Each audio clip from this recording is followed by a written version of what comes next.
These thoughts inside my head. If I told you how tonight could end, would it change a thing?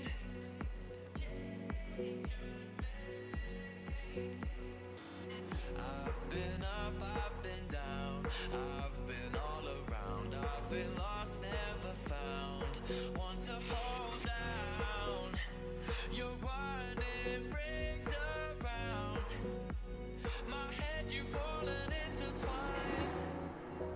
Don't you let me down. No, I don't wanna waste my time.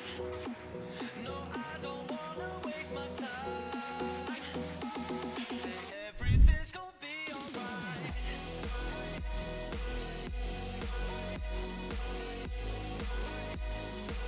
Everything's gonna be alright.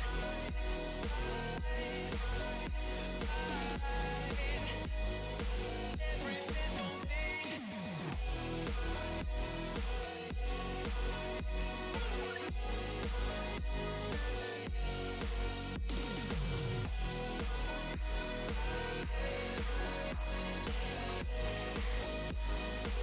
Everything's gonna be.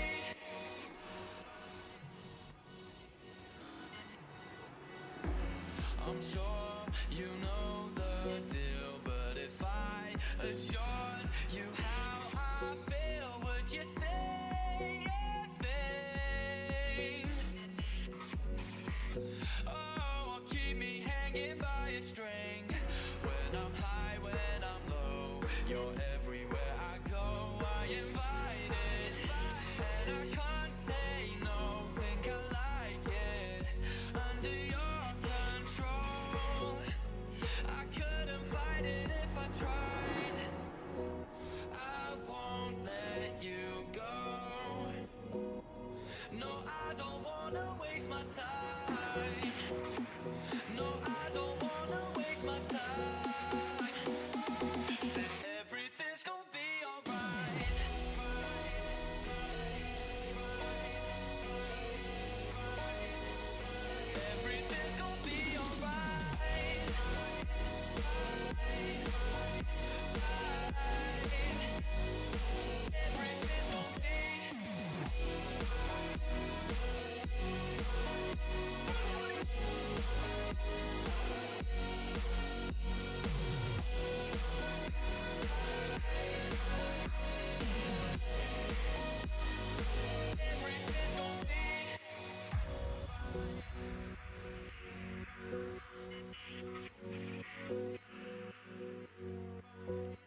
tell you for sure that tonight will be different.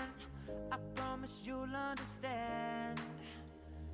As the moon rises, the dark sets upon us, and then I will take your hand. Tell you that I want you, and that I need you. Tell me that you understand. And I will tell you that I want you, and that I need you. Make me the happiest man.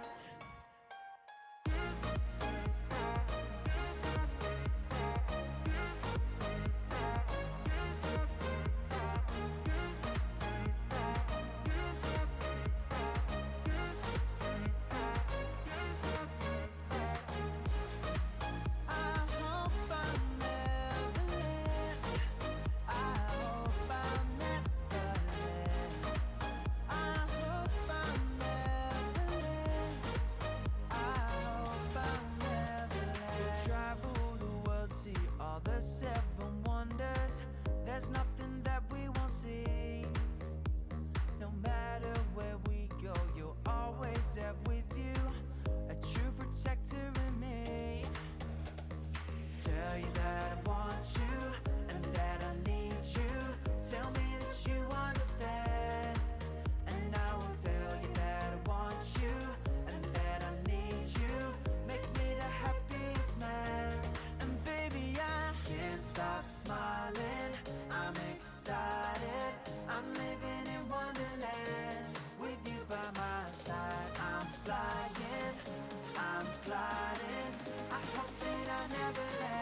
anything can happen.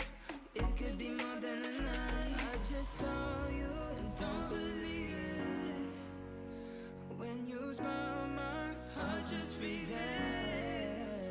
You're so perfect, and I mean it. It's so easy to love you, easy to love you, it's so easy to love you.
Alrighty, everybody, how are we doing tonight? LRS first round starts tonight. Well, technically yesterday, because there was a series that was played. If you were watching the or a little bit of the pre-game stuff going on, you know, it was gonna be a series, you know, just played already. But first one of the night happening here right now, and it is gonna be Ram taking on NF, and it's gonna be very interesting. And we're gonna go right into draft. Things are going very, very fast. And let's get rolling, right, Jackson? Let's get things moving fast, yep. I guess. Yeah, very excited because we have a 5-game series on our hands, so there's a chance that we end up having 5 games. So, or not a 5-game series, but or a potential for 5 games, which is it's long, it's sure. taxing, especially for the teams, but it is very rewarding for whoever comes out on top, and of course for everybody watching at home. So we don't exactly have a ban coming out quite yet. I think there are some tech issues going on here. Yeah. Let's get that fixed up very, very shortly here. Yeah. So we're just gonna rebig draft here, but you know, both these teams looking to grab up that spot in quarterfinals here. 6th seed going over to NF as of now, and Ramson at that 11th seed. So both of them in the lower half of the pools, but they're gonna do their best trying to make it over to that playoff spot in that quarterfinals, make it to the top 8. Yeah, and getting to that top 8 would be pretty solid for both teams.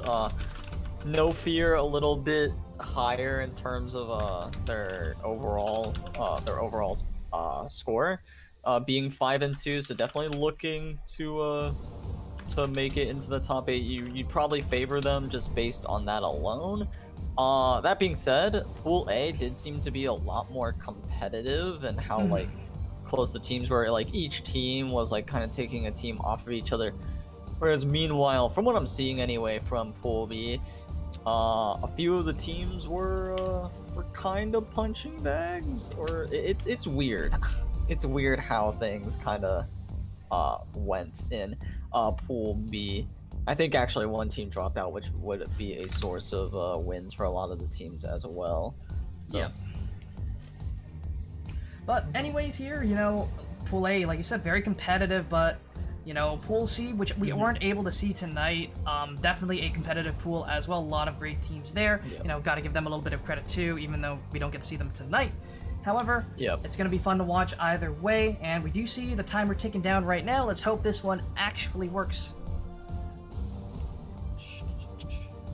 Is it going to work this time? Well, you'd think they wouldn't have to think too hard about their first ban. They should already have it. They are taking a little while, which is strange. Hopefully it's still working, would be the main thing. There's a chance that there's still tech difficulties. Let's hope not. But apparently the draft links might be reversed. Yeah, let's do that. And let's do that. And Okay, I'm seeing Team ID equals red, so it's got it. Okay, this is right this time. Or it should be right this time. Mm-hmm. Okay, there we go. Ban's coming through. Kaisa first. Kaisa first, take it away off the field, you know. Good thing they're not banned in a way that Ezreal. Kaisa is one of those soft counters to the champion. You know, even though Ezreal did get slightly nerfed because of the slight Divine Sunder nerfs, I don't think it's enough to push him out of the meta by any means. No, sir. Not at all. I would, like, obviously his damage is a big factor in why Ezreal is so powerful. I think a bigger reason is because of how safe that champion can play. Divine Sunder is really good, but he has a pretty decent build outside of that. The Duskblade build was enough to, like, start him, like, getting back in the meta. It's just that Divine Sunder was that strong that he was, like, a B1 pick all the time. But on top of that, have, like, his buff to his, I think it was, like, his scaling HP or just flat HP, I'm not exactly sure, allowed him to play a lot safer. They might have also buffed the cooldown on his E slightly. Right. So I don't know if that's true, but basically they just made his laning a lot safer. And when you make someone like Ezreal's laning a lot safer, champions like that become a lot more powerful. Definitely agree there. Ezreal, you know, like you said, the Duskblade build was what pushed him back into the meta, not enough to bring him into pro play, like B1 every time. But Divine Sunder, like early game, effective health or HP is the best early game stat. It's just so much to punch through, and the fact that you get 400 of that on your first item as an AD carry and still output damage, that's crazy. But rounding out the bans, going to be that Seraphine coming in from No Fear and a Lee Sin from Rampage, but they're going to first pick that Ashe when Ezreal is on the table. From a pure draft standpoint, without taking into account the champ pools of either team, I don't really like the Ashe pick. Not what I want to see. And even from, like, the fun perspective, like, if they had first picked something like Vayne, I would have been like, that's like, you know, bold. That would have been fun. That would have been cool. They picked Ashe, which I don't see the merit of having an Ashe right now. Maybe they have a read on the meta that I just don't. Potentially. But I don't think Ashe is it. I definitely have to agree with you there. I think that Ashe was the most broken AD carry back in Season 10 because her items were incredibly strong. Essence Reaper, Blade of the Rune King, Infinity Edge were all super, super strong, and you could just build those two items right away and not get punished at all whatsoever on the champ. But No Fear respawned with that Karma Rakan. Karma, it is going to be a mid-top flex because the Rakan has been picked up. No flexing that to the support role. However, Leona picked up in response as well as a Wukong. You know, Rakan may be good, but Leona's definitely one of those champs that can shut him down very, very easily. But it looks like the side of No Fear want to grab that Xayah Rakan lane. Yeah, so obviously, like, grabbing Xayah Rakan is a pretty. It seems like a no-brainer, especially for No Fear. They locked it in immediately. That seemed to be exactly what they wanted to do. I think thinking about that pick, like, maybe just a second, actually could have given them an opportunity for something really good. Like, you're probably thinking Wukong is going top. He can be flexed in the jungle, but you want Wukong top.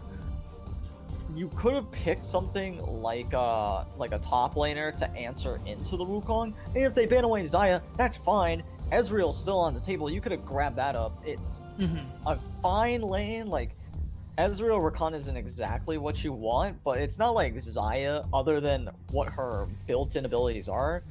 The only reason Xayah, like, synergizes well with Rakan is because they're supposed to synergize. I think if you took all of that away, Rakan wants to go in, Xayah wants to let the enemy team come into her. They kind of have differing playstyles a little bit, but because, you know, Rakan has the ability to help her get her feathers out, it doesn't matter. And he's going to be super strong with Xayah. So, yeah, gotta respect it. But things coming through. It's an interesting choice. Yeah, Viego and Gwen both banned away on red side. Sorry, very expected. You know, you don't want either team getting the Gwen or the Viego. Cassiopeia and Nico both respect bans from what I do believe here. But we'll see what the final ban here coming in from Rampage. What is it gonna be? That is a question. There are some good picks still left on the table. You know, a few junglers have come back into the meta, especially with some new item buffs, some new changes, and Tommy Boy is disabled, unfortunately, and so is Mundo for now, but the new items are not. Oh no. It'd be shocking to me if they went like... Actually, no. Okay, I thought they were actually looking to pick up Malphite or something, but they have Wukong already, so that'd be a little weird. They could flex Wukong into the jungle still, if they really wanted to, and pick up, like, Malphite Orianna, which would be a crazy wombo combo, but it's very easy to... They're picking up the Orianna. They want that one. They want which that makes one. a lot of sense. Now, they could really... Oh, no, they can't do that. They have to pick... I think they have to pick their jungler here. Oh, they have I think that's to. the smarter idea. It's I mean, just... they kind of have to pick their jungler here. Like I said, it could be the still be Wukong. flexed. Could be. I still think it is a lot better as a laner. Super oppressive, very safe, doesn't lose very many matchups just because of his passive, especially up against a lot of the meta top laners there. But overall, great champ. But the Volibear could be flexed into the jungle as well, so no fear not really showing their hand just yet with that Volibear pickup. Scales well into the late game as well, but it is going to be the Nocturne, and that could be a flex still. We actually don't know where that is going to be. I expect it to be in the jungle, but, you know, lane Nocturne is still oppressive. Even with the new Stridebreaker changes, I think this item is just still good enough because Nocturne has that extra boost speed from Q. I would say I only really like Nocturne in the mid lane, because early on, like that first rank level 6, it's really hard for him to effectively get down to bot lane. You still have to either TP in or walk from base and then go all the way back up to top, whereas mid lane, roaming from it is obviously a lot easier to pull off. And no fear, go ahead and round out their team comp with Corki. Based on team comps alone, the easier win condition by like a mile is easily Rams. Their win condition is just super easy to pull off, and like you just go, all right, our plan is to wombo combo. Ashe probably engages with an ultimate, and then everything is stacked on top of that. You have Leona ult, or Wukong can like flash ult with Orianna ball on him, and then Orianna, Leona, everything else on top of that. It's a pretty effective one if they can put No Fear in a position that they would be a little grouped up, or even like two of them in one place could be detrimental to them. Whereas No Fear have just a very strange comp of running away from Ram is the name of the game for them, and trying to disengage out, which is weird to me why they wanted to put in the Volibear, because Volibear I feel like doesn't fit anywhere in what this comp wants to do except for maybe run at them. But Ram's super okay with someone running. Yeah, you run at me? That's fine. I want you to run towards me. That makes it so much easier to get onto your backline. And I don't really know. I wonder why they slotted in the Volibear, and I guess the Zyricon is fine just because those two synergize very, very well, but I don't feel like the Volibear fits their identity super well. Doesn't really do great with that peel duty. Doesn't really have long range engage either, so they can't jump on the snap of a finger like if they had like a Sejuani or a Zac. Or in the ways of peel duty there. But I think the bans are a little messed up here, but it doesn't really matter because we already have them down in the Penta Q. Doesn't make that much of a difference, but it is Wukong top. That's not too big of a deal at all. Yeah, Wukong top is... I don't think putting Nocturne in that top lane was going to be a good idea, especially not into a Volibear as well. There's just a lot of reasons that that's bad. We will see... Just everything else is going to be standard from then on, except... Oh wait, no, my bad. I was completely forgetting about the top lane matchup because it's Volibear jungle, not Volibear top. It has to be Volibear jungle. Because I was thinking it was Karma support and I forgot about the Rakan, but yeah. So Karma top into Wukong is, I know Karma top has been like an okay thing for a while. It's either like really good or it's gotten like people have been trying to like test with it again. People always seem to want Karma in one of the lanes just because, especially if you're going for a hyper carry ADC like a Xayah and trying to predict it. Yeah, exactly. Or of course you also have a hyper carry in the mid lane and like Corki. Yep. They just have double 80 carries. They do have a lot of damage over time, so if the wombo combo fails, the sustained damage coming in from No Fear is just so much stronger than Rampage's. Like, they only realistically have the Ashe for all of that sustained damage, and the Orianna does have some great DPS as well, but has to land those skill shots. Yeah, for sure, being able to land those skill shots is essential.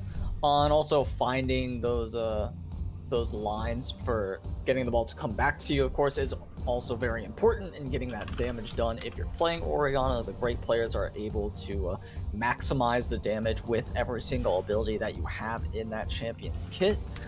And we'll see if Lily Krabs is able to pull that off. I'm a little. I need Xayah to just do me one favor. I'm not gonna say it until we're like right about to get into the game, because they could still be listening. But just one thing. If you see the enemy team, specifically, if you see the enemy team, that should be like ringing in your ears right now. It should be like, you need this. That's gonna be cleanse. Yep, You see that's the one. Ashe alone. Yeah, Ashe alone is cleanse worthy. Leona on top of that, if you didn't take cleanse, you might be griefing.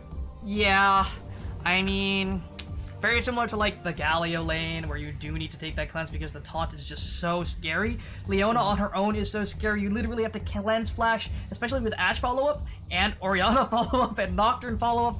If you do not have the cleanse, I just don't know what you're thinking. You really, really need it here.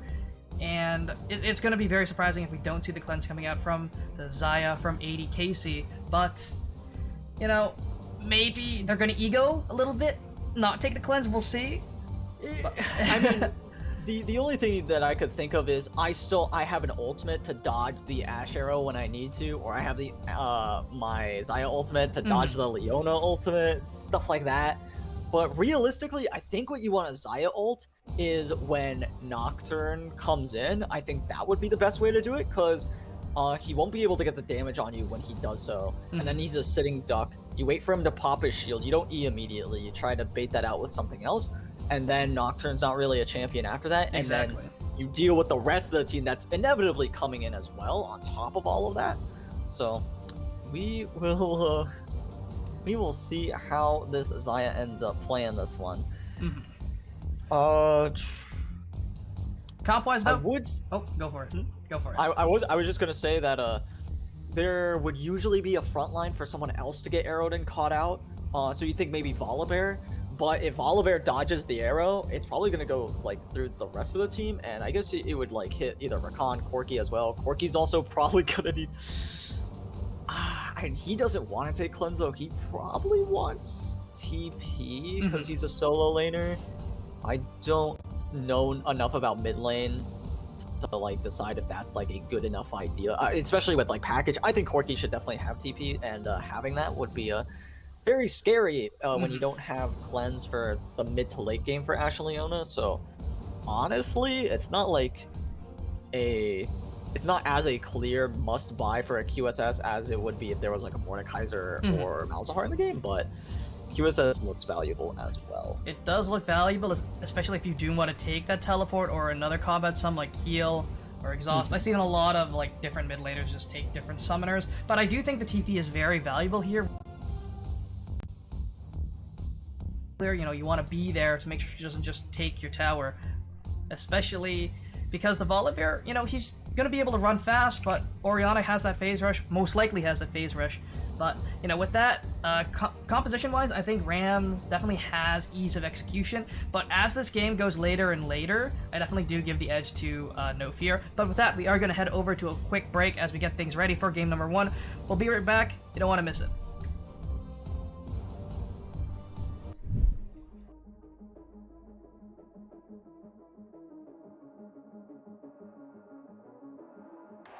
Welcome to a world, no heroes and villains. Welcome to a war we've only begun. So pick up your weapon and face it. There's blood on the ground, go and take it. You get one shot to make it out alive. So higher and higher you're chasing. It's deep in your bones, go and take it. This is your moment. Now is your time, so prove yourself and rise, rise, make a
Alrighty, everybody, welcome back to game 1 of the series between Ram and No Fear.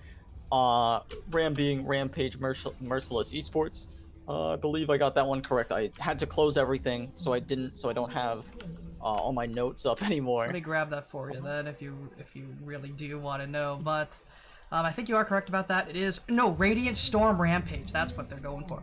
Yeah, I got it completely wrong. But you know they got a blue ward or blue side ward on that red buff while you were figuring out the name there. So, but that sweeper gonna knock that one out, and we'll see if the Volibear actually does opt to start towards that side. It's actually still starting on that top side, even though he knows he was spotted there. Which is an interesting decision. I always like to start on the side. Actually, no, I think starting red side is good here because you have a better chance of ganking the Leona and Ashe. It's not a great chance. I don't think you really kill them with Rakan Xayah. Only because I don't think they're gonna do nearly as much damage. Nocturne's Purely solo because starting. of Leona. He is, and they've already gotten set up, so they should know, and they do. And wait, nice W from Ashe, but she has to pop flash and has to flash away from the Rakan W. Does get some autos in still, but this is a fine. Well, yeah, this is still a fine trade. I think flash is more valuable than that. Like maybe not half HP. But we'll see once Leona gets her E. Then things become very dangerous for Zyrakan. I think that was mispathing there. Might have right-clicked instead of A-clicking that bush. So, might have accidentally walked into it without meaning to, and then, you know, getting engaged by the Grand Entrance does hurt things a little bit. But they're trying to force the issue right here, trying to get this level 2 so they can look for an engage very, very early on. Especially because the Xayah did have to burn her potion. Ooh, nice W from Rakan, gets him to safety. Yeah, that could have been pretty bad. I was thinking that it would have been fine if he got hit. I wasn't sure exactly how far Ashe is, but if she's in W range, then it could be pretty detrimental, because then she could just keep hitting him with autos, and then heal has to be burned, or Rakan's flash. But now both sides are level 2, so we're still not going to see Rakan doing too much. I actually really like the Leona pick. I didn't really talk about this in draft. Leona, a great counter into Rakan, because Rakan can't really do anything. He just gets stunned up by Leona as soon as he goes in.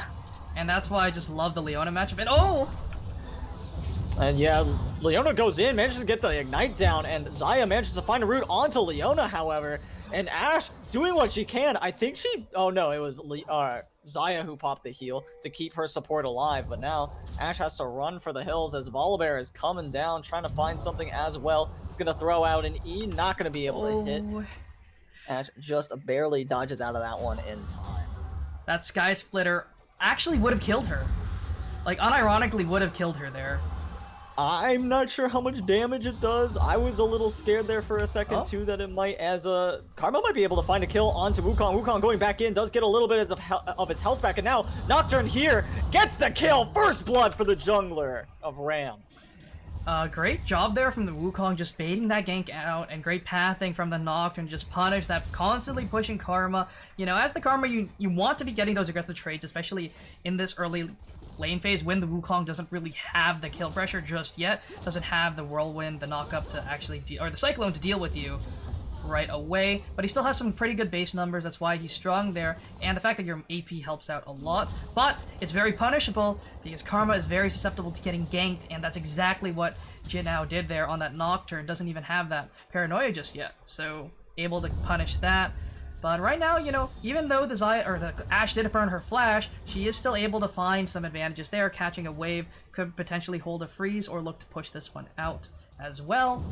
Down 3 CS, but that's fine. She is down a longsword in lane for the next little bit, so she will be down combat stats, but she is very okay with how things are going. Absolutely. As Corki is losing out on these trades pretty badly, so Oriana is allowed to start walking, find a nice ward in that pixel brush, and it's very important that you put it. Well, never mind, it's gone anyway. I was gonna talk about how important it is to place it in just the right spot because there's a little like if you hug the wall correctly, There's a you gap of actually, vision. yep. And that's gotten pro players killed before, or maybe it wasn't a pro game. Maybe I was watching a collegiate game, which would make more sense. But that's a bad ward to mess up. So it's good to see that the mid laner knows exactly where to put it.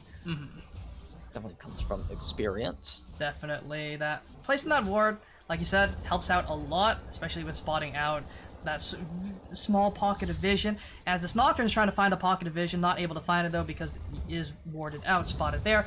But Oriana getting chunked out there low on mana as well. Yeah, Oriana getting low on mana is not a fun time for her. Corki being back means that she also has to take her base. Oh, she actually ends up saying because Nocturne is nearby. Could be a good play. Nocturne going forward, but Corki has flash, so he knows he is just fine. And in fact, yeah, starts walking up a little bit more. Now, Rakan could find himself in some trouble. Is fast enough. Does have Xayah nearby as well. Yeah, Leona's just gonna get this ward. They can't really protect it. Oh no! Rakan just goes in. They also have the Volibear here and forces Leona to flash away. But now, Nocturne could be caught out in the river. Has to run for his life. Pops the flash finally. The W forward could be a kill. One more auto will do it, but the ignite that ticks down from Rakan is what secures the kill for No Fear. What started off there as a punish on the Leona ended up being a punish on the Nocturne instead. Leona able to, find that super long distance flash. It's like the Dyrus flash, but on bot side. Able to find that one. But the Nocturne gets caught out after getting that scuttle. I guess he pulled a blabber flash, get that scuttle, and die. Feels bad. Oh yeah, my minimap. Yeah, it's not quite as egregious as what Blabber did. Let's not compare those two things. There's one there's flashing after like you're being chased to maybe pop someone's flash, which is essentially what he's doing in that situation. At best, you're trying to get one of them to flash. But when Corki has W, you're not getting out of there as they are actually going in onto Leona. Leona gonna get rooted up by the feathers from Xayah, but is not going to fall. Leona doing a really bad job of denying Rakan his W, and so it feels like they're picking that Leona for no reason, at least in for the lane, that is. There's still some value to get out of the champion. It's just if you're not stunning the Rakan when he's going in with his W, it's you're losing out on a big advantage. And not able to proc that aftershock too hurts a lot. If you can't proc that spell, you're not as tanky as you think you are. Leona really, really needs that aftershock to keep herself alive, especially during the big burst coming in from the Xayah. That Blade Caller does a lot of damage even early game, and you just gotta respect it.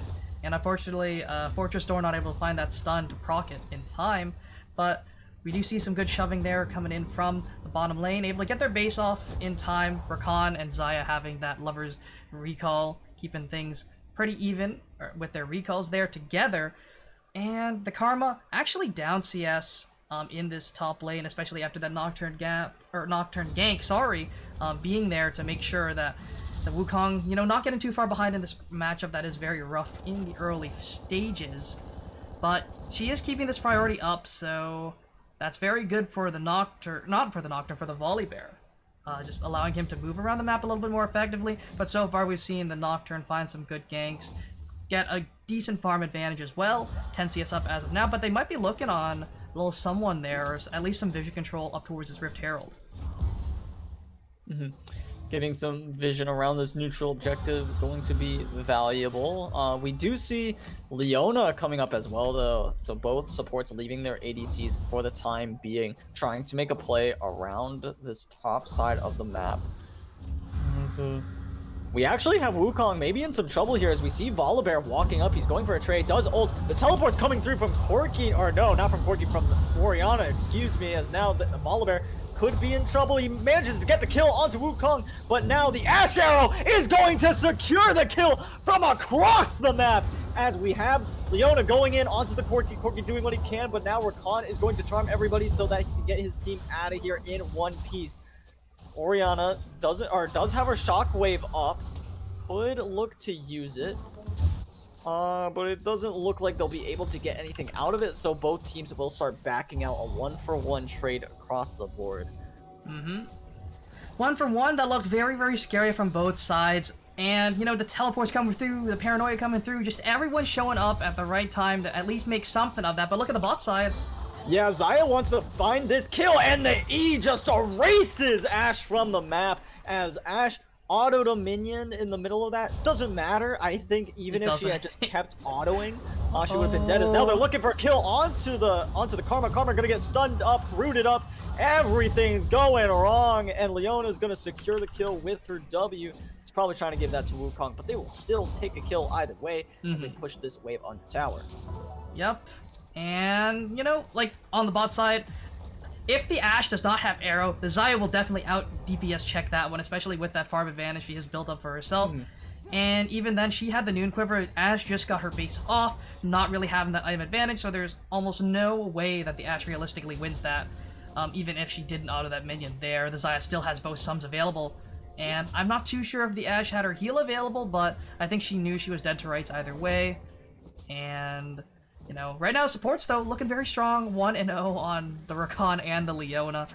Both of those yoinking the kills with the ignites with the summoner spell usage there. Very happy to do that and get a little bit more gold in their pockets. You know, gotta show the support some love. For sure, and an interesting choice for Leona to go ahead and pick up the plated steel caps. I imagine the reasoning being is that Corki is going to be doing a lot of auto attack damage as well. My main thing is that they have a lot of CC on their side, to the point where I think Mark Treads actually could have been better, just as long as Mark Treads, I'm pretty sure affects charms as well. So I believe it does. Yeah, so they have a root from Karma, which probably isn't gonna go on to Leona.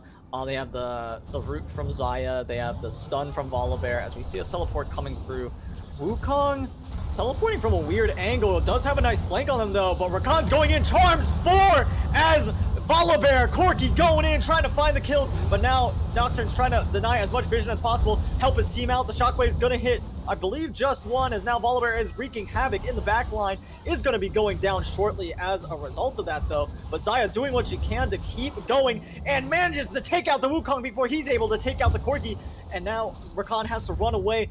The health bars are so low for Ram, and No Fear realize they can't go any further without being at risk. So they start backing up. Oh, actually, no, they're going back in. They blast cone over. They have denied vision there as they're going for the Ashe. Ashe is going to be able to W and get herself out of there, though.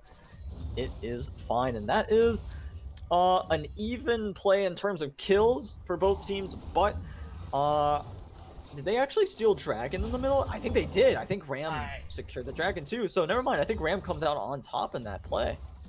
Yeah. And getting that Dragon definitely helps things out a lot there, especially since, you know, the entirety of No Fear scale incredibly well. A lot of AoE shields from the Rakan, from the Karma, and, you know, double 80 carry scales very well into the late game as well. And although the Wukong did pick up a kill there, very helpful there, increasing his lead up in this top side. We do see some rotations, though. We see some pings towards this Rift Herald. We see both the Corki and the Volibear rotating for that, and the bot lane too.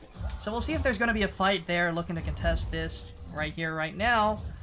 But overall, net win for Ram earlier in that fight, especially around the Dragon Pit. But No Fear not coming away with some consolation, you know, even in kills at the very least. It's something. You got to take what you can get here. Yeah, we'll see if they're able to secure this Rift Herald. That definitely seems to be what they want to try to do, as now Ashe is looking for just tower damage, I suppose, but Xayah being here means they have to give up this Rift Herald, you'd have to imagine. It's not really something they want to contest either. They're happy to give that up, especially since Plate's already dead, or already gone, rather, I should say. As they don't get nearly as much value out of the Rift Herald as they really want. Is now Corki gonna teleport, make sure this wave doesn't go to waste, and make sure Ashe doesn't get a free tower. Definitely did not need to be there in the first place, I'd say. I think Corki could have just gone bot lane and then teleported into the Rift Herald, or into the Rift Herald pit if they needed it. Gotta agree there. You know, Yeah. you don't need to be there, especially since the bot lane already did rotate up. You know, you have Yeah. that summoner for a reason. You might as well use it to aid in a fight if it's going to happen and actually catch the wave in the first place. No reason to be present, but Karma's able to just walk down there and be present already, so there's no need for both solo laners to be there. Ram, though, you know, they're just trying to get stuff around the map, trying to push their waves, and we see a fight in the top side. Yeah, Wukong wants to try to get this kill, but is not going to be able to catch up to the Karma. The ult did come out, but that's going to be it. You'd have to think. It should be, yeah, the ult should be done by now, so couldn't really dive that without having like a very high risk of dying, especially I think Karma had her roots available as well, so don't want to get caught under tower with that ability. So plays it safe, and gotta respect that choice when you have a lead already. Definitely. And, you know, we just see the mid laners moving towards this bottom lane, and both bot lanes swap into that mid lane. And that's expected now. 15 minutes into the game, plates have fallen. 80 carries are now able to take down towers very, very easily. We see that Rift Herald summoned up here, trying to get this mid tower down so they can open up the map just a little bit more. And maybe make some more plays through out of vision. Because oh, they don't even get the tower. Oh my god, it is so low, but no, they are not able to get it. So all the towers are still up. There's still no first tower gold that has gone over quite yet. There's a... Ooh, Ash trying to stop that back is not successful in doing so. Very close to, just not able to find it in the end. But because of the bases that have been taken, we see some vision being collected here by the blue side, moving towards that top quadrant, trying to get, you know, counter jungling going, get that Nocturne a little bit more farm. 30 up now, and he's remained 30 up for the majority of this game. Definitely a better farmer than the Volibear, but here we see something top. Yeah, we do see Nocturne going in, but that is it. He just kind of ults in. He's leaving now. That is all that she wrote. As everybody starts walking away. Karma, not an easily ganked target. Does have Shirelia's battle song, which makes it a lot easier for her to run away on top of her shield. That gives her that speed boost as well. As now Wukong wants to go in though, ults to do so. Shirelia is finally gonna pop. As now Leona is here as the Ash Arrow flies, and she's gonna get stunned up still though, gonna get bonked on the head. As now we see, or no, that was Orianna in a really bad spot, goes down as No Fear pick up the third Drake of the game, their second, as Ash is trying to hold on to this tower as much as possible, but Volibear's here to try to get the kill, does force the flash, but that's going to be all that they're able to do, as now 3 members get stunned up, stopping them from chasing the Ash. A great ultimate from Leona to stop basically the entire No Fear team from continuing. The Rakan getting a little ambitious there. They really didn't have the Stormbringer from the Volibear. They would have had to commit 2 flashes realistically if they wanted to kill that Ashe under that tier 2. Especially since, you know, she did just burn hers, but was able to walk away safely at that point. So Rakan getting overly antsy there. But, you know, they are able to grab that tower up in the end, opening up this map a little bit more. But it's 1 tower apiece, top 4 mid. Overall, though, I do think having that mid tower down, especially against that control mage Orianna, it's really hard to get towers from control mages like the Orianna, like the Ryze, like the Azir, just because their wave clear is so hard to match. But the fact that you're able to get it down with the help of, you know, 4 members, it's still better than just not letting it go down in the first place. And now they've moved their Karma towards this mid lane to try and clear waves. You know, she has the wave clear with her empowered Q. And Lilycrab's very susceptible to being dove here, especially with 3 members waiting in the wings. But we do see the rotations coming in from the Rampage, maybe looking to make something happen here if the entirety of a No Fear do pull the trigger. For sure, and we'll see what, or if No Fear are willing to do that, though.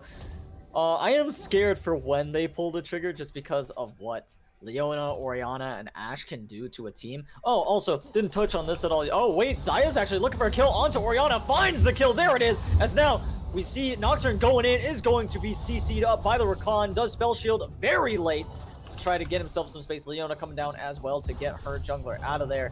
And what I was gonna say is that Xayah didn't take cleanse, which I haven't commented on. And it's not mattering because she's 4-0 and 1. She does have Gale Force to help her out a little bit as well. Volibear has his ultimate available. If they want to use it, they could look to go for it. It's going to take a little bit of damage from the tower, but it's not nearly enough as they do pick that one up. No Fear doing a good job of getting these objectives. I swear Wukong has a ranged auto attack with that Q. It's like 500 range at least, or at least it looks like. No, he does. It's longer than you think it does because when you max it out, it gets even longer. So it's a pretty hefty range there. It's not crazy. It's not like an auto attack from like an ADC or anything like that, but it's like a Graves auto range type of deal. Still pretty long for a melee champion. You know, people complain about the Aurelia auto attack range and the Gwen auto attack range. Uh-oh. Yeah. Uh-oh. As Orianna looking for a kill, but forces the Volibear ult, forces him to ult defensively as opposed to offensively. And having that ultimate not available for Volibear is going to be a pretty big plus for any fights that Ram decides to take going forward. Yeah. That Volibear ultimate is super important, especially for dives, and giving you a lot of HP just to tank a little bit more. We do see the Volibear building towards what I do believe will be a Randuin's Omen, sitting on that Warden's Mail, definitely helpful there. You know, wanted to deal with the Ashe and the Wukong more so than the Orianna, but Orianna's packing a punch right now, has that Luden's Tempest available, has the Luden's Tempest built right now. Decent amount of burst potential coming in from her. And the Corki, interesting build to see. You know, it hasn't been seen for a little bit. Most Corkis have gone for that Divine Sunderer and Manamune build. So far, or this game, we do see that Immortal Shield bow coming through first. You know, wants the lifesteal, wants that shield to stop that burst from coming through. And building towards that Manamune as well. Very, very close to it. Also very close to stacking the tier at this point in the game as well. 21 minutes is about the point where you want to have that 2-item spike on champions like the Ezreal and the Corki, where you want your fully stacked Manamune and your Mythic. That's usually what you do want to see. But don't forget, you know, he may be strong, but the Xayah is just a little bit stronger. They're sitting on 2 full completed items. The Gale Force to dodge away from a lot of the skill shots, you know, that Ash Arrow, the Solar Flare from Leona, this Shockwave from Orianna, but she also has that Phantom Dancer, which I believe is the strongest Zeal item in the game. Doesn't give you that range like Rapid Fire, doesn't give you the AoE like Runaan's, but its single target DPS is unmatched. Yeah, absolutely. We'll see if they're able to make solid use of it. So we do see this dragon fight brewing here. As Nocturne, everybody actually has ult available to them, if I'm not mistaken. Yeah, Volibear is up again, and Rakan goes in, gets a 4-man ultimate, as now the rest of No Fear are just slaughtering Ram. It doesn't matter, they can't do anything about it. That's a clean ace. They don't lose more than 100 HP total for that fight. What a massacre from No Fear. That was beautiful. That Rakan engage. That's what you want to see out of a Rakan player. Core JJ, is that you? No, it is Swolkin. But you take those. That was a beautiful engage. R flash W into 4 or into 5, and then the package right over top of everyone. They're just sitting there burning to the ground while the Xayah's free hitting the entire time. And now they just get a free Baron as well on top of that dragon. And this is just definitely going in No Fear's favor. They found what they needed. They found the engage. Yeah, there's nothing that Ram can really do about this. No Fear's gonna start backing. They actually start going top lane. They're gonna go ahead and get this tower as well. I think that's a fine play. You don't have the package available from Corki is the only thing. You actually have pretty much nothing available from any of your members anymore. Don't have the ults that you can use, but it doesn't matter because they can't even get there in time as the backs all come through. And yeah, No Fear secure in the driver's seat right now. Oh, most definitely. This is their game to play right now.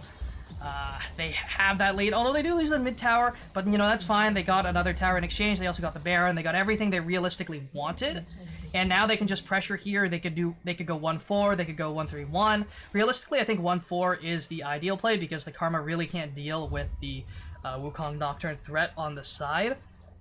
But they could go for it if they really feel a little risky, but it's fine to go for that. I think 1-4 is definitely better. They are going to look to push this wave, though. Volibear and... oh, are they looking for a flank here? Yeah, they are, in fact, looking for that flank. Leona's going to be caught out, will be going down, is very low, pops the pops her shield. The locket is not enough to save her as she goes down. And I don't believe they're going to be able to defend this turret. As soon as this wave comes on down, they do have Wukong TP available. The Shirelias has been popped. They are looking to go in and end this game. But oh, it doesn't matter. I was going to say the shockwave hits about 3. But Ashe still falls. Now this mid lane tower is soon to follow. The inhibitor as well gonna go down here as Wukong has finally returned from his journey to the top lane.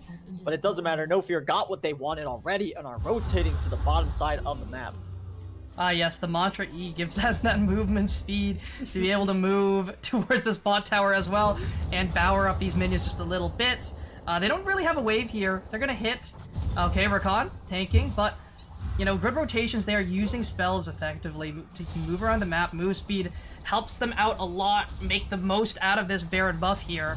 And they should be able to grab this tower. They have a siege minion just hitting, and this guarantees them a tower at the very least. They're going to back away, though. Low health bars on the Rakan and the Karma mean they can't really look for things just yet. And the Xayah also wants to grab that Guardian Angel too. 3 items at 26 minutes, and she is just so far ahead of the curve. Even with the support items that the Karma's building, not even remotely close in build. No, not at all. It is it is very scary to see that Xayah with a GA, and she doesn't have to really wait for anything. If she gets a good engage from Rakan, she just starts absolutely murdering everybody. I'd say it's mostly because she's just so far ahead. And also, once you get to that late game, you can start doing whatever you want to on the Xayah, or at least it feels like it. Into a team that's a bit more fed, or like into this team, like if Ram's team composition had a lot more kills, had a lot more gold to work with, I'd be a lot more scared for Xayah. But when they're comparatively broke, it's not gonna feel too good at all, as it feels like Ram's not doing a whole lot of damage. I mean, we saw that great engage from Rakan, which is the reason that they did basically only 100 damage to somebody. Yeah, they got somebody, like, their health bar was hurt a little bit, but that's not it. That's not what you want to see at all. And what we will see is if No Fear can go ahead and secure themselves the soul in just a little bit here. The quickness is available for Swolcon once again. Could look for a play here. No, Fortress Door a little too tanky. Teleport coming through from the Karma. They want to push this wave in really hard, I believe, and get Avenue in towards this dragon up, especially now. Try and get the vision control as well. Having all five members here early definitely helps with that. Yeah, Ram cannot walk through the jungle. That is absolutely illegal. They have to go in through bot if they're allowed to. Going through the jungle is very dangerous. Rakan could get a massive ult yet again. They are burning this dragon down. As now Nocturne is gonna ult. He's gonna go in, try to do as much as he can. Does not secure the dragon. The red team manages to do that still, as now Orianna's in some trouble after her jungler has gone down. She's gonna Zhonya's, but it's not gonna mean much. There it is. The R from the court gonna bring her down. As Ashe, they flash through the ultimate. Someone else got hit by it, and it stuns them for barely any time at all. Now Leona, the last one with Wukong, who managed to find his way out of there, but it does not matter. Wukong is the last one. His entire team has fallen around him. There's no possible way he can fend off the storm. That is No Fear, as now Xayah ults in a very interesting fashion. Now Wukong doing what he can, as Volibear has seemingly .exe crashed, as it doesn't matter. Wukong's still gonna go down, as they get one Nexus tower. They're going for the other one as well, and the Nexus soon to follow after that, and that is No Fear taking game 1 in the series. Game 1 in the bag right here, taking that one very, very commandingly. Great leads, great pulls from there, and they pushed whatever they had, you know. Deathless bot lane, that is definitely different from every solo queue bot lane I've ever had. You know, I mean, super impressive stuff. Definitely gotta agree with you there. Damage, just look at those numbers. 16k on the Corki, 14k on the Xayah. Just so much damage coming out from both these AD carries this game. For sure, and I would say that Rakan has a perfect KDA if he just didn't have that one kill. But having 17 KP out of 19 is ridiculous. Of course, having the highest KP on the team. And, Mm-hmm. you know, usually when I talk about MVPs, I like kind of strongly hint at who I think should get it. I'm not even going to strongly hint at it. I'm just going to flat out say it. Rakan more than earned MVP Oh, for this game in my I eyes. gotta agree for sure. That Rakan just looked insane there, finding the angles and some good ganks as well too, and forcing subs. That's what you want to do on that champ, but you know, wasn't really punished in lane for the things he did look for, which is very good. You know, I just think the Leona pick just didn't do as much as was supposed to this game, unfortunately. However, was able to find some big engages throughout the entirety of this game. This Rakan was just incredible. I'm seeing some things about how Rakan didn't solo kill his laner, no, but he solo won a fight, which is more than really anybody else on the team did, which I have to say, like, it is insane that Rakan single-handedly won a team fight. Like, you could say everybody else followed up. That team fight is not nearly as easy to pull off. Like, yeah, you guys, like, you could probably still win that fight if you're No Fear, just because of how well they've been executed in general, but Rakan made it so that no one even took damage, and they didn't give anything up for that fight at all. Not a single thing. And so they could immediately run to Baron, burn that down with everybody at full health. I mean, that was the game-defining play. Gotta agree there. Gotta agree there. That play was insane. That should be hitting the highlight reels. That is the play you want to see out of every Rakan. That's what you want. Like, you know, it's a play that's similar to something like a lot of the pro players would look for. Big angles, Charmin moving everyone through, and then using your knockup. That is great. That is what you want to see, and it was beautiful to watch. And with that, though, we'll cut it over to a quick break as we get things ready for game number 2. We'll be right back in a couple minutes. You don't want to miss it.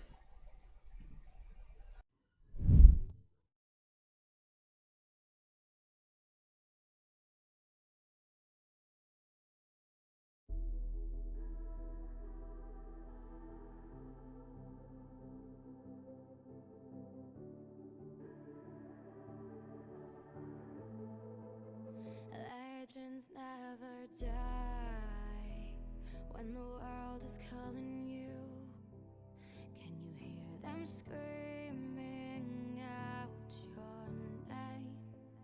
Legends never die, they become a part of you. Every time you bleed for reaching greatness, relentless, you survive. They never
your greed is your son and your daughter. What you gonna do when there's blood in the water? Look me in my eyes, tell me everything's not fine. All the people ain't happy, and the river has run dry. You thought you could go free, but that system is done for. If you listen real closely, there's a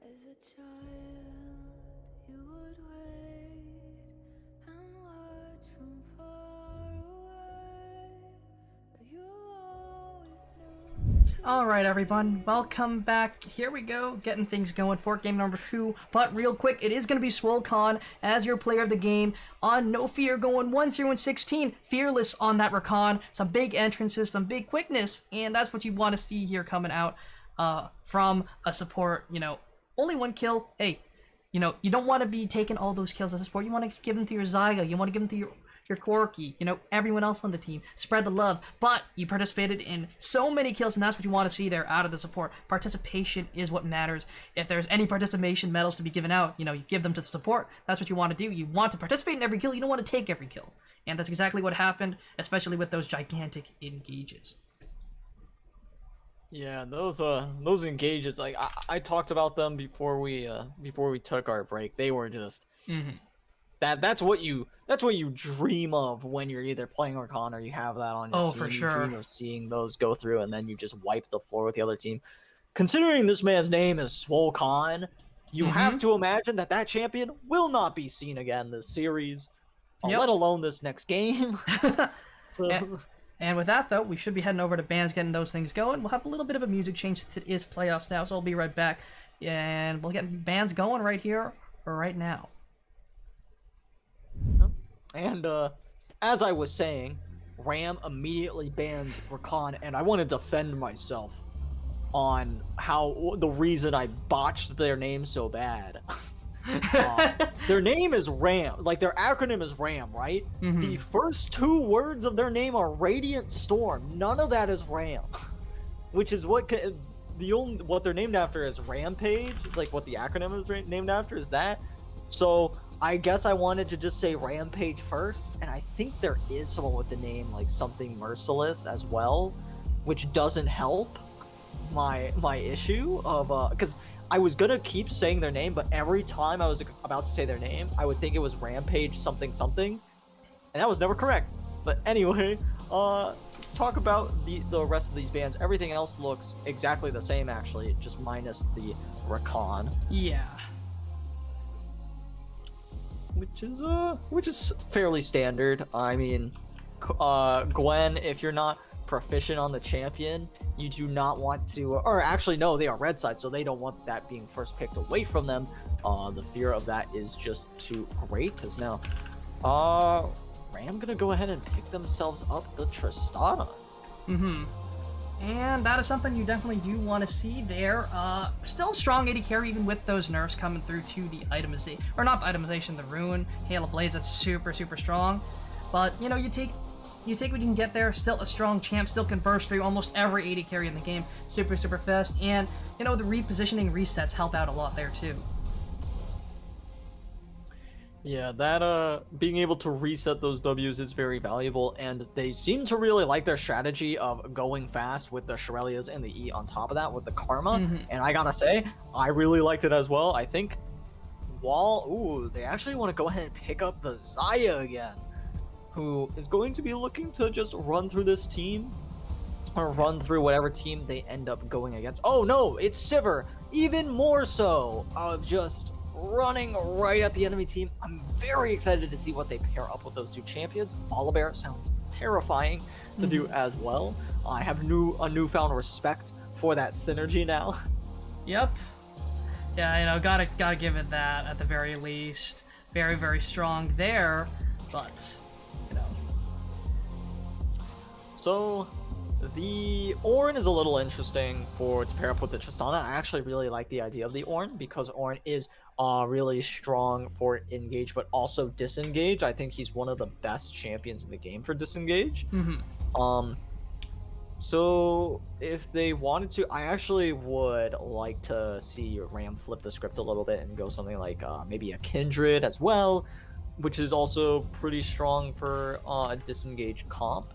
We'll see if they end up going with it. They pick up Lee Sin, who very similarly can disengage and engage. Obviously, you want to be able to go in with that champion, make a play, make a big play for the rest of your team to follow up on. But you could also kick defensively, though it's not nearly as effective, I'd say. Definitely not, but, you know, you gotta do what you gotta do realistically.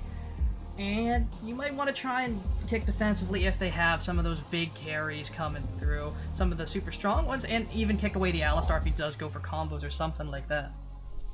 I mean, the man that I just saw pop off with Rakan now on Alistar, it doesn't like...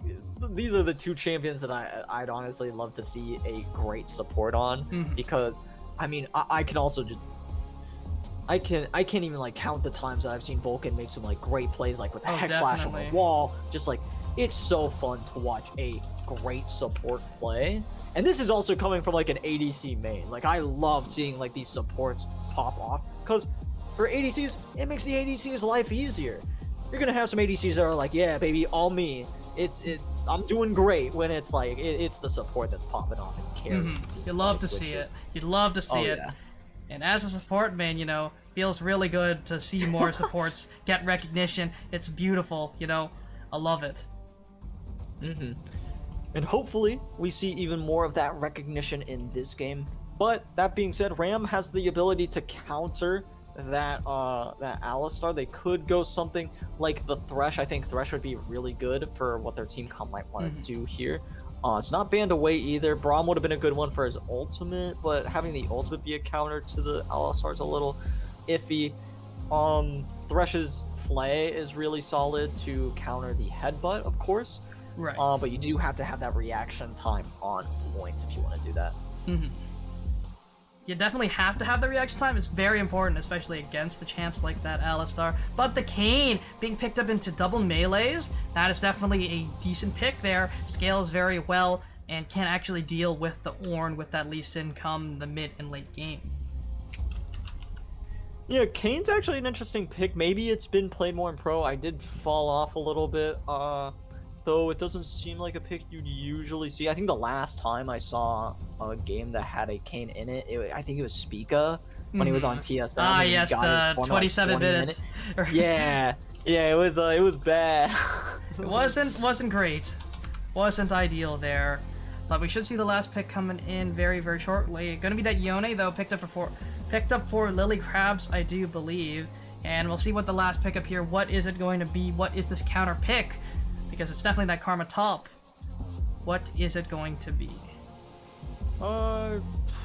Into the Yone, you'd figure something like a mage that could bully him around a little bit, or something that can...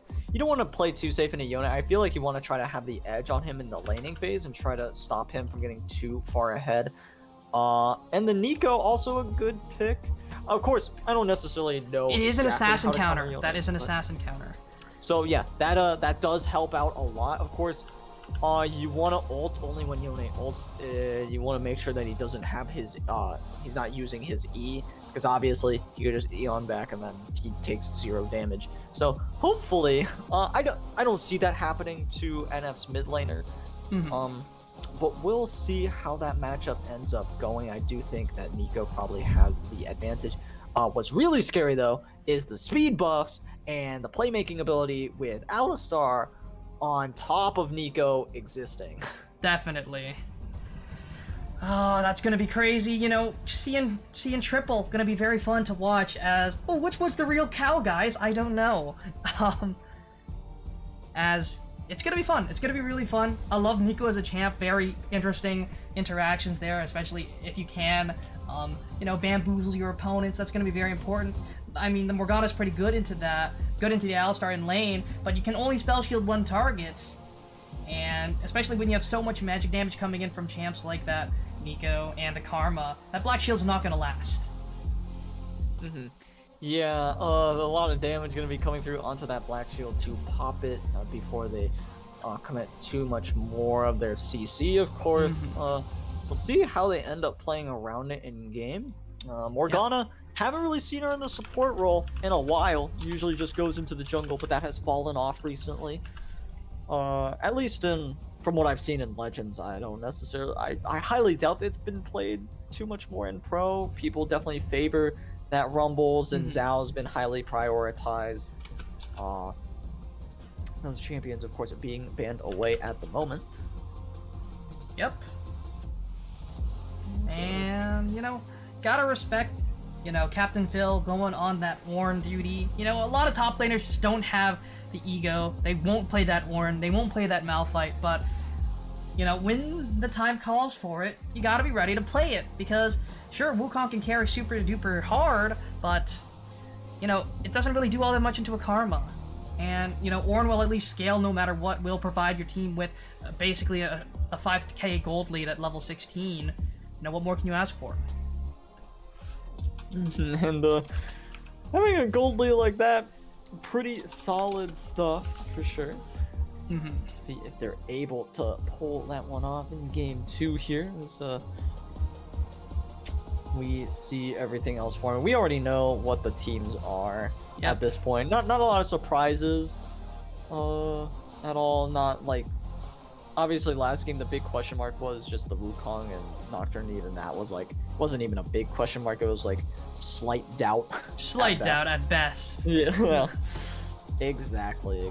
So I'm definitely excited to see this rematch of the bot lanes.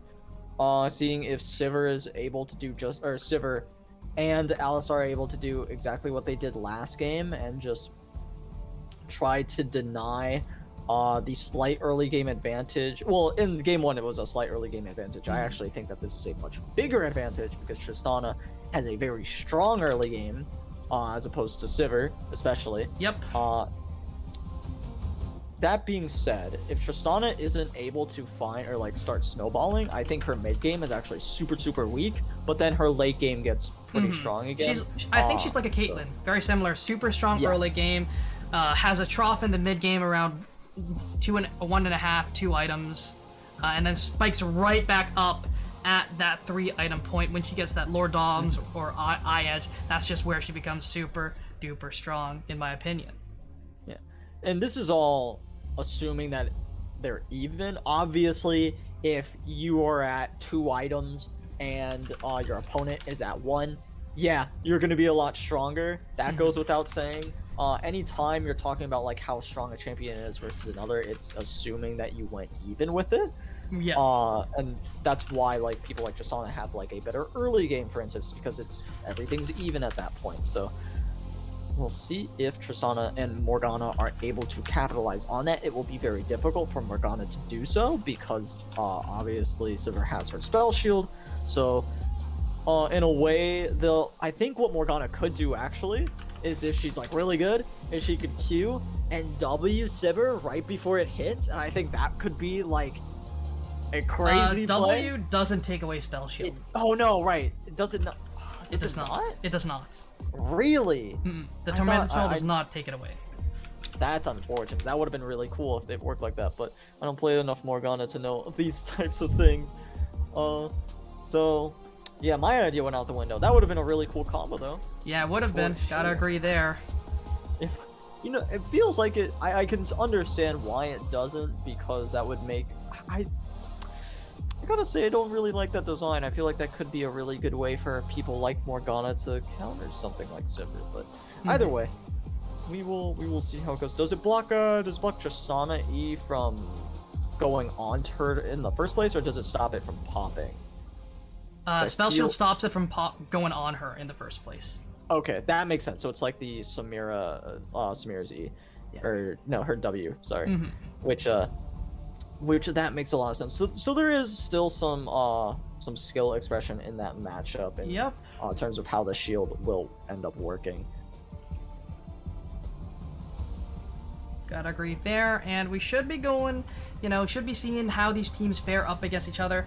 Nico, very strong in the early game, has a lot of damage, especially since the Yone wants to go in on towards that Nico. That's usually how it does go. So we'll see if the Yone does get baited by, the squishy mage. But Nico has some deceptively high damage, especially in that early game. And I've seen a lot of assassin players like the Yones, like those Zeds, like those Yasuos just get one-shot by the Nico level 3 because they don't realize that she will just out-damage them and not let them scale up if not given the right tools. Yeah, Nico, deceptively powerful because of how her Q works. If it hits a champion or I think it kills a minion, it pops again. And if it pops its full amount, it's pretty dangerous. And of course, her root is a powerful tool as well. I consider Nico kind of like a more AoE centric Lux, just because of how her ult works, if that makes sense. But anyway, we'll see how that mid lane matchup gets up going in just a few seconds here. But before we do that, we are going to send it to a quick break while we get into Champ Select, so don't go anywhere.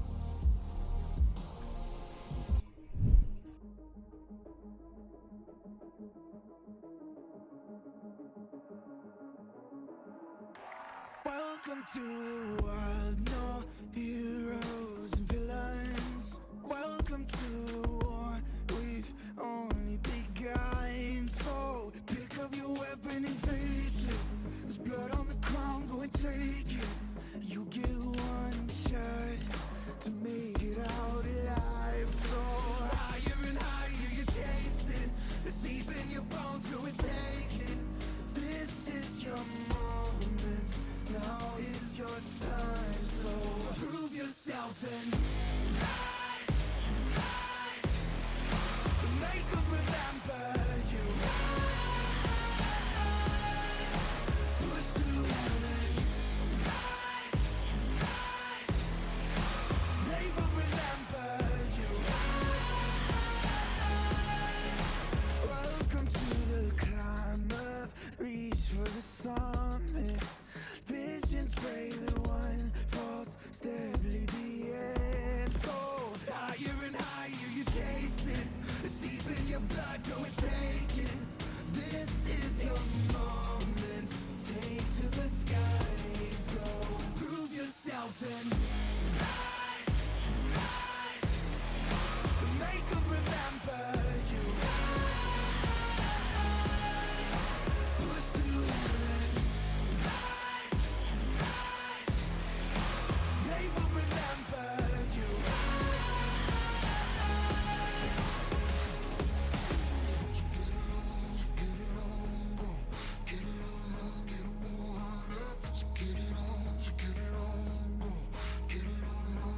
It is you fight among the dead beneath the dirt. Or do you know yet? Or do you want it? And when the giants call to ask you what you're worth, do you know if we don't die? Prove yourself and rise, rise. Make them remember you. Push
Alrighty, everybody, welcome back to game number 2 in the series between Ram and No Fear.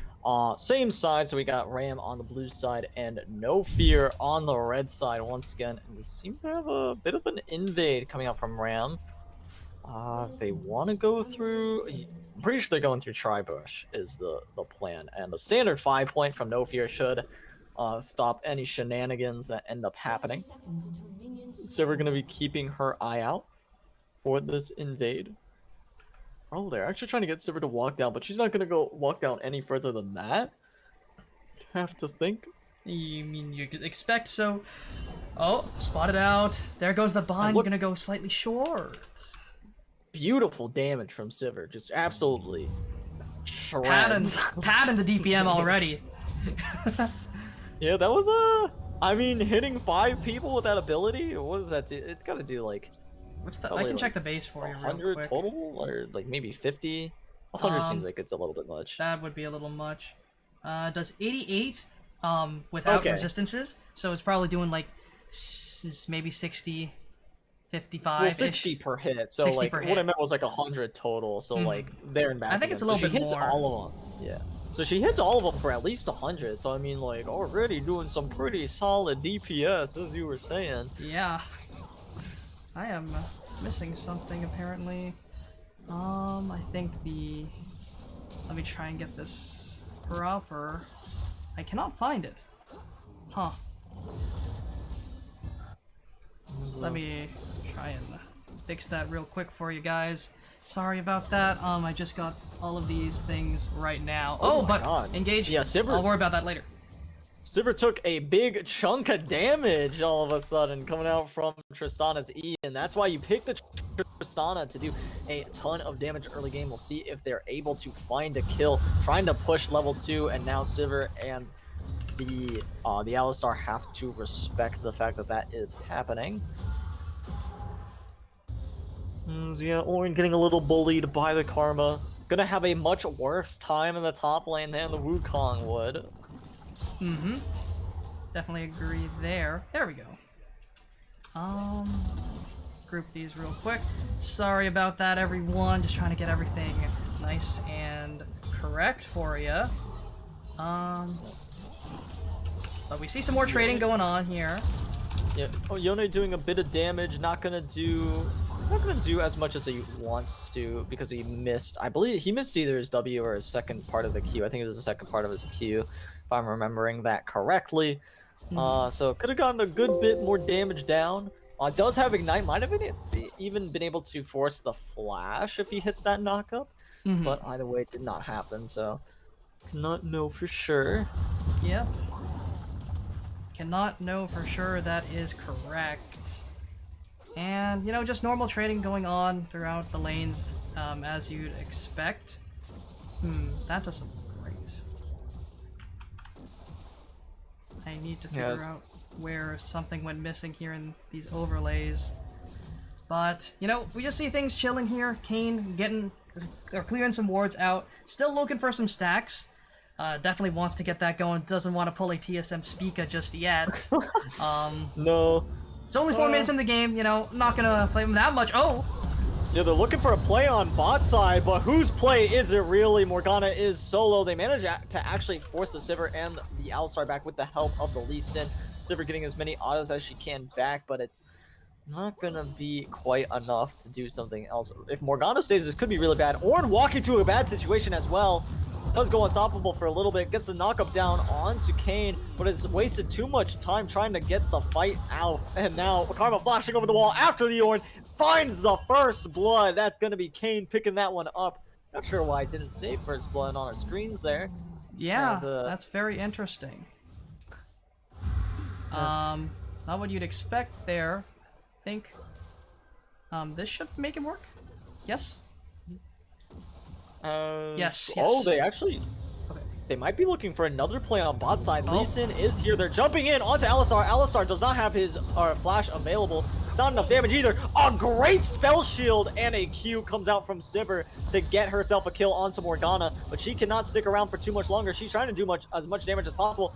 trying to find the Tristana, but Tristana has to try to get out of here as well. Karma teleporting in to try to find the kill onto Triss. Does find the W, the Q would find the kill. It's not gonna happen though. Lee Sin finds a kill. Karma goes too hard under the tower and is punished for it immediately. Oh my goodness, the Karma just committing a little bit too hard there and getting absolutely punished for it by the Lee Sin. Oh, that was a very scary thing to see though, but you know, this Sivir, super strong, popping off already so hard, but might be overstaying a little bit greeding for this wave here. Doesn't really have much in the ways of mana. Has a spell shield available though. Yeah, she could get killed by Tristana if she spell shields the Q from Morgana. Tristana could jump in. I think she just dies though if Sivir has the Q up. Yes, she has heal. I think it's just barely enough. Oh, actually, she doesn't have the mana for a Q possibly, or she just barely has enough as Alistar starts walking away. That's a missed cannon. We're gonna talk about that one as See, the spell shield didn't block the Tormented Soul, but it blocked the Comet. Okay. Yeah. Interesting. So, oh wait, Lee Sin wants to go in, is gonna find a decent bit of damage onto the Alistar. Alistar does knock him up though. Oh. And Nico looking for a kill. The ult's gonna secure it. There it is. 400 gold in the pockets of the no fear Nico mid laner. base damage. Nico base damage. That's what you say. That's why you can't walk up as an assassin. Assassin / bruisers just get dumpstered by the Nico. It's just how it goes. You cannot play melee into that champion. That's why it's permabanned against my mid laner. Just out of curiosity, who is your mid laner? Chaos. And he plays that Nico very well. He plays the Victor very well. So, you know, banning that away from him makes a lot of sense there. I thought you meant you like have a mid lane champion that you play, like Yasuo or something always, and that's what you meant. But that makes a lot of sense too. As Lisa gets. Oh, well, he thanks you for your service, Alistar. Now he gets to take the blast, come back over, can't go for the steal now. Does not find it quite there. As Lisa might be dying once again. But no, Tristana and Yone go over the wall, find the kill, and Yone is not done yet. He wants more, flashes forward and forces Sivir to flash away. The Q's gonna come out, is not gonna find the kill onto Yone. Yone does use his E to go back, Q's over the wall, finds a double kill for himself, and Nico was not able to secure the kill onto him. Oh, that could have been so much work there done for the Nico. Unfortunately, not able to find that, but great aggression coming in from the Tristana, from the Yone, after their Lee Sin did fall, finding the return and finding the turn. That's exactly what you want to see out of champions like that Tristana. Feast or famine. Same with the Yone. You gotta get things going in the early game to make sure you scale into the late game. You know, you don't want to hit that 0-10 power spike every game. No, for sure. Sometimes you gotta like put your foot down and be like, nah, this is what Yone's supposed to do. Going 2-0-1. Zerker Greaves and Noon Quiver this early on is terrifying. Oh, for sure. Oh. Karma getting a little brave here. Lee Sin is here as well. The ult's gonna connect. The Q gonna connect as well. Lee Sin going in. Karma just barely gonna have her flash available in just a couple seconds here. Is trying to survive until it is up. The Q's gonna land though, and that's a kill for the Lee Sin in the jungle for Ram. Heal's gonna be popped for Tristana, and she just barely lives as well. As No Fear starting to falter just a bit in game number 2. Yeah, oh my goodness, this is just going really crazy, and I love it, you know? This is super fun to watch. Things going super fast, that is definitely ideal. And, you know, this is when you want out of the comps coming in from Rams, but NF, or No Fear, do want to get this Nico ahead, because she's not the greatest scaling champ in the game, but if she's allowed to snowball, she snowballs hard. Oh, Nico just barely misses her root, and now is going to take a hefty sum of damage as a result. And Yone takes, I think he ended up taking the tower shot at the very end there. It was a little weird visual glitch, possibly. But, either way, Yone is going to take that trade any day of the week. As now we see Sivir walking back to lane, Tristana chilling alone while Morgana, probably just clearing some vision in the river, trying to secure control before the dragon comes up in a couple minutes. Definitely want to, oh, that is not what I meant to do. There we go.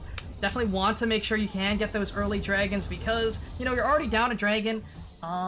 and you do scale very well, so you want to buy yourself as much time as you can. I mean, it's okay to give the dragons, but you know, your Yone's already 2-0, has that Noon Quiver. Lee Sin 3-2, working on that Gore Drinker already as well.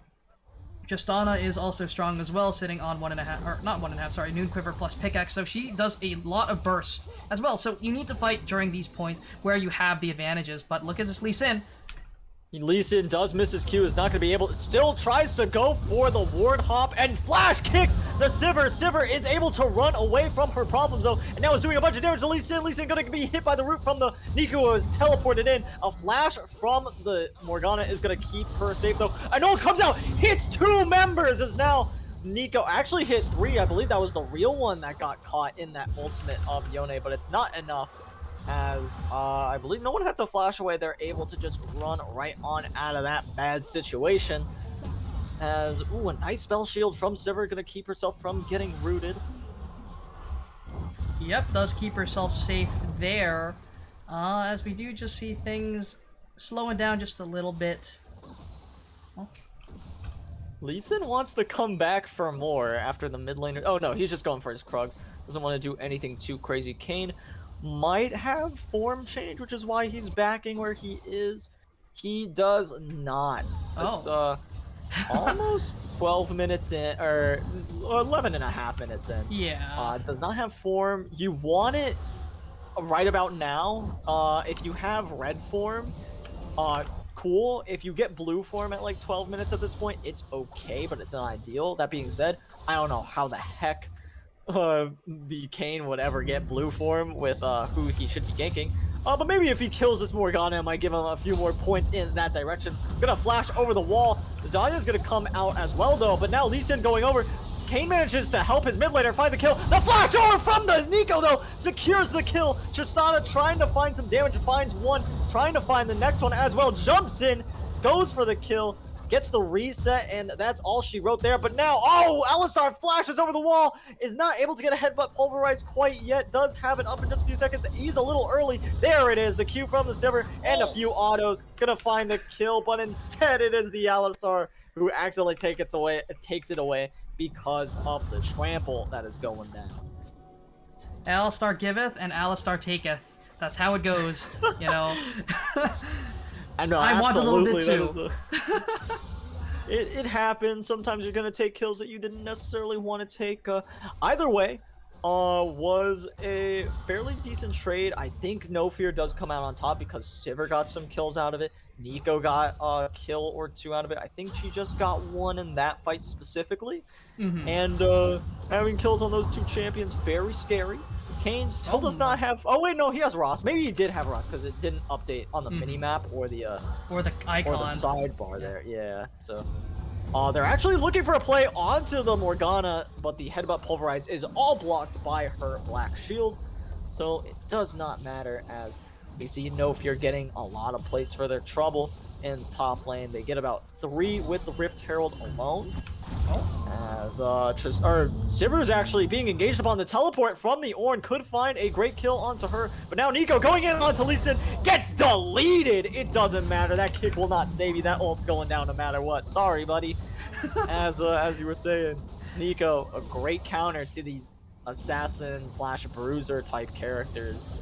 And she's 5-0. She's gotten the lead that she needs. She will one-tap you. You gotta respect the Nico. That's why it's banned against players who know how to play it.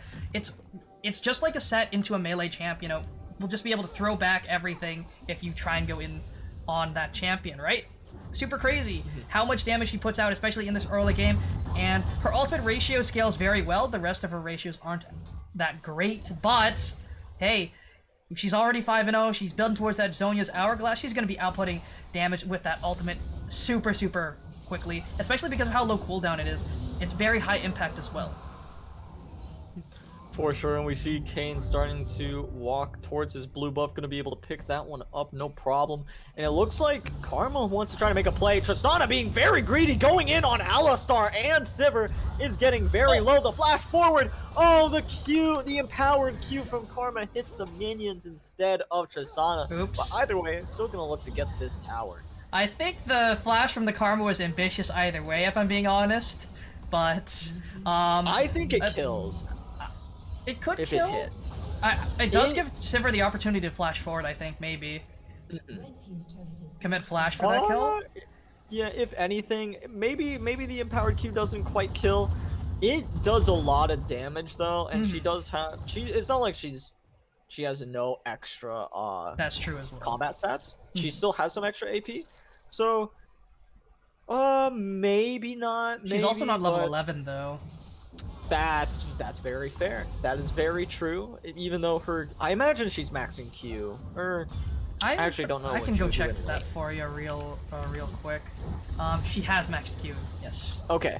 So if she had level 11, I think it's definitely a kill. Maybe not if like level 9 is also very important. Oh wait, Yone's ulting in, but so Ow. is the Ornn. He's trying to get something done, but they just dodge out of the way of the Ornn Horn instead, as they are looking for possibly a play here in the mid lane. Nico was looking for a route, not able to find it though. Alistar going in, could find a headbutt pulverize onto someone maybe. This tower should be going down. It's not like they have a crazy amount of wave clear, as they actually managed to get Alistar CC'd up, and they knock Ornn back into the rest of the team. Ornn's getting very low. He will go down. Sivir flashes forward and manages to find the kill with an auto attack. Tristana Wing over the wall to help her jungler. It is not enough, though. Her jungler is still going to go down. Karma might die. The heal and the shield come out to prevent that just in case. Might have been fine. Don't want to take any chances, though, if you are no fear, as they're going to look to take down this mid lane tower. Tristana saved the Kayn there by pushing him over the wall, honestly. Yeah. He didn't really have much gas left in the tank. Already used that red smite, also used that Umbral chest pass. Just a little bit to kill that Lee Sin earlier, but we see something on the bot side. Yeah, Kayn going in, but he does miss the W onto Yone. A little bit of a juke from the mid laner to get out of that situation. As now, blue team taking down a tower, or blue team losing a tower. Sorry, no fear managed to collect that one for themselves. And now it is 4 towers to a measly 1. As Ram, not out of the game, but not looking too great at the moment. Tristana is hitting the point right now where she will not feel nearly as good. I say, Sivir, I'd say they still got an item before that point. Kraken Slayer still feels a little bit better on Tristana.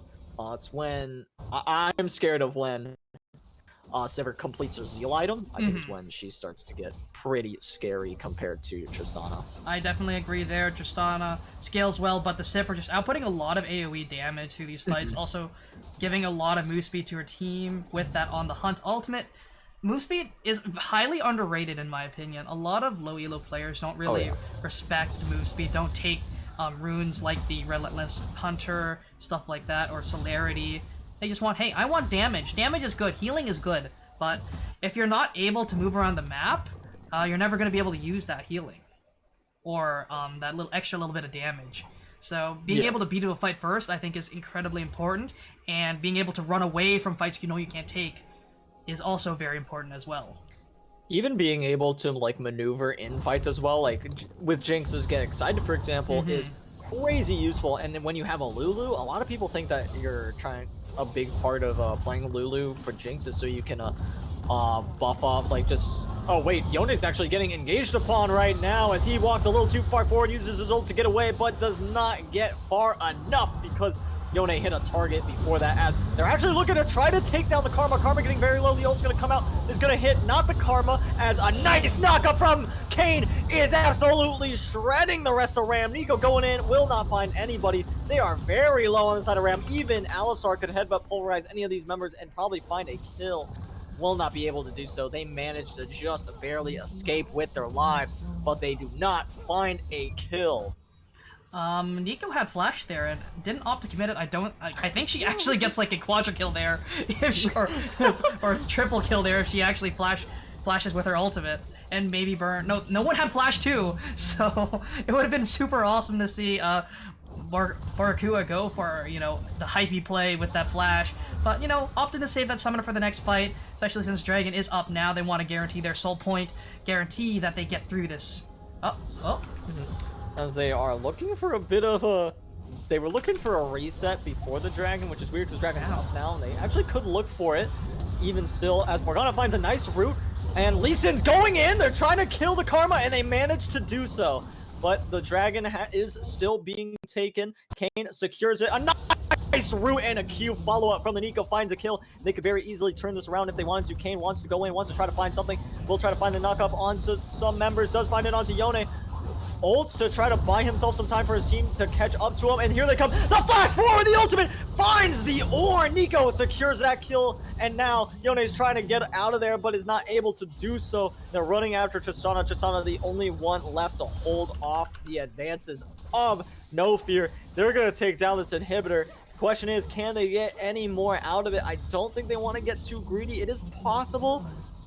They're gonna try to bait them forward a little bit, and okay, no, Silver just ults to get Bye-bye. the rest of her team out, and out they go. Yep, out they go, and they are raiding the forest as well, grabbing what they can before they do take their leave. You know, making sure that Rampage don't have anything left to take. You know, no red buff for the Tristana. They don't opt to actually take the camps, but that is very smart because everyone is up on the side of Rampage. They can collapse very, very easily onto anyone, and you know, just good stuff coming in, good discipline there, and you know, good thing Barakua held that flash because he was able to use it that fight, find that engage, force Tristana out of the fight as well, and you know, Tristana's most of their damage as of now. The rest of her team just doesn't really have the numbers behind them, even though the Tristana is hitting that power trough as of now. 1.5 items in. She is still strong, she is still a threat. Oh, Swolken. They might actually be able to catch out Lee Sin. They missed the W on him. A nice kick from Lee Sin to get himself out of that situation, though. The knockup went through on from Alistar into the Kane, which allows Lee Sin to get himself out. As they could turn their attentions to the Baron because they saw Lee Sin reset with full HP. They're going for by it. the way. Yeah, that Baron's gone. I don't really think they can do anything about it. Yone is not really in a position to start walking. He didn't walk through mid lane to the river. So yeah, Baron's just gone. Which we'll see in just a few more seconds. As it should fall. There it goes.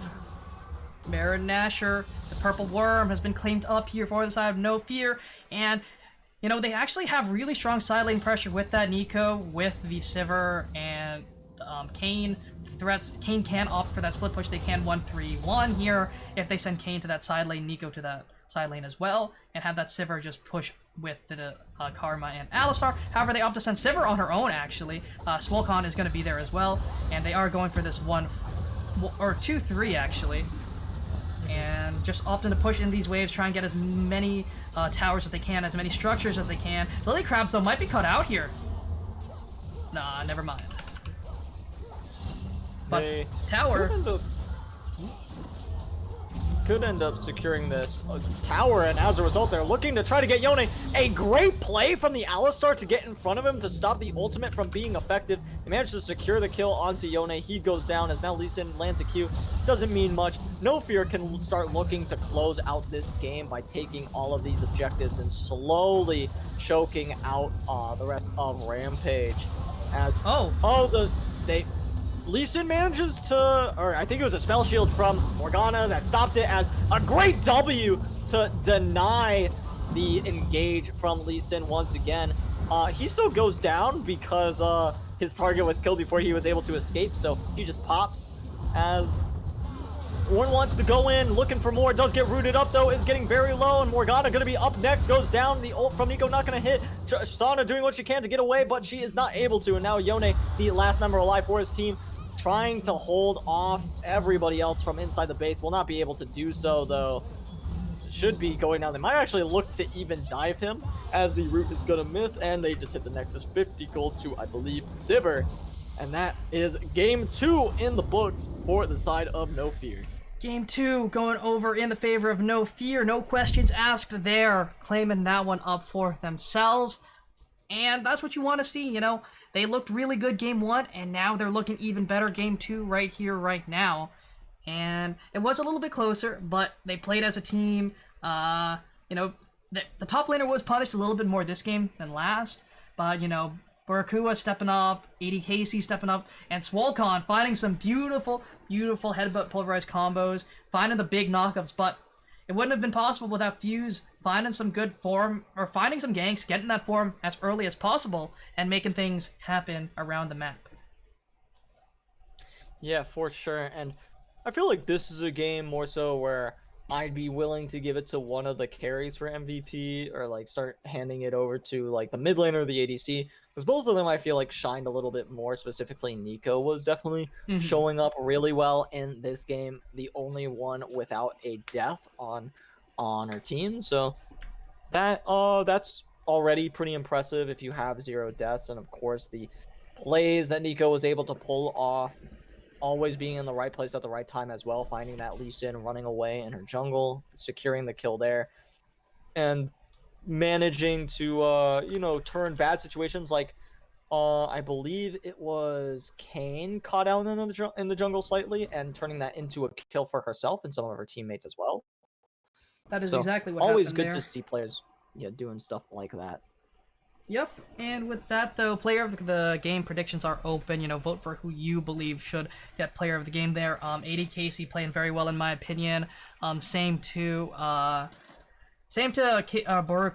King. Barakua King MG playing very well there. I'm sorry for the name butchering there. But I think everyone played very well there. What more can I ask for? And good carries from the mid and AD carry. But everyone was present, everyone did their jobs, and it was definitely a good looking game here from No Fear. And we'll be right back as we get things set up for game number 3, and we'll be right back.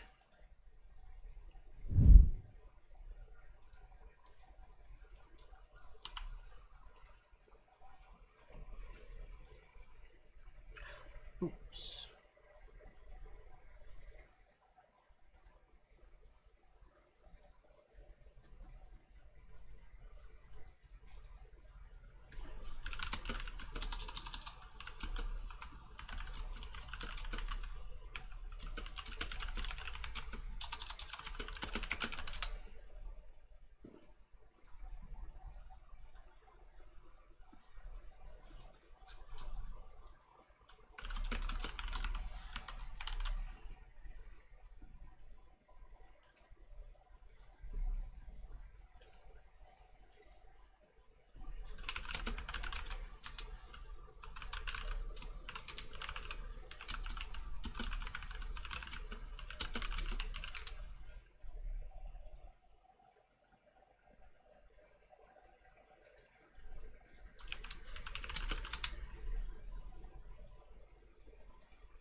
Alrighty, folks, welcome back as we get things ready for game number 3.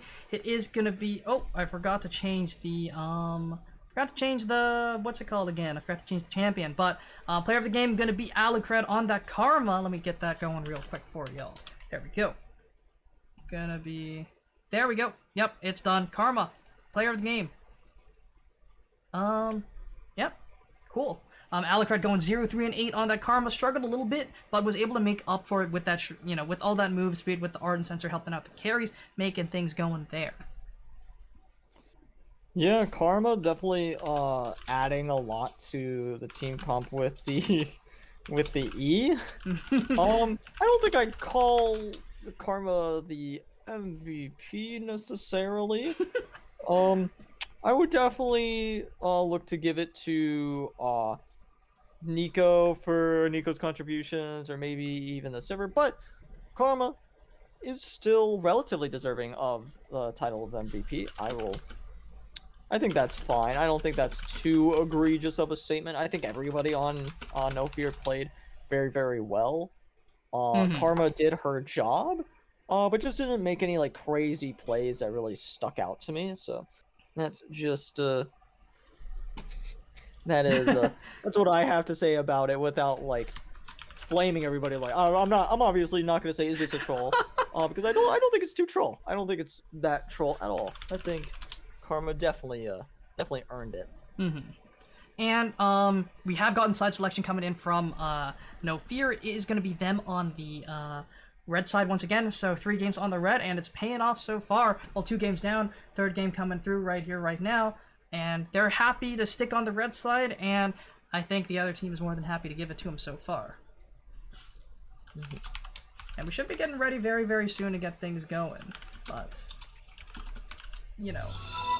Whoa, what was that? Thank you for the sub! Totally Bus Gamer with Twitch Prime. Thank you very, very much for that one. And we should be getting into Game 2 very, very soon. We're caressing that 50 viewer mark throughout most of this stream, so it's very great. We're very grateful here at Legends, and thank you for the sub. I think that brings us up to 15, I believe. But with that, we should be getting going very soon. Get draft on the way. Just making a couple links. PentaQ gotta make that go. And we should be going very, very soon. But right now, No Fear in the lead, 2-0 in this round 1 best of 5 here, with both commanding games so far. And they're just playing incredibly well, playing as a team. Obviously, there's flaws with both teams that I am able to see, but they're able to make up for that with other plays around the map. Yeah, and we'll see if NF can recreate that magic from the first 2 games in game number 3. See a lot of people talking about the flash Q from our MVP. Yeah, that was a great one. That was an MVP play. Hey, if that you know what, that minion just happens to be that much better. That minion outplayed the hell out of Karma. You know what? We're not gonna fault Karma for that one. Nah, it's not. No, it's the minion gap. Absolutely, big minion. See, gap. if the other team won, player of the game would have been minions. Winion diff, honestly. Yeah, no, that's what would have happened. 100%. Yeah. We're getting everything ready to go, though. Almost good to go. Just waiting on everyone to get an LCS order, and we have the link set up. Hopefully we're good to go very, very shortly. But right now we're just seeing No Fear, playing with No Fear, playing super well, making things happen all around the map, and I love it. It's great. And, just good plays all around from both sides. What more can I ask for? Unfortunately, though, Ram just not able to find their footing just yet in this series, but maybe they will find it here in game number 3. We are going to be getting there very, very shortly. Getting into draft very, very shortly. So we'll be ready for that when that does happen. We're getting the ready checks now from a couple of the team members, so we should be good. Should be good to send it over. I'll get that screen going. And let's roll out here. Let's see where some of these champs, what adjustments are going to be made in this game. I imagine we still see the Rakan ban coming through. Alistar still look good, though. the Alistar looked alright. The Alistar looked definitely good enough. I don't think it is ban worthy. Maybe you can ban the Karma, not because of the MVP thing that I'm more of suggesting that Karma seems to be their go-to safe top laner, and if you take away Karma and force them onto a champion that actually has to, you know, for lack of a better term, play the game a little bit more. Yeah. Be a little interact a little bit, you know? Yeah, exactly. Whereas Karma is very easy to pull off, but then again, you're not really too scared of what the Karma can do besides press R, press E, make everything fast. Shirelia's on top of that is really all you're scared of with I am speed. Yeah, and so they're probably looking for a way to try to counter that is their plan going into this next one. Lee Sin taken off the table. Interesting to see though, because they were the ones with the Lee Sin last time, but they are taking that off the table here. No fear. Let's see what they do. Ban away the Gwen. Yeah, the red side, they have to ban that. Balance champion. You know, the champion is just really fair, guys. Really fair. Great job, Riot Games. Karma being taken off. Is this 100 Thieves? You know, taking away the Karma again. So no Karma there for Alucred or Abadage. But yeah, that Rumble also being taken off the table. Big teamfight ultimates. Very strong there. Doesn't need a lot of income to be super useful, but becomes incredible at 2 items. I think that's his super strong breakpoint, but still strong at 1. Xin Zhao also taken off the table. That early game monster is just so oppressive to deal with. And if you're not a jungler experienced from playing from behind, because you're perma playing behind if there's a Xin Zhao on the enemy team, let's be real here.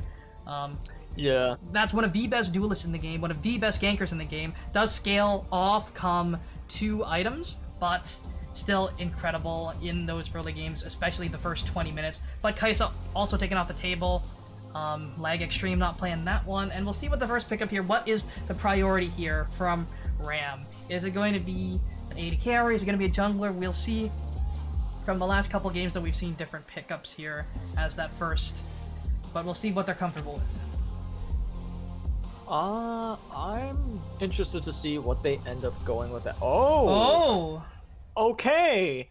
I actually really like that decision. The fact that they didn't let it through was pretty clear to me that they were going to go ahead and pick it up first. The Kai'Sa being banned away. So, I think they actually kind of big brain on NF. They probably made NF think that they were going to go ahead and first pick Kai'Sa.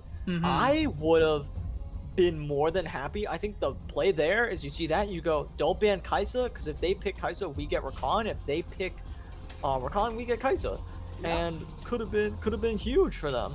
Yeah, but the the mathematics professor himself being picked up here, because the Karma's taken off the field, it could go to either Swolcon, Alucred, or even Morakua in the mid lane. That champion is a triple flex as of now. Quadriflex if you include him farming with a Senna. But the Xayah also being picked up for 80 KC once again, separating that lovers duo from Ram this time. I actually really like that decision. You obviously don't want to let Ram pair those two up. They denied you your Rakan, you'll deny them their Xayah. As long as you can make that team composition work now, as long as that's not your entire plan going into it now, because it seems like NF might have been. They actually pick up the Ezreal. Oh, the first time. Ram. It's never been banned, but this is the first time it's actually going to be picked up here. And Viego. Oh, 200. Okay. So, this is a kind of last patch OPs type of thing. I remember seeing someone saying that Ezreal like fell out of the meta with this patch. I don't know. I don't think that's true. 14 or 13? Because I agree with Ezreal, or I agree that that's probably not true. I think Ezreal is going to be super strong still, not as strong as he was. Don't get me definitely wrong. Not. But he's still super safe, super strong. His damage output is the same. He just lost a lot of that sustain that came with the item of Divide Sunderer as a range champ. Yeah, for sure. We'll see if they're able to do what they need to do on that champion. Diana going to be picked up now as well. Looking like NF wants to go for an engage style comp, at least on paper at the moment. The set, the Diana. Xayah's a little off theme, but yeah, Xayah's a little bit not so, or Xayah's a little bit off-brand for what they want to do. Mm-hmm. Yeah, if they had some more like speed, I'd say something like Alistar would help. Assuming Alistar would want to pick up the Shrelias in the absence of a Karma, of course. I believe It's okay, Alistar's Lulu still supposed to top. pick up Locket, but I mean, you could go for Lulu. That's an interesting decision. I would not advise it. I wouldn't advise it either, but hey, you know, they put C9 Fudge on it. Yeah, that's Champion is also fudge, really though. broken, by the way. The polymorph is really fun to deal with. No matter who you are, even if you're a Viego, even if you're a Rakan, you get polymorphed, you're just a little rat there who can get one-shot by everyone on the side of NF. But Nico sure. taken off the field once again, or not once again, but taken off the field. Oriana in response as well. And we'll see what the final ban is coming in from Ram this time. What is it going to be? I actually think they did ban it in game 1. Oh, that and makes they sense. didn't ban it in game 2, and then it got through. So, definitely smart that they got rid of the Nico now. I will say what's kind of messing up my perception of Ram is in game 1. I was Alistar. like, ooh, a very smart ban, honestly. Assuming, of course, that set is going top. That set could just be flexed as a support position at the moment. They should be looking to choose their Jungho. Oh! Now, okay, hear me out. What if they banned Karma and his backup in the top lane is a Kali just like Amadage, and he pops off with a Kali? Yeah, just that's like the play. Amadage. Yes. I like it. I really do. I would love to see it. Hasagi picked up But one of the other Wind brothers, you know. Last time Lily Crabs didn't reach the 0-10. We'll see if they'll be able to reach it this time. But they also pick up has some good synergy with the Rakan, but their comp is just so incredibly squishy. yeah, that's a big part of it. Not a lot of meat behind them. That being said, on the other side, there's not a whole lot. I mean, they have Set, which is their main source of it. We'll see if Mathematics will prevail, my friend. I don't doubt it. I believe, assuming that he actually goes for the mathematical build that is. There are a couple builds though that I think could work now. You know, maybe go for that Hull Breaker, potentially. Oh, the Malphite though. Oh, wait. Why What? would you pick Malphite? Wait. And hovered. Oh, okay. You hovered okay. Silas, picked the Malphite. Okay. No. There's a reason. There's a reason. There's a reason. They need meat. They needed meat. Yasuo. They needed meat. They did, and they have Yasuo as well. So it's not the worst. I can see why they wanted to pick Malphite there.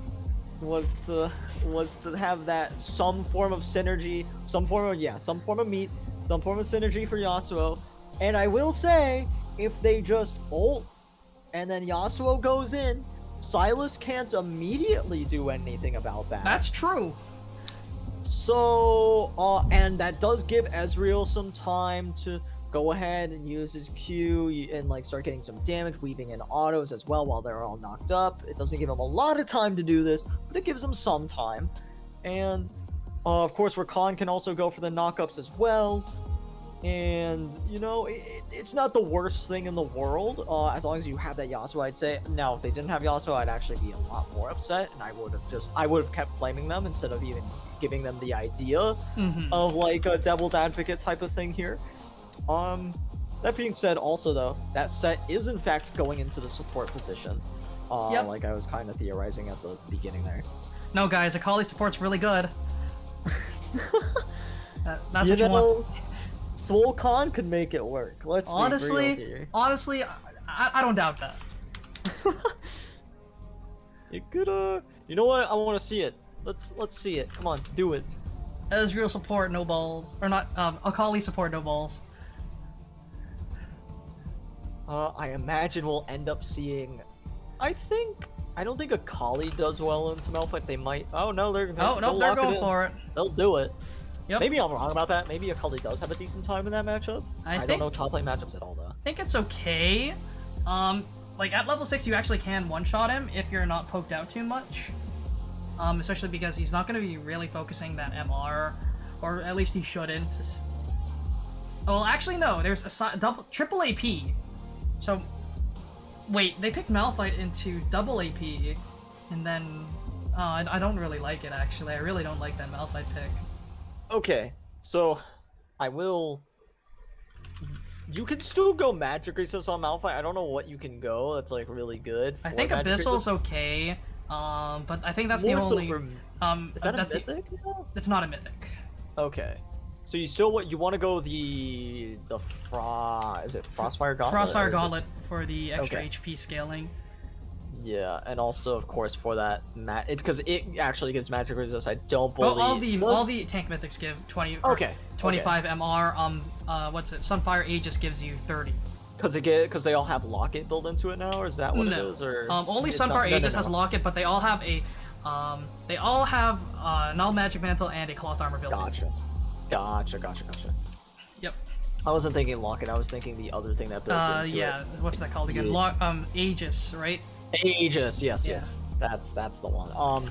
But either way, you can still build something like that. You can either go. I don't think he's gonna end up going Sunfire this game. I think he still wants Frostfire Gauntlet. Get that, and then just stack Magic Resist. I actually think stacking Magic Resist is really useful. I think Merc Treads should be built on pretty much everybody that can like afford to sacrifice some of their other sets to get some. Like Malphite Viego can definitely. I'd say Viego can sacrifice some attack speed for that one. Yasuo obviously needs his attack speed for cooldowns and such. Yep. But not a lot of auto attack damage coming out from. It's these only the Xayah. champions. Yeah, and even that, Zaya's not exactly like. Yeah, she has her W, which helps her get that attack speed for her auto attacks, but that's not what you're really scared of. You're really scared of that burst that she can have from her E and Blade then the Caller. follow up. It's so Yeah, that insane. blade. Yeah, that's what really does a big chunk of her damage. And I mean, that still being said, I believe in No Fear to pull this game off. I think they have shown that they're playing really, really well today. And in both games have proven or have shown that they can be the better team, even with weird drafts with win conditions that aren't very clear. They're still able to thrive in environments like that, and this composition I feel like could really make some magic happen. Definitely. Well, what I see from No Fear is a quadra damage source team. Every single member apart from the set, and even if the set gets a little ahead, he could actually do some decent damage there, but it is going to be 4 high damage targets or high damage threats on the side of No Fear up against the 3 on the side of Rampage there with the Viego, Yasuo, Ezreal. And thing is though, 400 extra HP is very nice, but an Akali just overkills her targets by so much, by an unbelievable margin, that even Divine Sunder doesn't make Ezreal unkillable. One build that I do think could work, and it's been seen in LPL into triple assassins, double assassins, and this is definitely a triple assassin game here, Ezreal. Don't know if you're listening, but Ezreals have opted for that shield bow to give themselves that survivability. And the lifesteal to sustain through some of the damage to try to actually deal with the super, high damage threats. That would be an interesting idea to go for that immortal shield bow on Ezreal. It's not as bad as it would have been before, just because of how powerful Divine Sunderer was. Since it's not as powerful now, you don't feel as bad for having to go a like quote unquote like more suboptimal build. So yeah, we'll see how Ezreal ends up doing with that, or what he ends up going for as the game goes forward and as it goes on. But definitely excited to see what he ends up choosing. And something that's a little worrying is that they're all pretty much AD on the blue side, and so Set just kind of gets to stack armor as he wants, and of course the steel caps are going to come in from everybody as well. And you know what would be fun to see? Maybe Captain Phil goes for that Anathema's chains to screw over one of the assassins potentially. Either Kali, Silas, or Diana. But with that, we'll go over to a quick break, get things going for game number 2. Or sorry, 3. And we'll be right back. We'll see how things go. You don't want to miss it.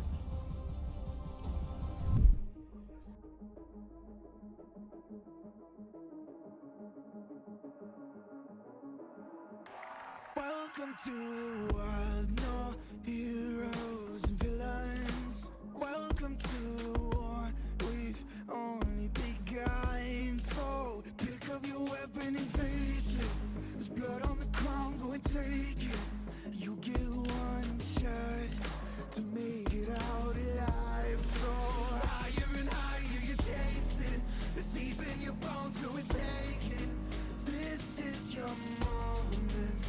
Now is your time, so prove yourself and rise, rise. Make them remember you. Push through heaven. Rise, rise. They will remember you. Welcome to the climb up. Reach for the summit. Visions brave and one false step lead the end. So higher and higher you're chasing. It's deep in your blood, go and take it. This is your moment. Take to the skies, go. Prove yourself and rise, rise. Make them remember you. Push through heaven. They will remember you.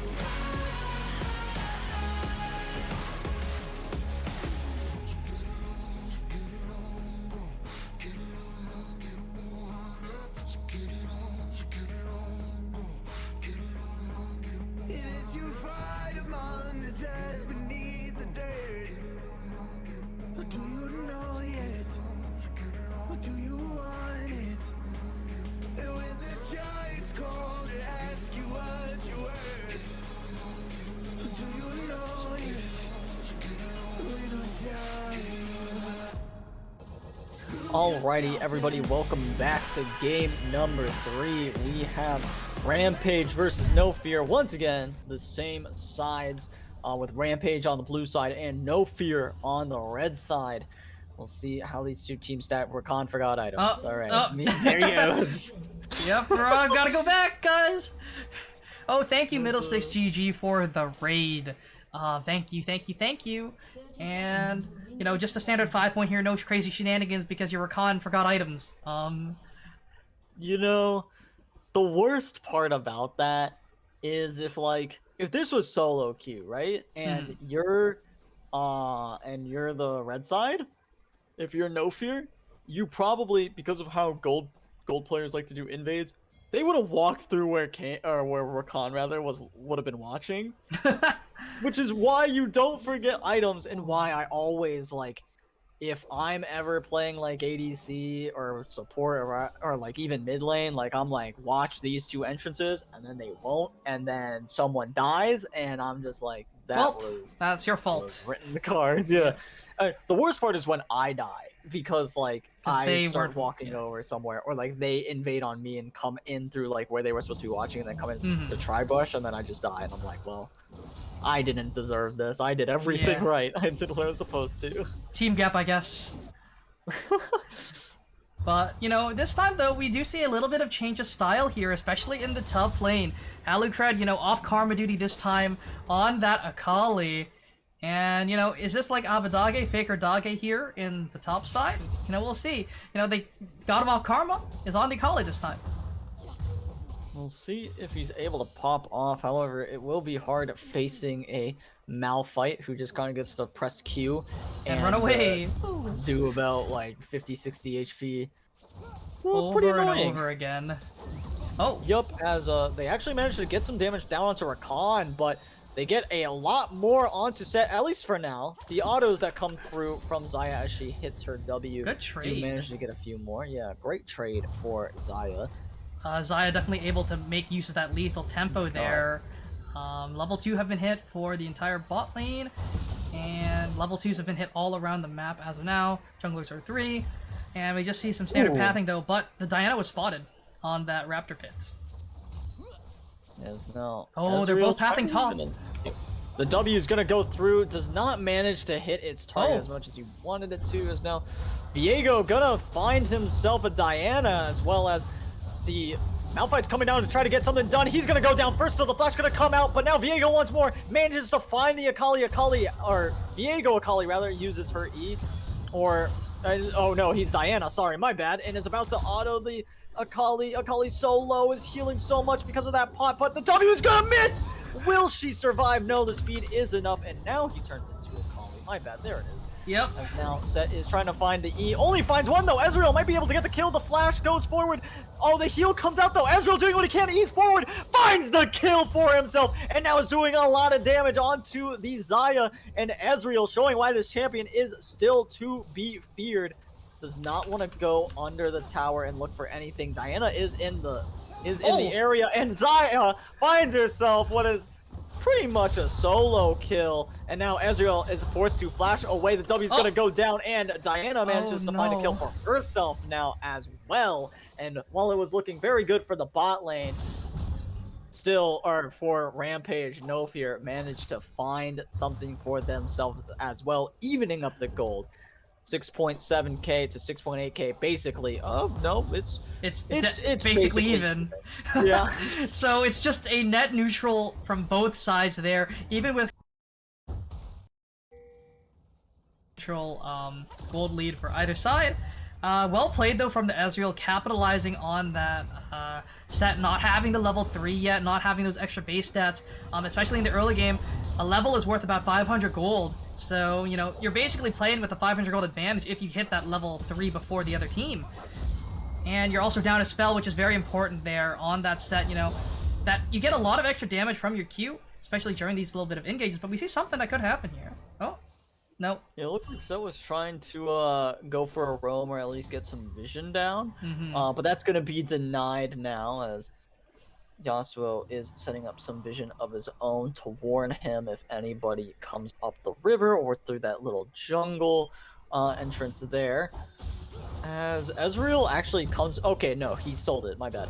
I thought he came back to lane with a Sheen, that's what he bought at first, but instead he goes for the tier of the...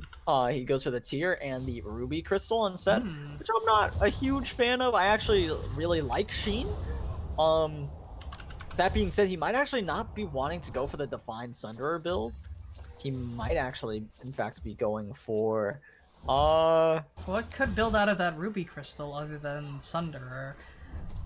That's actually true. I forgot to take the Ruby Crystal into account, of course, so that's probably gonna be, that's gonna end up as a Phage, you'd have to think, as the knockup actually misses from Rakan, which not what you want to see, is now Diana they're trying to get Malphite to walk forward a little bit more, and he's taking a solid bit of damage, but if he gets level 6, he can actually just get out of this situation fine, maybe even find himself a kill.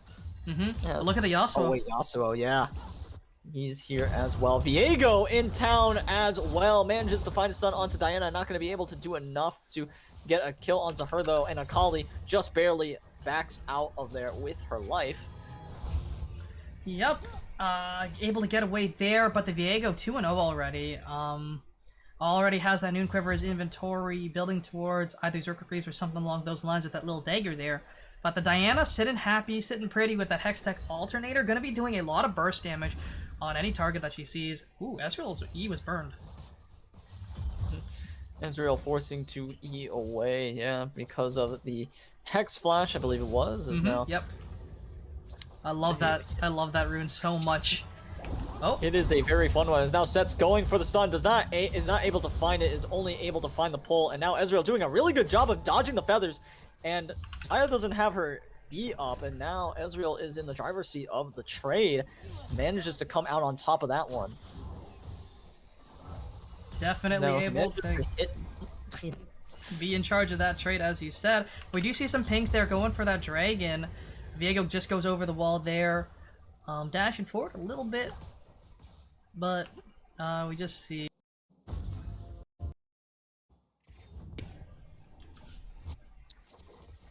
See Ezreal trying to go for maybe a little bit more damage as Yasuo is trying to shove his wave under the tower before heading down towards this Mountain Drake. That seems to be their plan. And right now, you know, things are just, you know, both teams are trying to shove their waves, trying to get priority here, but look.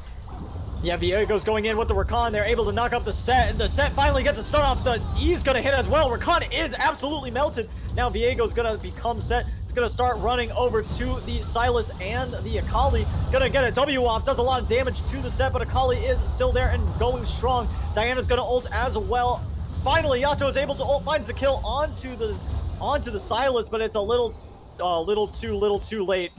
As he is not able to get anything done after that, as Ezreal trying to find something to do here as well, but is only throwing out Qs, is not strong enough to make a crazy play quite yet.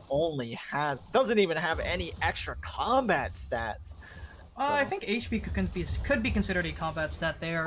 Yeah, okay. It's basically you can use that as a resource to trade and, you know, have a bigger health pool, right? Yeah. You know, just having that extra Ruby Crystal can keep him alive, can keep him safer, and I think realistically, you can try and out-trade a Set Xayah, but, you know, even though they were landing all their damage, the Set Xayah just out-traded them, even through the exhaust, with the Viego there.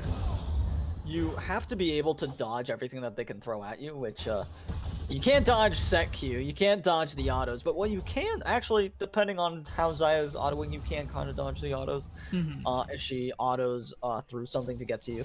But you have to be able to dodge that E as Yasuo sees Sylas, and is also taking away these Raptors for himself, or trying to at least. They're resetting now. As he starts to walk away. And one thing to note there, during that fight, the Sylas was able to take away that Malphite ultimate, use it on the enemy team as well, which is a great play from him, making sure that he held his ultimate for a long time, didn't take the Yas ultimate, didn't take the Viego ultimate, didn't even take the Ezreal True Shot Barrage, just made sure to take that Unstoppable Force so that he can guarantee some CC, guarantee a kill for his team. For sure, as now we see Akali doing her best to clear out some clearing out this wave to try to get it away from her tower, as they're able to. Ezreal just barely doesn't steal away that dragon. The smite was down, I think. It was down, and it was such a close steal. It could have been there if he ulted just a split second earlier. That's a free kill, but look in the mid lane. We have some trading going on here. I guess Sylas is just doing negative damage, which is weird. I feel like he should be doing a lot more. It's because of the Yasuo shield. Shield, overheal as well. He's running double shield rune, or not double shield runes, but has the overheal to help out as well. But that Rift Herald summoned up in the mid lane. As now Viego wants to go in, trying to find something, manages to find the stun onto Diana, but that is just about it. They start backing up now as Rakan goes in, has to flash away, and is going in with the charm, is still going to be rooted up, and has to E out towards the Ezreal, and will be able to get out of there, but has a very little amount of HP. Ezreal had to heal for him to keep him alive. 2 sums for 1. Now, take those any day of the week. Yep, very true. If you are No Fear, you're very happy with how that went. A great ultimate from the Xayah. As soon as Rakan goes in to counter that ability, or to counter the champion as a whole, realistically, is now. I feel like they were a little too over-aggressive with that play. Oh, and they also see Diana, never mind, which is why they kept walking forward. As now Viego wants to try to find the play, is going to be ulted by Diana. Diana's getting very low, will be taken down, and now Viego has become Diana, and Rakan goes down in the middle of all that. Viego trying to go back in, but just gets deleted as soon as he does so. As now Malphite trying to get himself out of a sticky situation. Akali forcing him to ult defensively, as now Ezreal is on the hunt for more. Set in the bush. Does not have vision on him though. Is very scared to walk through. Misses another Q. Is thinks he's pretty safe, and finally sees Set run out and starts running away.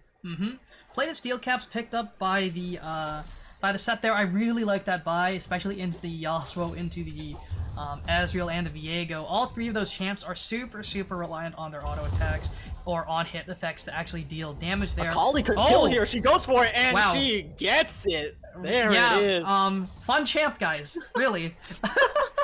It is. It's Amakage. It's a fun champ to play. happening. It's a really fun champ to happening. play. It's happening. He's 2-1-3. Almost finished that Rift Maker. Does he have enough gold in the back pocket? Oh, he most definitely does have enough gold in the back pocket there for that item. And oh boy, you know, we're seeing another side of Alucard right here. On that Alucard. assassin. That's what I'm Alucard, gonna yep. call him. Yep. That's a Yeah, you should that's a point good that. one. Alucard, you know, popping off here already. 2-1-3. You know, maybe not be the most fed member on his team, but hey, he's the top laner. You know, can't really get to those fights really easily without burning your TP. You can't just walk. Who does Very that? true. Who uses their legs anyways? Akali just flips Yeah, around, nobody- dashes around, you know, does backflips with her hands, right? Can't really dodge away there. But right now, look at that CS lead in the top side. That is insane. Almost 40.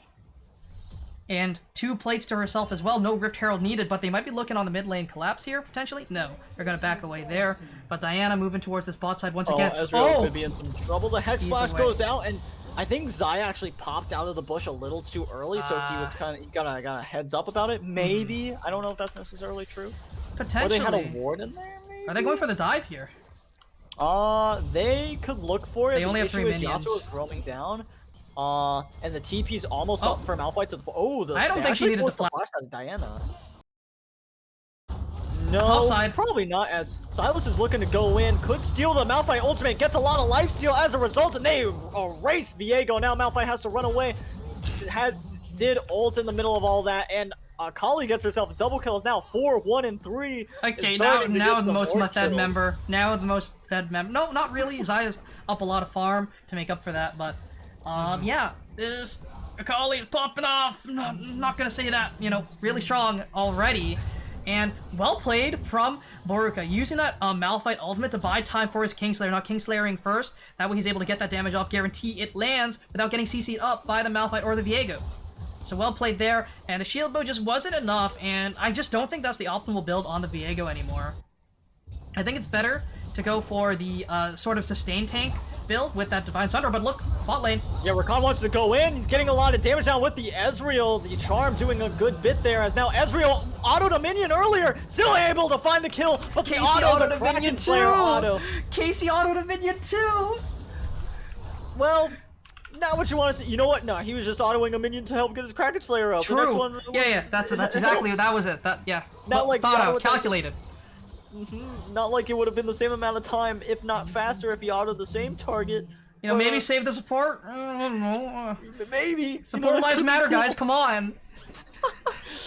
Either way, it goes pretty well for No Fear.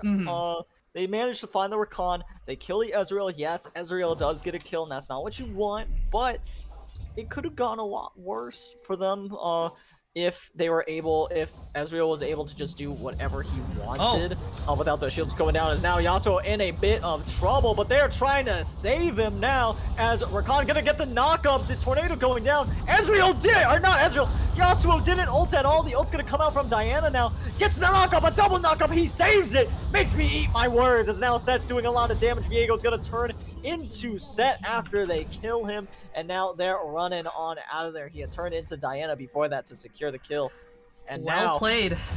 yeah, Rampage doing a lot of work and should be able to pick themselves up the second Drake of the game. Their first being the Infernal, and will make the way for either Ocean or Cloud. Cloud it is? Hopefully Or Ocean it is, sorry. Ocean it is. As there it is. I'm just gonna say this now, great trigger discipline from Lilycrabs there, holding that ultimate for the perfect opportunity there. Waited for, I forget who he took, but, you know, waiting for a big knock up there, able to grab 1 kill before the ultimate and then another 2 after, so that trigger discipline guaranteed him 3 kills instead of just 2. Yeah, for sure. I mean, being able to hold off on that first one, I mean, I thought it was a bit of a mistake, but knowing that he can go for those 2... Oh, the knockup hits from the Malphite, and he does not wait to go for it this time, as now they're looking to get Akali. They shut down Akali. Rakan's going in, manages to find the knockup, as now he might be in some trouble. A lot of plays happening right now. Diana going in, trying to find a kill, but gets it's erased by Malphite, as now Ezreal's here to help out. Set's gonna go down. Viego shutting down as they are starting to walk forward now, trying to get this top lane tower as well. Maybe going for the Silas. Silas is actually just going to be safe in the mid lane. As, yeah, great play from Rampage. 4 for 1 there. Akali just committed way too far forward and got punished for it. And lost all her Dark Seal stacks because of it. I think she should have just waited for her team, maybe take that 1 kill. But no, they wanted more, they got greedy, and that's what cost them that fight. They fought into a Viego. You know, scrappy skirmishes are exactly what this Viego wants so he can get those resets. He doesn't like full-on 5v5s where he can get burst down. He wants to play a skirmish. And that's exactly what happened. It was a 3v3 became a 4v3. You know, just numbers and numbers showed up from the side of Ram, and they were able to make it work. But they're trying to get some stuff going down here on the bot side. 3 minutes on the Dragon, trying to clear out what has been put down by the side of Rampage. And right now, you know, Rampage looking to come back here in this series, right here, right now. We'll see if they're able to do so. They have a lot of tools at their disposal. They have a 5-2-1 Ezreal, who does have that Divine Thunder finally finished. Is also working on that Manamune as well. See if he's able to get that going soon. And Ezreal gonna start doing a lot of damage. The Divine Thunder is a big part in that. I always, or at least before, it was like a really huge power spike. Now it's not as big of one, but will still allow him to do a good, decent bit more damage than he was doing before. Malphite with the teleport available could help this Yasuo, who could be in some trouble. Does get a double knockup, is now gonna wait for his team to try to get to him. The teleport not coming through, and now he's gonna E towards his top laner. Manages to find the Xayah all by himself, and the Yasuo still gets shut down at the end of it though. Malphite doing what he can with the Viego'd up Diana, trying to get something done, as now they're going in. Silas could be in some trouble, has a lot of lifesteal though, is just fine, as now they're going in on Akali. Akali ults on out of there, triple kill for the Viego, and Akali's getting away from this one. Does not have her ult available to try to kill Ezreal should Ezreal want this. Does E in on him though. Could try to find the kill. Ezreal doing what he can though. Goes over the wall for the Akali. One more Q will do it. She does manage to dodge one. He's over. He gets shut down. Ezreal, what are you doing? You can't get into auto attack range of this champion. That is not okay. As Ezreal gets put in his place, and now see Akali running away. Should be able to get out of there. And look at me, you're still an 80 carry, Ezreal. You know, you may have Divine Thunder, but you're still an 80 carry. You will still think, Ezreal, think! What are you doing? As we see, Diana could be in some trouble yet again, gets knocked out for a year and a half, goes down to the Viego, picks himself up, but Diana once again is looking to go in possibly here with the QE combo of Diana. Does so and says, oh, no, I don't want this anymore. His Immortal Shield though will pop, and he is able to get right on out of there. Yep.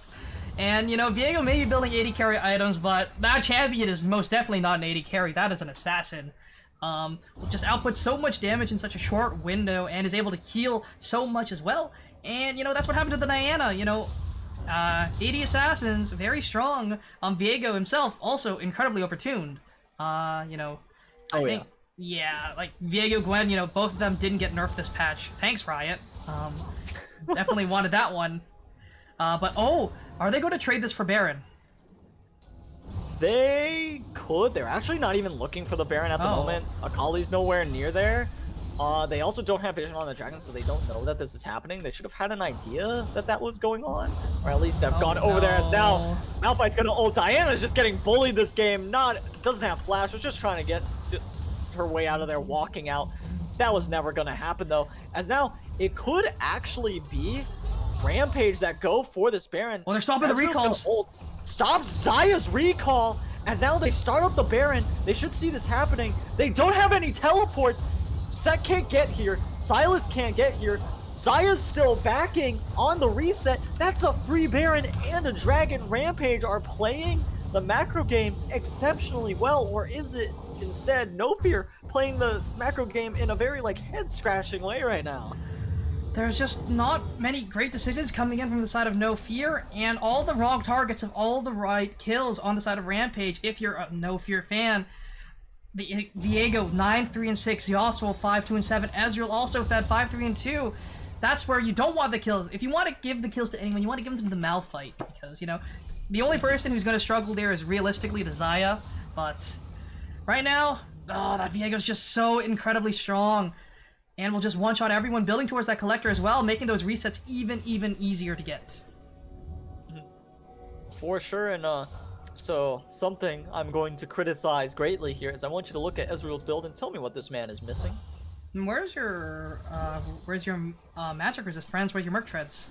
Not even Merc Treads. Where are your Literally boots? any boots? Boots! He doesn't have potato sacks! No He's potato so sacks, no slow. nothing. Don't worry guys, I can just E away, it's fine. It's not even that. It's for chasing purposes too, right? Like, yeah, you can E forward. You don't want to do that. But if you're gonna run at them, you're never gonna catch anyone on this team. It's impossible. It's mathematically definitely. impossible for you to catch them. Yeah, everyone has tier 2s on the side of No Fear, so the Ezreal has to E forward if he even wants to catch anyone. Exactly. So, I feel like that's actually why he probably had at least some trouble with the Akali. I don't think there was really a way for him to or like run towards her very well, especially since I think each time he was on a different side of the wall. But his juking, his dodging has to be on point. In fact, he has to kind of predict slightly where people are gonna be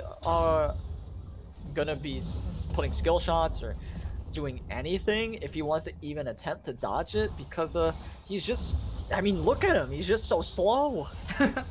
That is a very slow Ezreal here. But, you know, right now, Ram definitely have control over everything on the map. They've already moved towards this red side quadrant, grabbing up this tier 2 on the top side, and it's just going to be grabbed uncontested, especially with this Baron buff. It's just so hard to deal with, even with 3 AP champs. None of them are great wave clear champs. They're all short-ranged wave clear. Very hard to actually deal with this gigantic caster minion wave just wailing on the tower. Yeah, and they're able to get rid of it with some ease. They do have a Xayah, of course, great for getting rid of minion waves. The rest of their team struggles with it a bit, but when you have the Xayah, it's pretty fine. It's a-okay for them. As just trying to hold on to their inhibitor towers at the very least is the name of the game for the side of No Fear. Definitely like to see that. The Akali, though, you know, 2 items now, has that Zhonya's Hourglass as well. Will be able to stall for time during these fights if she's not able to one-shot her target, buy time for the cooldowns that she really needs to actually deal with this. But that Viego is just so strong, has so much sustain. I don't even know if that Oblivion Orb is going to be enough to deal with him. Yeah, I highly doubt it, honestly. He still doesn't have boots. No. Is he going for a no boot? Is this his plan? Because I don't like it. I'm not a fan. No boot Ezreal. Is this a thing? This might be a thing. There's no way I that's a highly thing. doubt it, but I'm gonna hope it's not. I'm gonna hope. You know, you're supposed to get. Oh wait, they're actually going in onto Viego with the the Malphite ult from the Sylas, as Viego has to try to get himself out of this one. Does so, as now the Shrelia is going to come out. The ultimate from Rakan as well. They managed to get an ult from Yasuo down, but it's not going to be enough, as Akali is on the backline trying to kill herself in Ezreal, but he just barely survives as a lot of damage goes down on Akali. Akali's going to go down, but now Diana wants in. She's going to ult. Xayah doing what she can to get some damage down, but it's just not enough.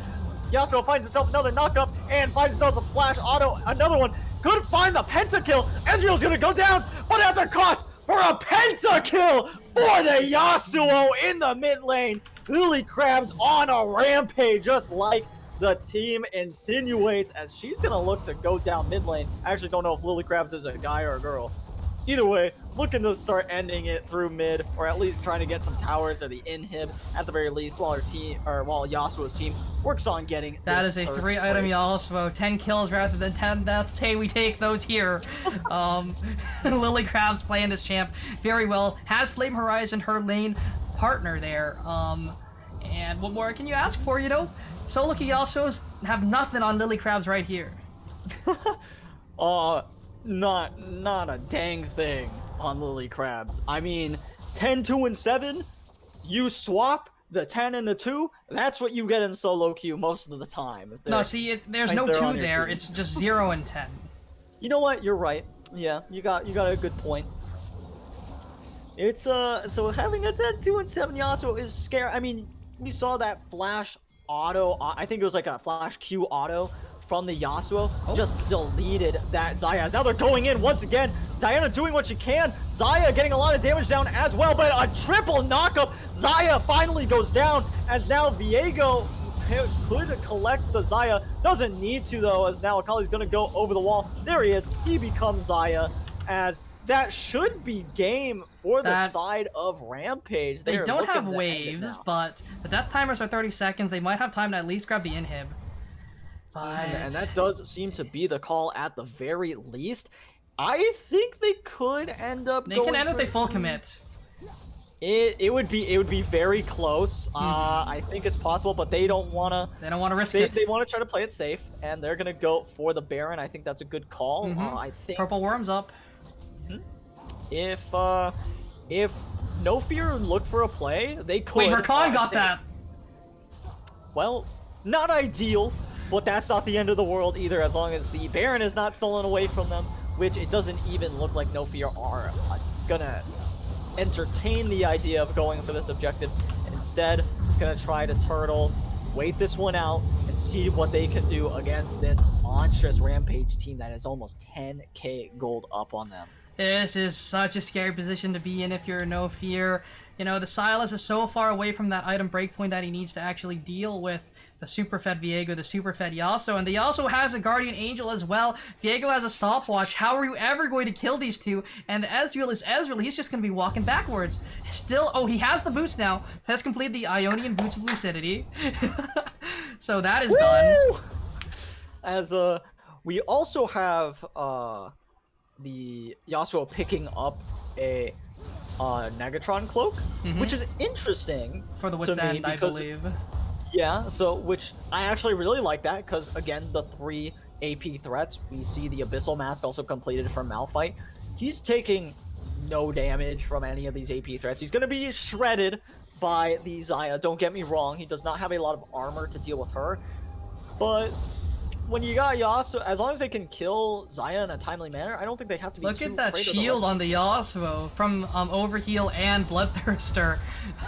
You have to break through that and take him down, but look at the knockup! Oh, Malphite goes in! A triple knockup, which means Yasuo gets a triple ultimate for himself, as Ezreal steals a couple of those kills, a double kill for him, as now Viego's going in. They actually got Diana in the midst of all that, as Xayah's doing what she can to keep herself alive, but it is not enough. She gets erased by Viego after being stunned up.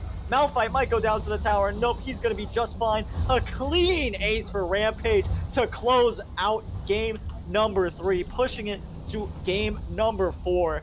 And they are still down 1-2, but this is the first step in trying to come back in the series. Oh, let me fix that real quick. Graphs. There we go. That one's done. And where is the other one? It's this one and this one. Boom. That's correct. We're seeing some damage. Oh, I saw what had happened. We saw some switch things. I guess we were expecting a different outcome. More like I didn't change anything from last time. Yeah, no. which is yeah, understandable, as we see Yasuo doing a ton of damage this game, 26,000. Actually not quite as much as I thought he did. I thought he would have broken 30. But since the other team was pretty squishy, it makes sense. And of course, he also has Viego and Ezreal helping him out a good deal with the amount of damage that he's outputting. And all 3 of those members still outdamage Xayah. It felt like they were not able to get that same damage output as before. They didn't have a strong enough front line, or they weren't able to disrupt the back line. Diana wasn't able to do what she needed to do, which was disrupt that back line. It felt like she was going in on the front line and making sure they couldn't do anything, which, I mean, she just felt so useless ulting like people such as like Malphite and such going in, or even Viego. Yeah, that's definitely not what you want to see there. And people who voted for Ram, hey, look at your tokens now. Tokens going through. Yeah, I was hoping for a bigger cash in, and maybe also hoping for a sweep. A nice quick series. Now, you know what? If you're gonna win game number 3, you better win game number 4 and give me silver scrapes. I swear to goodness. True. We Like, want that that's- silver scrapes. I definitely want to see it. Here we go. Polls are open. Let me get things set up here and get ready for a quick break as we get things ready for game number 3. And we'll be right back.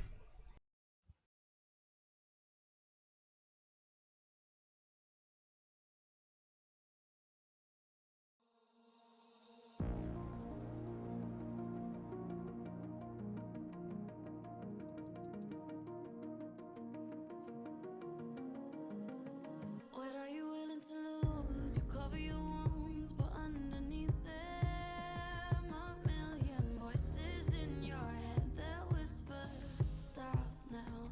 Another twist of the knife, a turn of the screws, it's all in your mind, and it's fighting you on yourself. The storm is coming. Wow, kid, what you gonna do now? It's your reflection looking back.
want to when there's an enemy Malphite. Like I was saying beforehand, in the champ select, after I freaked out a little bit when I saw the Malphite and then the Sylas locked in, the Yasuo really helped negate what Sylas could do. And with that, we should be heading over to draft. I think I forgot to add the scores, but I'll do that real quick, and we'll be right back. As we get things going for game number 2 right here. That's not what I meant to do. There we go. And here we go. Somehow we're seeing the same exact bans come through. Yep. From both sides. No Fear probably gonna try to switch it up. If Rampage do go ahead and lock in the Ezreal first. Okay, so No Fear changed it up a little bit by banning Viego. I like that adjustment. I think Viego was another big part of what they were able to do. And oh my bad, Rampage didn't first pick Ezreal. They first pick Rakan, and they do so. And what No Fear is gonna do is they're gonna pick Kai'Sa. I'm calling it right now. Yeah, take the Kai'Sa. Take it, take it, take it. You know they want to pick the Ezreal, you take the Kai'Sa before they can get the Ezreal. Go, go, go. Yep. So, on the other side of that is if they pick Kai'Sa now, you either denied the idea of an Ezreal pick, or you baited yourself into, or you did that and you also kind of baited yourself into a situation where Rampage could pick maybe Tristana now. That could be an interesting idea, because Tristana was the big counter to Kai'Sa back when Kai'Sa and Tristana were both getting really, really strong. They still pick Ezreal. They take the They Ezreal. still do it, which I'm not a big fan of that decision. Well, we'll see if it does pay dividends, because the Ezreal was great from Lag Extreme last time. So, True. You know, and the Alistar. Oh, I just realized it was Kai'Sa. Alistar, my bad. Alistar, pretty good at the Rakan as well. You know, you have ways to just negate that grand entrance there with the Pulverizer, even the Headbutt as well. I love the combo when the Rakan goes in. You know, you press your Pulverize and you just headbutt him backwards towards your turret. And then, you know, the Kai'Sa can just wail on him in the extended lane that you've created for yourself. Yeah, it would that would be a pretty solid combo. They Zac. actually go for Zac. I was wondering if we'd see this champion, just because I honestly thought we were going to see it in game number 1 instead of the Nocturne. When they had that huge Wombo combo. I actually, like, if they were willing to play Zac, Morgana. would have been more interesting.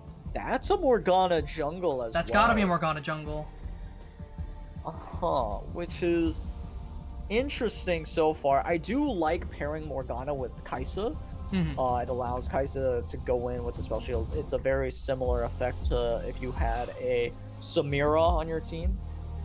It's also very effective. Yasuo taken off the table there. I like that, especially because, you know, there's a Rakan and a Zac, and, you know, Malphite could also be picked up as well. It's just saying, hey, hey, pick me, you know. So banded that one away. I definitely like that. Good response there, especially with the comp that the Rampage have drafted for themselves. I definitely do like it. And the Victor also taken off the table, a good control mage taken away. Orianna also removed from the pool. What is the last ban going to be? That's the question. I think Orianna was the smartest ban they could have gone for. They might... Okay, they should not pick Malphite, because Sylas is still on the table. And Sylas could easily go into either solo lane. Yep. So, Malphite is very illegal here. Very Do illegal. not pick a champion. It is not good. Like, the only reason it worked out for them last game was because of Yasuo. We'll see if they're feeling brave. Set. It's solo lane set. It's mid or top. Where's it gonna some go? real mathematics. You know, support set doesn't really get all that much gold. You can't really go for the mathematically correct build. Unfortunate. Oh, the Nene picked up. Or hovered. It's locked in. Is that a Zac top? No, that's not. I don't like that. Okay. Oh god. Alright. I Zac have top? Yes. I have some grievances with the comp. Mainly, where mainly comes into, and it's not even the Zac top necessarily. I think that's interesting. I think it's, you know, it's quirky. The main thing is the Anivia and Ezreal. Ezreal is like half forgiven though, because you can still kind of go in. But Anivia with Rakan, Zac, and Hecarim, At best, what you're doing is you're going in and then walling them off and forcing them to stay or like blow flashes, which I can kind of get behind. But she's also really good at stopping engages. Wait, Yazir's so good into the Zac and the Rakan. Yeah, that's a big... It's just better Anivia. It has a better wall. Yeah, wall diff, I guess, honestly. But as we do see where these champs do land, we'll see if it is the Zac top or if it is the Nene, the pony up in the top side. Very interesting to see the double jungle draft. We'll see where it does end up, though. You'd have to imagine Zac top. I guess it could be Hecarim. Still, I haven't seen a Hecarim top in a very long time. So, could be in for a treat. Could be. Although, I do think Zac is actually pretty decent to a lot of the melee. I just don't think he's good into set. No, probably not. Like, that's my only, like, problem with the Zac top. I think it's good into a lot of other melees, even, like, champs like the Darius, just because he has so much sustain. But the set doesn't care, because he'll sustain just as much as you, and he'll punch you harder. Yeah, being able to sustain is going to be very valuable for a set, and, or if Zac comes up, I mean, both sustain well, as you're saying. Zac being punched around by Set is gonna mitigate it as well, of course. But I still think if that's what they're going for, yeah, it makes more sense as their Zac does have that, not his passive that he can use, his W passive rather. Yeah, the blobs. Yeah, that he can go ahead and collect. Well, that's just not real. So, no way, right? Okay, no, thank of course you. not. I mean, you know what? No, I'm not gonna sugarcoat it. The set support was not the move that It that really game. didn't look It that great did not there. feel The good. Conqueror looked really bad. I think that's a big part of it. Yeah. Like, you know, Phase Rush gives you that move speed to actually get onto the Ezreal. The Aftershock also gives you some more tankiness. The Conqueror just doesn't really do anything as a support. It just really doesn't. Yeah, Phase Rush is a lot better, especially like on champs. Even like, I would have even considered Aftershock better That's than yeah. Conqueror. Like, it's if you're going support anyway. But obviously, Phase Rush I think is going to be like the best option for support set, just because of how valuable it is to go fast on that champion, run past them, and then ult is very, very useful. Let's see. And also one thing I noticed Swole. though, Swole caught a little late on the face breakers on the Rakan.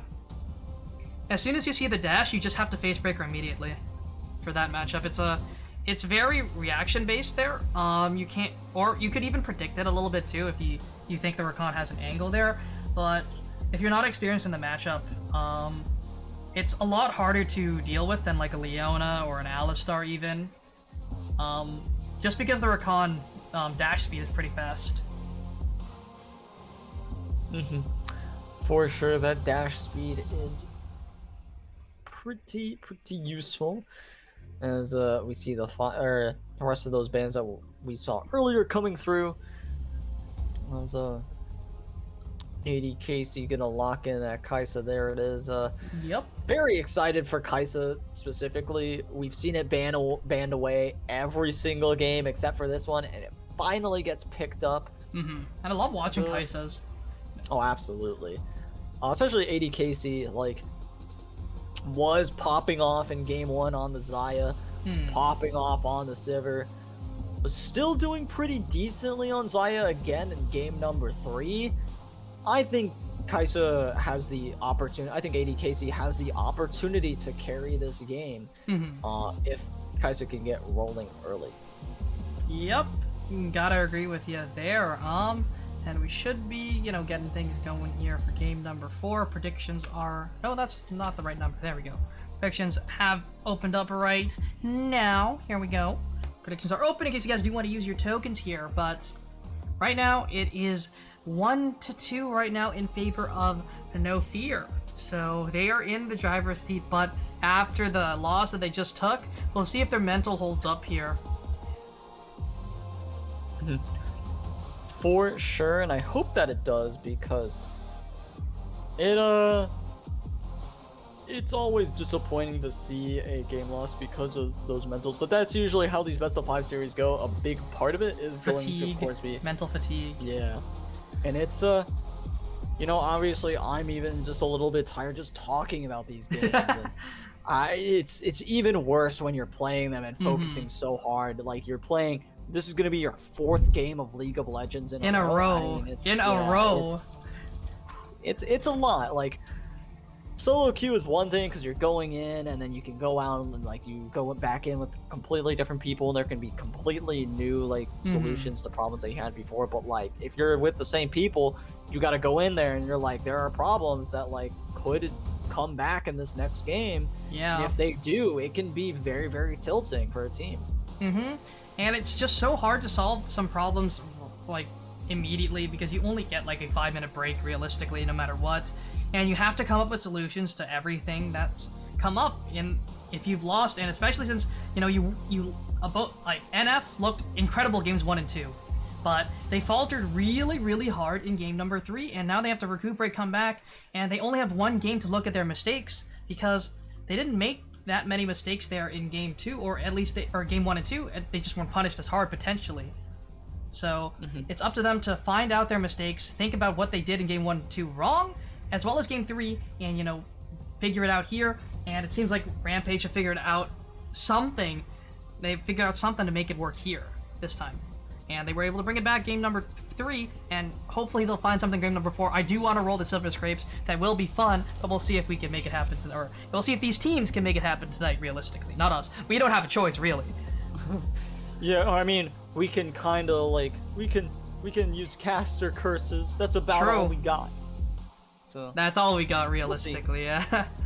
Well, we shall see what ends up happening. As still, I'm interested to see how Azir and Evia is gonna go. Because I don't think we've really touched on that too much. Oh no, we have not actually this time. Yeah, I want to say Azir has the edge in that matchup. I could be wrong, of course, but I feel like his range with his soldiers helps him out a good deal.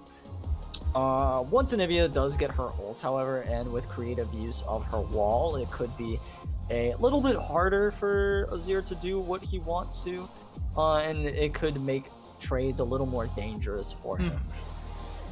And talking about matchups, the solo lane, Set v Zac, I don't like it at all for the Zac. Like, normally I'm an advocate for Zac top, right? But Set is just one of those champions who'll just look at you and say, hey, I'm better than you, and I'm just gonna punch you in the face, and you can't do anything about it. Yeah, pretty much. And, you know, Morgana also gonna help out when the Hecarim goes for ganks there. You know, just Black Shielded Prio targeted, the Hecarim can't Furia. But with that, you know, we'll be going over to a quick break as we get game number 4 rolling. We'll see who takes the cake here. I'll be right back. Don't want to miss it. Where's... Thank you.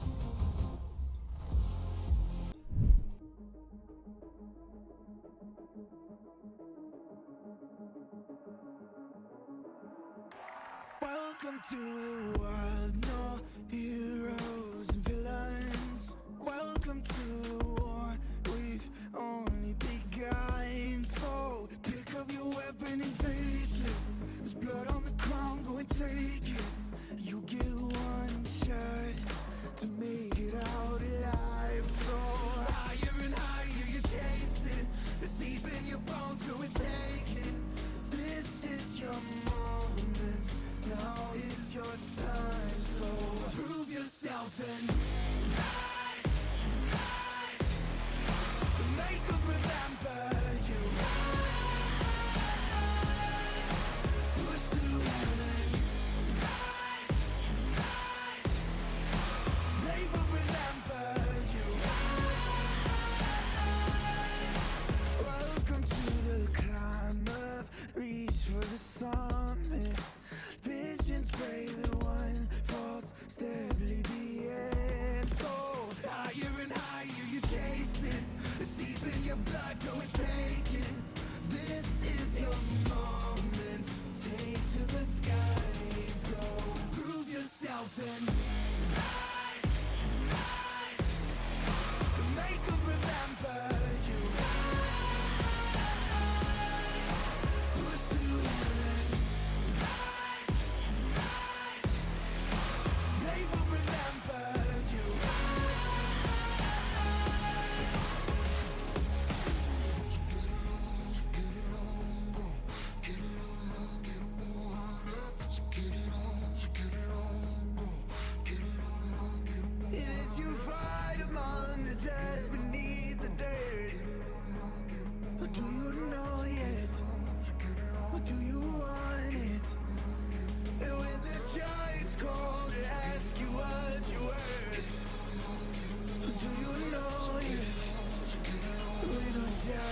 Alrighty, everybody, welcome back to game number 4 of the series between Rampage and No Fear. Same sides, once again. We have Rampage on the blue side, No Fear on the red side, making it very easy for everybody who's been watching in and out throughout the entire series. It helps me a lot. I'm not confused at all. It's gonna really suck if they change things up in the 5th game as a... well, this is interesting. They double warded. As Wait. the sweeper, we'll get rid of one of those. Maybe Will it's- it get rid of the next one? I No, think it not. will. Will it? No. Okay, I think she doesn't. saw it. She knows it's there. Yeah. So she knows that she can. That should be gone by the time she gets there anyway. But it does give them information of she's not on the red buff yet Yep. for a good amount of time. So we shall see how Now, they. with Morgana nerfs, her clear isn't nearly as strong as it was before, but same with the Hecarim as well. His clear, not nearly as strong, not nearly as healthy anymore. But, we see both top laners go in the Doran shield. I'm really surprised that Alcared actually went for that, Alucred, because the Zac doesn't really poke very much, I think you get more value out of the Doran's blade. But we see both junglers starting on their blues, so they don't want to meet up with each other realistically. Yeah, that would be nice for both sides. I actually think that Hecarim has the advantage if he is able to just eat right into the Morgana. Of course, as Zac is going to take a bad trade already. Did get stunned up and gets autoed up a little bit. Does start W, though, to get himself some health back. And that's what you want to do on that Zac. Start that W just so you can sustain off the wave, sustain off the champions as well. But the set, Facebreaker is actually becoming a super common start now. Just because it guarantees you 2 autos, or 3 autos, if you do the combo like right in the wave where the stun actually hits instead of just the pull. So, no, that's definitely something you want to see here. The set is already up CS as you would expect. Both junglers actually very even on farm. As of now, we just see the Morgana finishing up her Raptors now, which is expected at 235. But as you can see, one of them is a little healthier than the other. Yeah, one being a little healthier than the other is still an advantage. It's not a big one, but it's something to work with for sure. Now, we're gonna see a lot of a whole lot of nothing. Yeah. If I'm being honest, because that's just how a lot of these lanes are. None of them are gonna be super interesting. I think at most, we would end up seeing Hecarim come in and try to make a play on one of the lanes, so that could be very interesting. Yep. He is going to be doing those Krugs, but if he does walk forward to try and gank this bottom lane that is shoved out, they do have that yellow ward there to see him when he does path to that. It's not going to expire anytime soon. We do see Fuse up in this top side here, playing for something, potentially. Maybe just helping the top laner out a little bit. But, Zac not taking a good trade. Oh, Zac taking passive! a lot of damage, and the Dark Binding actually hits from over the wall, and I don't think Set's able to get the kill. He does just barely find it. Just hitting the blobs. Did have to take a tower shot to do it, but he will gladly lose a little bit of HP for that kill. Oh, most definitely. Oh, Zac, you don't do anything early. The reason you pick that champ is you can't really get bullied out of lane that much, but Set is that champion that will bully you out of the lane. So yeah. If there's anyone who's gonna do it, it is Set, and he did it with a little bit of help of Morgana. Yeah, I think he gets passive either way, but the Morgana guarantees the kill there. Because it roots him in position, can't E away in time. Yeah, that's just not really ideal for the Zac now. He's behind, not going to get his items nearly as fast. He scales well, yes, but so does Set, and Set scales well into tanks. Set scaling well into tanks is scary for Zac, because Zac is going a weird route. I think he might be going all the way around to deal with Set. No, he's just going to walk through the river. Here come the pings onto him. Maybe just the call-outs. There they are. Yep. I didn't realize he was right there. And we see priority collected there by No Fear's bottom side, looking to just, we'll take a little walk, See if they find any wards there. Not able to find anything just yet. Ooh. So, suspected ward is, or, blue side suspected ward, which is actually not there, so they're gonna be playing a little bit more scared there for a little bit just because of that. And the Hecarim hovering around this bot side, just grabbing up those chickens, gonna go to those Krugs. Oh, okay, Soul Pod? Yeah, Alistar goes in, but Rakan follows up with a W of his own. And they managed to get a little bit of damage done onto Alistar, but that is it. Nothing more than that. I mean, they just want the reset anyway, so I think that's fine, but I don't know why he went in there. Very weird decision making there, but I think it's all right. Overall, they aren't able to deal with him because of the aftershock.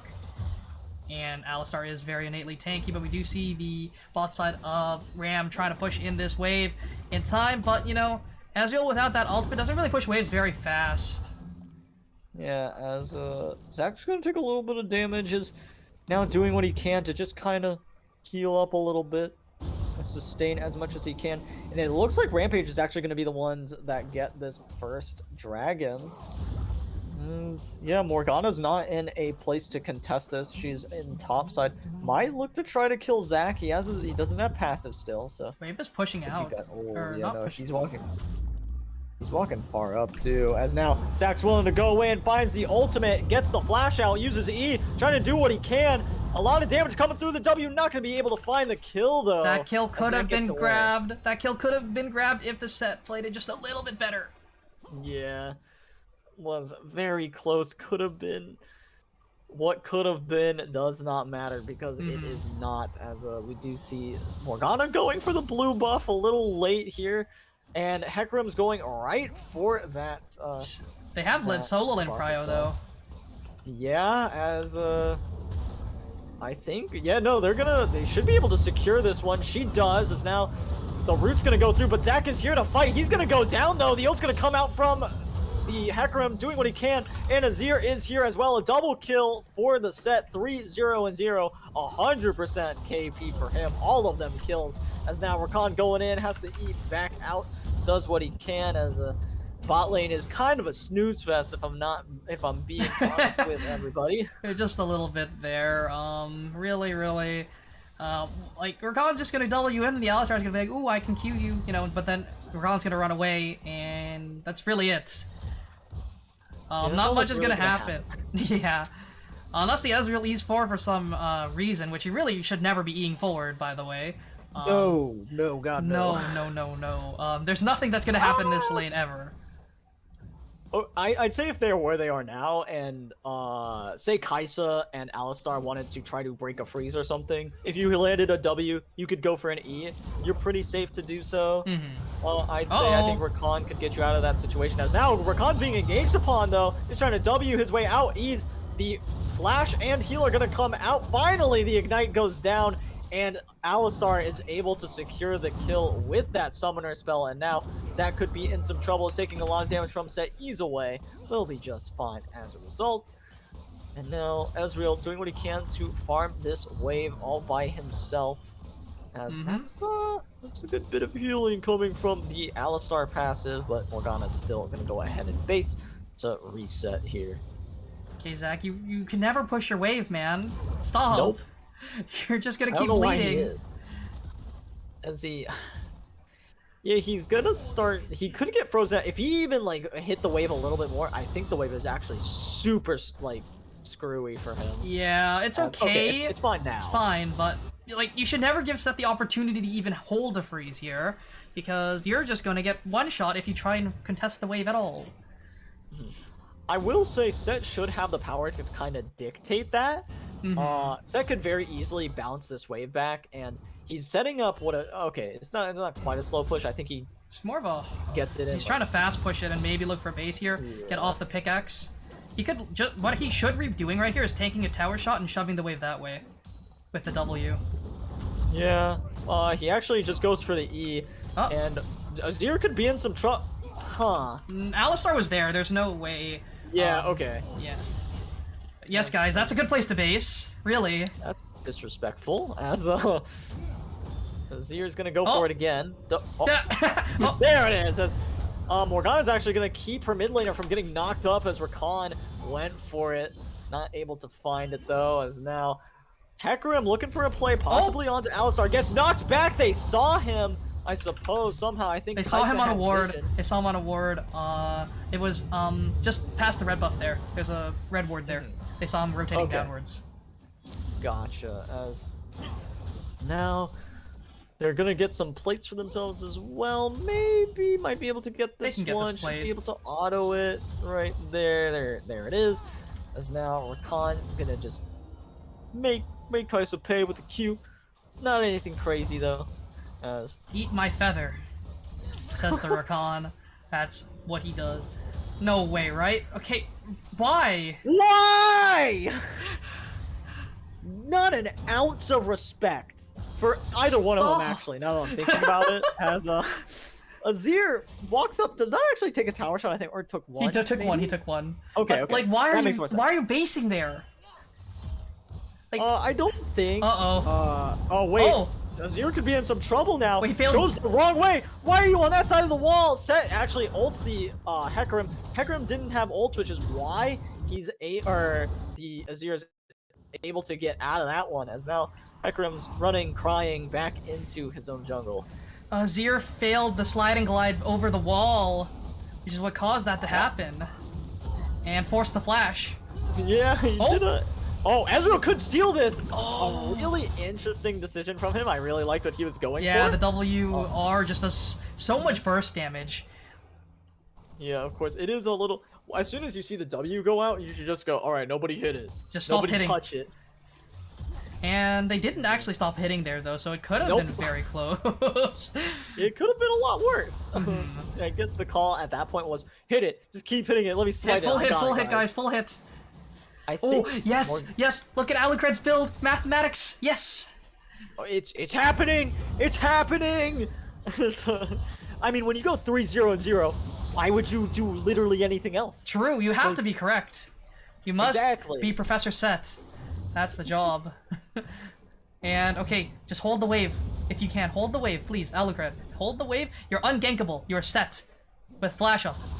Oh, I think that minion No, was actually that's gonna not- die. Anyway, so Wei was in a little bit of a Uh-oh, bad situation uh-oh, for him. as Azir. now- Oh, Sliding Azir glide. could be in some trouble. The ult's gonna go down, but it doesn't hit the way he wanted to. They're not able to get the knockback either. But Anivia picks up the kill for herself. And ooh, they get some plates as well. Yep, they get some plates here. Hecarim is kind of low though, so can't really look for much. And, okay, Zac is passive, but... Wait, why not just W? Okay, there you go. Little And late. there it is. There's the There W it finally is. comes out. As Zac takes a little bit of damage at the end of that one. Mm-hmm. And the Gore Drinker sustain just means that the Zac doesn't really do all the... Okay, he missed the Gore Drinker that Well, time, but... he missed it. That So- one, he hit it the first time! Hit it the first time. But, you know, you hit your Gore Drinker, you just don't lose any trades. The Zac just doesn't do enough damage to win out. Ever. No, not at all. As now, Uh-oh. Hecarim trying to look for a play Wait, once again in the bot lane. wait. He's actually taking a lot of damage. The ult could come out from Kaisa, but she knows good that trigger that would be discipline. very dangerous. They- Yeah, as I think they saw the Rakan on that control ward there by the line brush because he was coming from there. But, you know, I'd so lucky you thought my Kaisa would have gone for that, let's be real. Oh, absolutely. That And happens. then they would have spam 100% pinged of me the for not time. being there.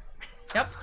That's how it works. You know, support gap, I guess. But right now, one support has a kill and the other one has a death. Who's winning supportal combat now? Seems to me that it's Swolcon this game. Probably Swolcon this time. Yep. As of right now. As of now. Anyway. Zac just trying to exist in top lane. Yes, exist. I He's not don't doing a like the good job. Tiamat purchase yet, though, from the set. Now he has no lane control ever. He's going to be permanent Yeah. waves.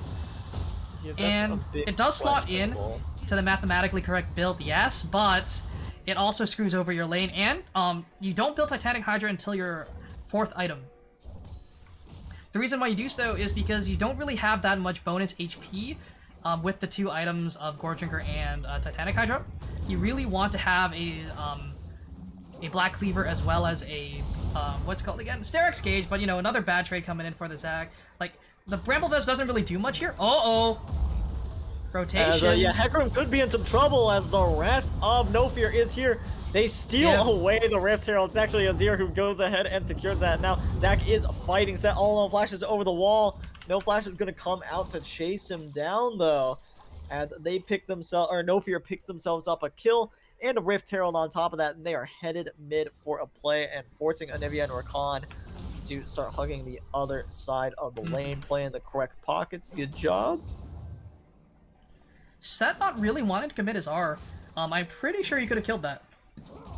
Just R him away from the wall, or Facebreaker him, then R him away from the wall. The Zac cannot get away without flashing, because he already eat out. Uh-oh, Kaisa. As, yeah, they're going in onto Kaisa. Kaisa taking a good bit of damage, has to ult away. The teleport coming through as well from Set, I believe.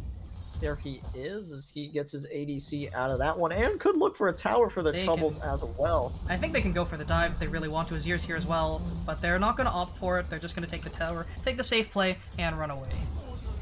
But good teleport there from Alucard to force the duo of Ram to run away there. They know they can't really commit for more there, even with the Sunderer. Oh, what? Oh, almost managed to stop the back. Yeah. It was so close to being cancelled there. It did the damage, but I think he was in that little bit of a grace frame, or like iframe, where he's actually able to get the back off even if he gets hit. But, you know, we see the Morgana in the mid lane, just chilling, catching farm. But, uh-oh. Could see a bit Could of a see a collapse here. As they go in onto Rakan, or now we see Hecarim actually going in, trying to find the Kaisa. Kaisa not going to go down, though. Ezreal on the back line assassinates Kaisa, and now he's doing a lot of damage to the Morgana. Morgana hunting down the Rakan. The heal's going to come out, going to save his ADC's life. A double kill for the Ezreal now, and that will be Rakan popping his stopwatch. Will still go down at the end of it, though. Ezreal trying to find his way out of this one, has to pop his flash, still has Accused, try to get it, but the headbutt pulverize is going to come out from Alistar. He's doing what he can, gets pulled back in by the Set and gets taken down. Mathematics! 1-2 punch from him. Yeah, for sure. The mathematics are just 2 on point. And now they're going for the dragon. Should be easy. Hecarim has no R. All the Set has to do, or all the Alistar has to do, is W him out, or, you know, Set just takes him over the wall with the showstopper, realistically, if the Hecarim even wants to contest this, which he's not, but they should be positioning to knock him away, realistically.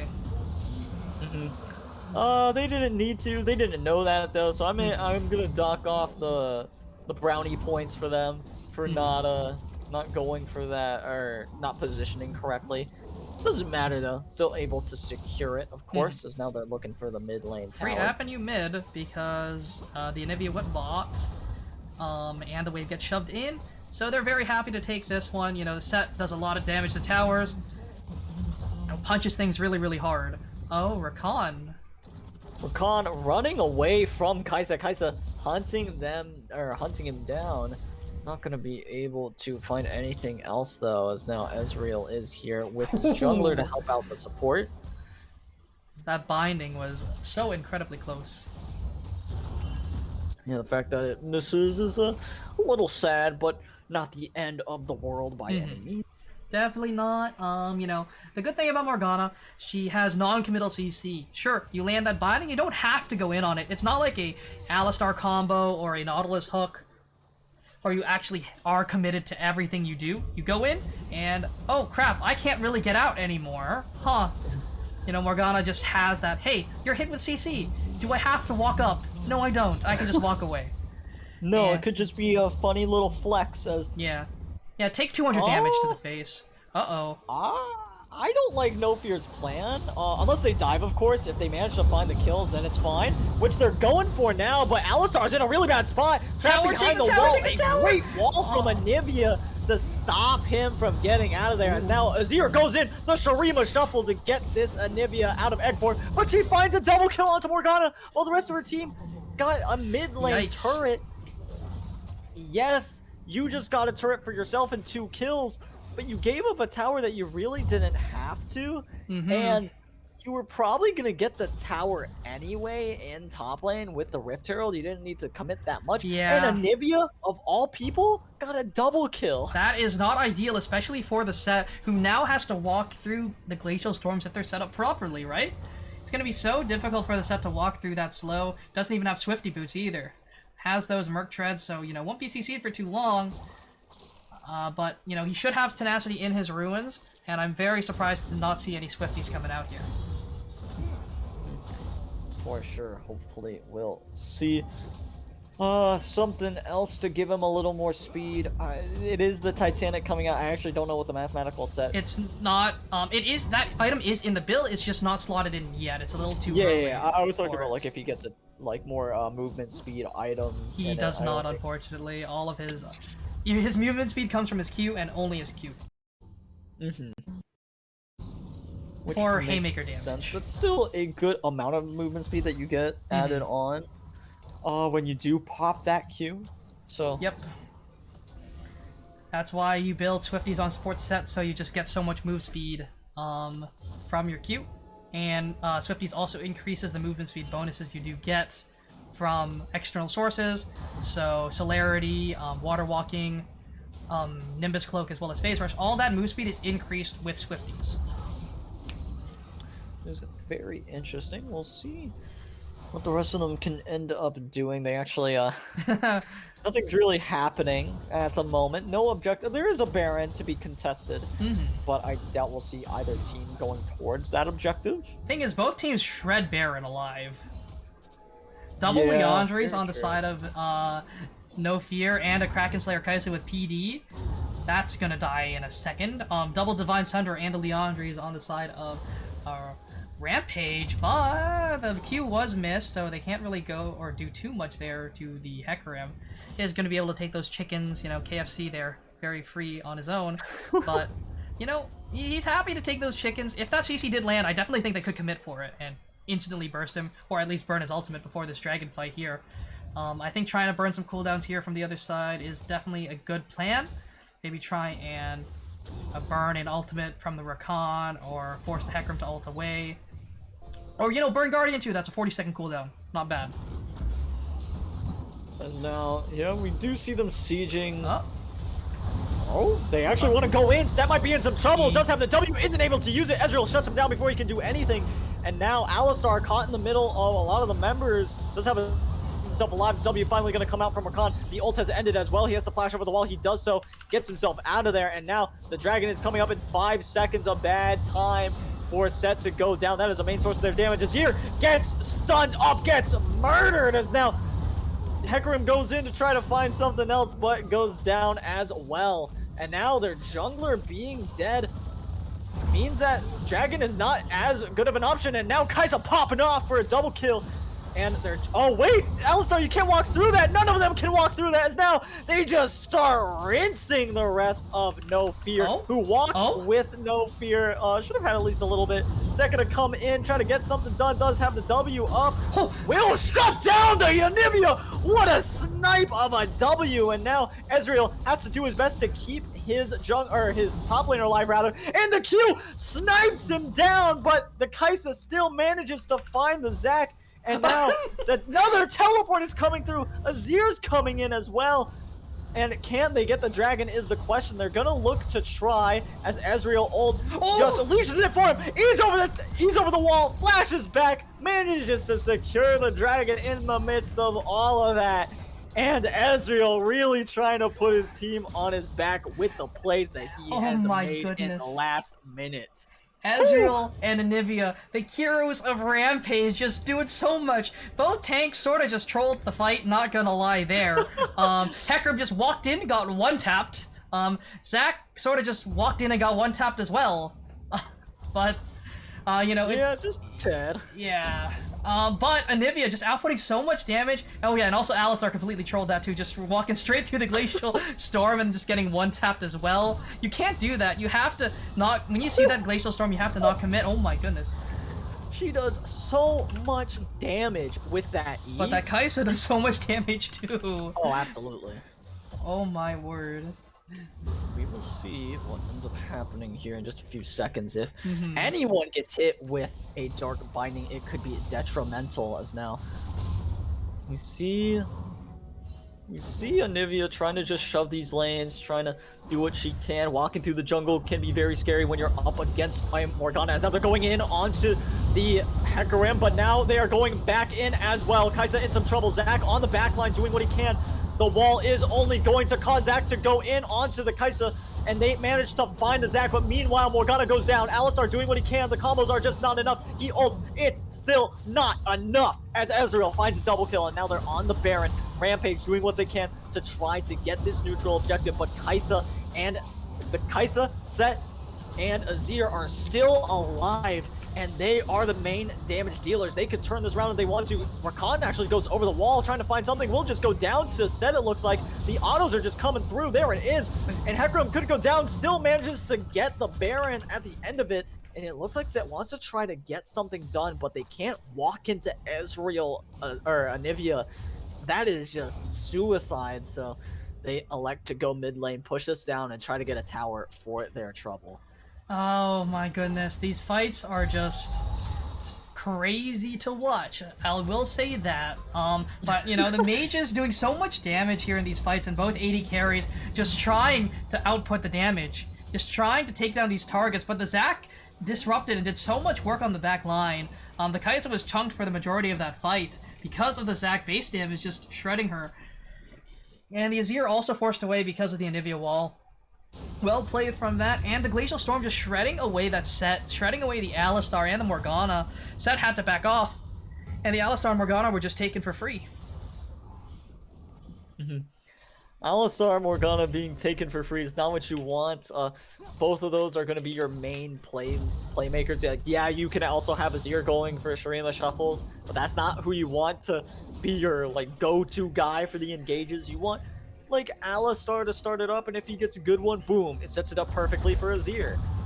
As we do see Hecarim getting rooted up. W's nothing though, and so it's not going to get a whole lot of healing, if any. Yep. He just backs in place. Unfortunately, it doesn't look like Ram are getting all that much there off of their Baron push. They're actually just not able to walk up with the zoning of the Alistar and the Morgana. They might just be able to grab this top tower because the duo of Lag Extreme and Horde Storage is so strong. The Ezreal Rakan both scale incredibly well. So, you know, giving that Ezreal that chance to do so much damage here is not ideal here. You know, he's on 3 items already. Divine Sunder, Cirilla's Grudge, and Muramana, as well as an Executioner's Calling to take away from that Set healing, take away from the Alistar passive. It's just so much damage coming in for the Ezreal. Very well spec'd build, and I would like to see him build a Frozen Heart here. One of the biggest threats to him is actually the Kai'Sa as well as the Set, but we'll see what he does end up itemizing towards in the end. But overall, though, he's playing very well and dragging up in 40. Yeah, for sure. We'll see if they're able to secure this one for themselves on the side of Rampage, or we'll see if finally No Fear can get a great engage off there. Still up in gold. I think they're a little stronger because of just how fed Set is as well. I feel like they have a lot more things worrying about their team comp. Whereas, meanwhile, the only ones you really got to be scared of... Oh, wait, Azir has been stunned up! He is dead! That is exceptionally bad, as now Alistar has to do his best to get away. He's ulting. He's going to go down once again. There it is. The Ezreal autos him. He dies, as now they cannot contest this dragon. A massive blunder from the Azir. Yep. Getting caught there just meant the dragon goes over to them. They can't do anything because they just don't have that AP damage. They don't have the tankiness of the Alistar, and it's just really rough now. This game has just gotten a lot harder than it had to be, especially now that No Fear have to contest every single dragon that spawns now. Every single one, because of this soul point. It's so strong on the Zac, so strong on the Hecarim, Anivia. Every single one of these champs loves Ocean Soul.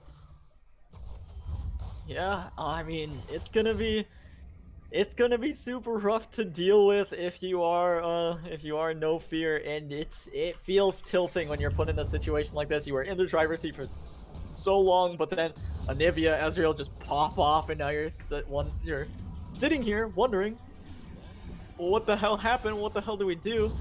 Not a lot. It feels really crappy when you're losing these team fights when you should be ahead. I mean, you look at even the scoreboard, you look at who has all the kills, but then you realize, ah, crap, Anivia and Ezreal are so fed compared to our Kaisa, who doesn't have the items that the Ezreal does. Yep. Or the Azir.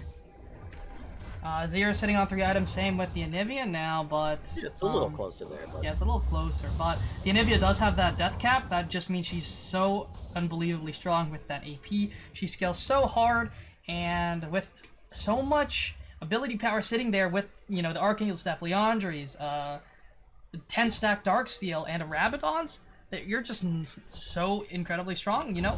Right now, there's the one. 698 AP in the back pocket of that Anivia right now. 698. And it's only going to keep growing as this game goes forward. Yeah, it's a interesting situation for No Fear to be in. I don't know if they're going to be able to... they have to find a great play. They can't get caught out. Like, Azir can't keep getting caught out like he keeps getting in all these fights. As a Alistar also not being able to engage either is super detrimental to their team. So we'll see if he's able to fix that going forward. What I've seen, though, so far is that No Fear, so far, these past few fights have been fighting on Rampage's terms. They fight when the Anivia has the setup. They fight where Anivia has an avenue, has vision, knows where people are, and is not going to get one-shot by the set walking up and R and her into her team. That's exactly what's happening, and unfortunately, they need to find flanks, but it's so hard to do so right now, especially with the lack of vision control they have in the enemy jungle. Yeah, having a lack of vision is very difficult to overcome. Alistar trying to get some set up at the moment, though, as we see Ezreal going to go ahead and start clearing out these waves as Baron has just respawned, and we'll see how each team decides to handle that. Definitely want to get some vision around that objective. Rampage has already done so. They have some vision in the river setup, warding up those entrances as well to make sure they know where everyone is, or at least they have a general idea of where enemy players are. They also have that mid-wave shoved as well, and wow, No Fear from the Hecarim there. Doesn't care. He doesn't really have to, though, with everyone sitting in his back pocket. And we should see a fight break out here for this Baron, because if Rampage get that, this ends the game. It is going to be a bait, though, as Ezreal queuing over the wall, I think, should be a big sign to them, saying, hey, they're not actually doing the Baron. They're trying to bait as, they cannot be pushing this. That is absolutely not okay, as they're trying to go in. Hecarim's going to go over the wall. He is on the Kaisa. Kaisa trying to ult, get herself out of that one, as now Azir and Alistar are going to be in some trouble. Zach ulting all around, as there he is. Azir's going to get erased by the Hecarim, as now Ezreal's going forward. They managed to find a kill onto Morgana. Kaisa has gotten out, but at what cost? It should be the Baron and 2 kills. That should be it after that. And why were they pushing that? You can't do that if it's just you two. It has to be all 5 committing to something like that and then going forward towards the Baron. I guess they thought, hey, Azir turret will protect us. It didn't. It really didn't. It did absolutely nothing. Yeah, Very questionable decision from No Fear. I am not a fan of that one. And of course, Azir's the one who ends up paying for it. They just keep killing this poor man over and over again. That is definitely not what you want to be seeing here. You can't push that alone, like you said. Have to have all 5, but in reality, you really shouldn't even be contesting that. You have to be. Oh, what the hell? They're TPing in, as now Azir, what are you doing? You can't TP into this, as now Set has to TP in after that play, as Azir's getting very low. Hecarim's gonna ult over, finds the kill, and it doesn't matter. They're just going in. Kaisa on the back line doing what she can, but I don't think she can survive. Hecarim gets the shutdown, and now a triple kill for the Hecarim. Might be able to find himself a penta. There's the Quadra. He's low enough. He doesn't want to go for it, though. Oh, no. Morgana's actually just sitting in the jungle. She's hiding. Maybe Hecarim would be able to find it. Oh, she knows that he doesn't have vision of it. Could go for the steal. Could deny the Dragon Soul. That's the only way. She flashes in. Might be able to find it, as they still... Oh, she actually manages to steal it. Hecarim, go for the penta. As Ezreal steals it, unfortunately, but that's still an ace. Sag. I think that's game. That is most definitely game. They have the Baron push going. This is the end of the game. They have Anivia just hitting everything, clearing the waves so fast, and they can't do anything about it. Oh, Alistar, all of you, buddy. Alistar is here. He could go for a combo and stop Zach from doing too much more. Ezreal's here as well. Azir has respawned, and now Kai'Sa's gonna come out of the base and start running down. I don't think they get any more kills, but just real quick, gotta ask ourselves, like, what was Azir doing teleporting in? That was a terrible decision. He burned his teleport, got a one shot, and then caused the guys to get one shot. Everyone to get one shot. Why were you TPing there, man? Desperation. That's just not the play to make. I don't really see an excuse for that one. It's not great. I will say Morgana kind of like low-key saving the game by taking away that dragon, because having that soul would be super detrimental, as now you saw that Rakan wants to go in with Shurelya's. He's not able to. He pops it as soon as he gets hit with the Dark Binding, unfortunately, but now just looks like it's going to be a siege of the mid lane. We'll see if No Fear can do anything about this. I doubt it. It's looking pretty bad. It's on the flank. Could look for something, but he's just getting melted as the W's going to come out. Does a lot of damage to Ezreal. Ults him. Might be able to find the kill. Rakan's charming up everybody, but he just dies to the Kai'Sa right after. Set's going to go down too, though, as it's a 1-for-1 trade as of right now. Doesn't look like either team is ready to be done yet. Kai'Sa's pushing forward, trying to get as much done as possible. She gets feared up, though, as the stun's going to come out. It's going to land. The E erases Kai'Sa from the map, as now Alistar has to do something, but isn't able to get anything done. Azir as well, going to be taken down by a Q from the Ezreal. Morgana doing what she can. A triple kill for the Anivia, and that will be game number 4, going in favor of Rampage, pushing it to a game number 5. Yep, game 5. Roll the Silver Scrapes, baby. Here we go. Getting going here. And this is a series Rampage of comeback. This could be the start of the reverse sweep. This could be it. I mean, it has to start from somewhere, right? I mean, it's 2-2 now. The next one will decide it. And now, I mean, those first 2 games, of course, I was thinking, you know, No Fear should have been able to take it, but now I'm not so sure. Rampage showing a lot of great plays. I mean, Lilycrab's lag extreme, and in game 4, Janaeo just absolutely popping off. I'm starting to get scared. If they can replicate that mid lane and ADC success in the 5th game, it could be really, really scary for No Fear, and I'm sure they're feeling super tilted after that one. They were in the driver's seat. They had everything going for them that they could have wanted, and they just weren't able to capitalize. They weren't able to find the right kills, and all the kills went on the wrong people. Ezreal, Anivia picking up everything. What are you supposed to do? There's not a lot you can do. Not a lot at all. It feels pretty dire. Very dire. Very, very dire.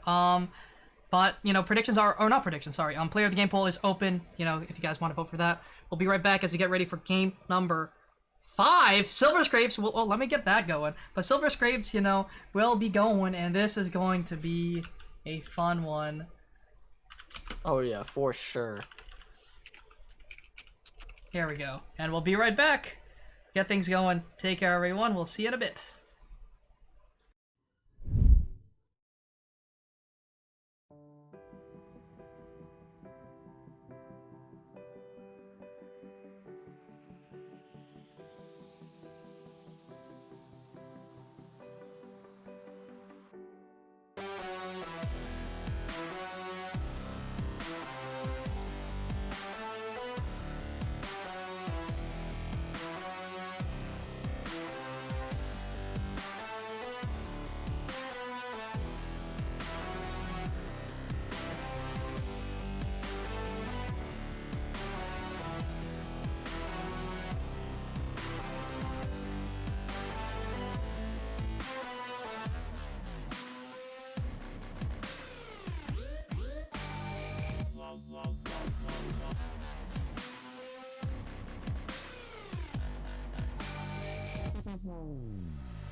Alrighty, guys. Hopefully you enjoyed those silver scrapes, but, you know, player of the game goes to Lag Extreme, going 10-1-9 on that Ezreal, popping off there, and doing so much damage, doing so much work with the help of Lily Crabs, and, you know, what more can I say? Ezreal is really balanced, guys. I swear.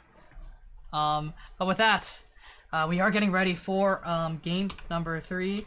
Oh, game number 5, sorry. Silver Scrapes were rolling for a reason. Why am I saying game number 3? My bad. But yeah, we're getting set up here. Silver Scrapes spoke for you.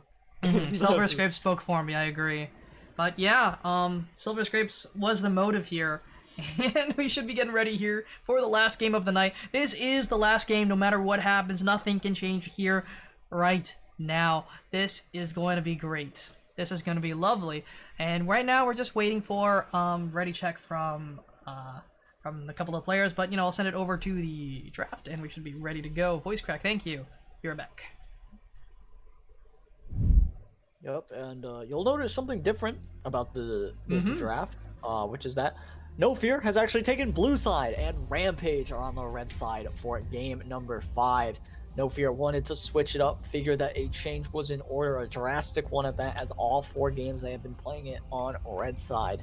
So, we'll see if this one ends up going any better than the last, two rather, and they actually might be looking to take away Ezreal. I want to say that that's their plan, and that's why they took a blue side for game number 5.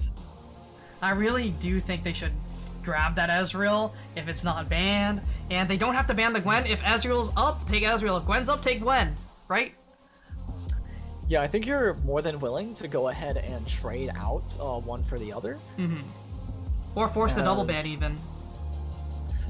Yeah, that's also an option. Like back when Rumble Morgana were both like super strong. You would see those double banned a lot. I think I can't remember who Seraphine was usually banned. Seraphine Hecarim was a big one. You'd see it banned away. Yep, and you know, we see the first ban. Oh, No Fear banning the Ezreal. Interesting. I think they want that Gwen priority at the very least then. They want to force the Rakan ban, I think is the next thing that they're looking Karma. Yeah, they want to force the Rakan ban away. Because they can first pick it, or they can first pick the Gwen if that's up. But I just think you have to ban that champ if it's up. Absolutely. Viego. they actually might be looking to take Gwen off. Mhm. Oh, there would be a lot of options available for them. So if Gwen's banned and Rakan's banned, Xin Zhao's up. Xin Zhao's If- up. No, Xin Zhao. Never mind. Oh my god, they're gonna leave Gwen up. They're gonna ban Rakan and leave Gwen up. That is my prediction for There's what no happens. way, right? I mean, they have to ban Rakan. They banned. Why? Why? Okay, so they should definitely ban Rakan here. No questions asked. Like that should Yeah. just happen. Okay. What? That was a free Gwen. As far as I'm concerned, that was a free That was Gwen. a free Rakan. Gwen. Or you can force the ban and take the Rakan. That was botched. That was. Everyone on Rampage is like, yeah, nice. We got away with like theft. Good job, everybody. We pulled a robbery. We just pulled the greatest heist in history. Holy. I mean, yeah, I don't know. You don't even have to be good at Gwen to play her. You just go auto. It's like Aurelia, but easier. Banning. Oh, and they pick up Kaisa for themselves too. Oh my Taking away goodness. stuff. Oh They my did goodness. switch sides, right? Like that. Like that's the only thing that makes sense. Is if they didn't. Okay, but- but how can you not Ezreal at this point in the split? He's been broken for like 2 patches in a Ezreal isn't row. hard. You just point and click where you want the queue to Mhm. go, or sometimes you point around where they are and they just walk into the queue themselves. It's That's crazy. true. It's wild. Oh, the Kane though picked up for Janaeo. And you know, I'm not expecting a 27-minute form this time. You're not TSM Speaker, that's fine. But It's A-okay, yeah. yeah. And we'll see how they round out their first picks here. I'm wondering where this Lee Sin's gonna go. Morgana. Okay, the double flex. I like it, sort of. Not really. No, I don't like it that much because could have had Gwen. No. I don't like the Morgana pick, especially if they're going to put it in the jungle. I was not super impressed with how it performed. It cleared well. I thi- It got the lead that way, but then it just did nothing after 15 minutes. Can Lily play Nico into like? Because I feel like the Lee Sin Is could it Lane be. Sin? It could be. I'm just thinking about that for like the future. Mhm. Could be really scary to deal with. Nico in general is still up for both sides. I Yeah. could see it being banned by Rampage still though. Would be a big something that I'd be on the Mhm. lookout for. Definitely. Nico is very strong to a lot of the champs that we've seen Lily Crabs play today. It's not that bad, or the Anivia is pretty good into Nico just because you have that range advantage. But Nico still has better roams, has better setup. Oh, They pick Malphite. they're So, banning Silas. ban They have to ban Silas. Silas here. Like it's not even a question. Yep, Shouldn't even there it enter is, it. instantly Okay, banned. good. Yes. Yasuo also taken off the table to deny that combo. Makes sense. We've seen Lily Crabs pop off on that champ, so I mean, get rid of that, please. You don't want to give that free avenue in. Absolutely. But this is looking like it could be a potential Blue Cane game with the double squishies picked up here. Zaya also taken off the table, so they're expecting it to be a support Senna. Or they just don't want it to be Senna and Zaya. Of course, I or feel they- like that's really bad. I feel like it is too. They could be, or my bad. What they're doing is forcing Senna to go towards that ADC position because they took away some great ones already. They took away Kaisa, Zaya, and Ezreal just now. So Correct. it's an interesting decision. This should definitely be the support, in my opinion. Yep. I think you can round it out and just- Seraphine. Oh no way! Right? That's okay. So far, their team fighting's really good, and that is still like they can flex it if they want to. They can put it I mid, am put it not a support. huge. Yeah, I'm just not a huge fan of Kaisa Seraphine. I don't think it's a good. Great. It's okay. It's okay. It's not great. You want like a hard engaged type of champion though in the bot. Like you want like Nautilus, something like But- Leona. The Alistar is really good. I feel like it could be a very good Seraphine mid angle with a Kayn. She gets prio very easily. She can help her jungler out. You know, it's very hard to teamfight against a Seraphine. But the Galio going to be picked up here for the side of No Fear, and we'll see what their last pickup here is. That going to be the Galio support, or is it going to be a Galio in the mid lane? I imagine we end up seeing Galio. Okay, yeah, Galio in the support position, and they also pick up the Anivia for themselves. Lane Sin Which top is- side and Morgana in the jungle. I'm not a fan of the Morgana jungle. We could see it pop off this time. It could be super crazy. I'm just not really sold on the pick, as we're going to see the fourth one get chosen for Rampage in just a few seconds here. Yep, last pick coming through. What is it going to be? Where is it going to land? Where is it going to go? I imagine this is mid lane. I could be. Oh, LeBlanc! That's what you want to see into the Anivia. That's hypey. That's hypey. I love it. That's how you deal with will Anivia say, right there. That is how you deal if with Anivia. If NF had LeBlanc, I'd be a little worried. After seeing what Lily did on the Yasuo and then Anivia, mainly Yasuo because that was the assassin, I am terrified for what a LeBlanc could do to this team. And I mean, just look at them. Anivia, Senna, Lee Sin, and Morgana.